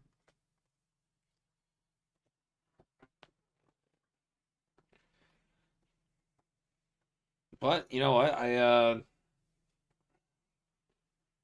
this was a long, long stream, but we had to sleeve the cards up. I like it. I think it's fun. I'm gonna play more. I have to. I'm invested now. But I'm definitely gonna play. I'll probably play this scenario out one more time with these suggested heroes, and then I'll work my way into the. Really, I want to play that Marvel Zombies one. That one looks fun. But I think I should probably get one more game of this one in first. But who knows? But other than that, yeah. Thank you for anyone who stopped by or took time to check this out. This is Marvel Legendary, and it is a game that is looks like it's published by Upper Deck. And this is actually my second. This is my second different kind of game alongside Marvel Champions, and this is pretty good. I can't believe I didn't even know about this game, and this game's been out for like over 10 years. Shows what I've been doing, right? But that hope everyone has a great night, evening, afternoon. Thank you for stopping by. If you liked the video, please like it or subscribe. Helps my channel out. Trying to build it up. And I'm going to bed.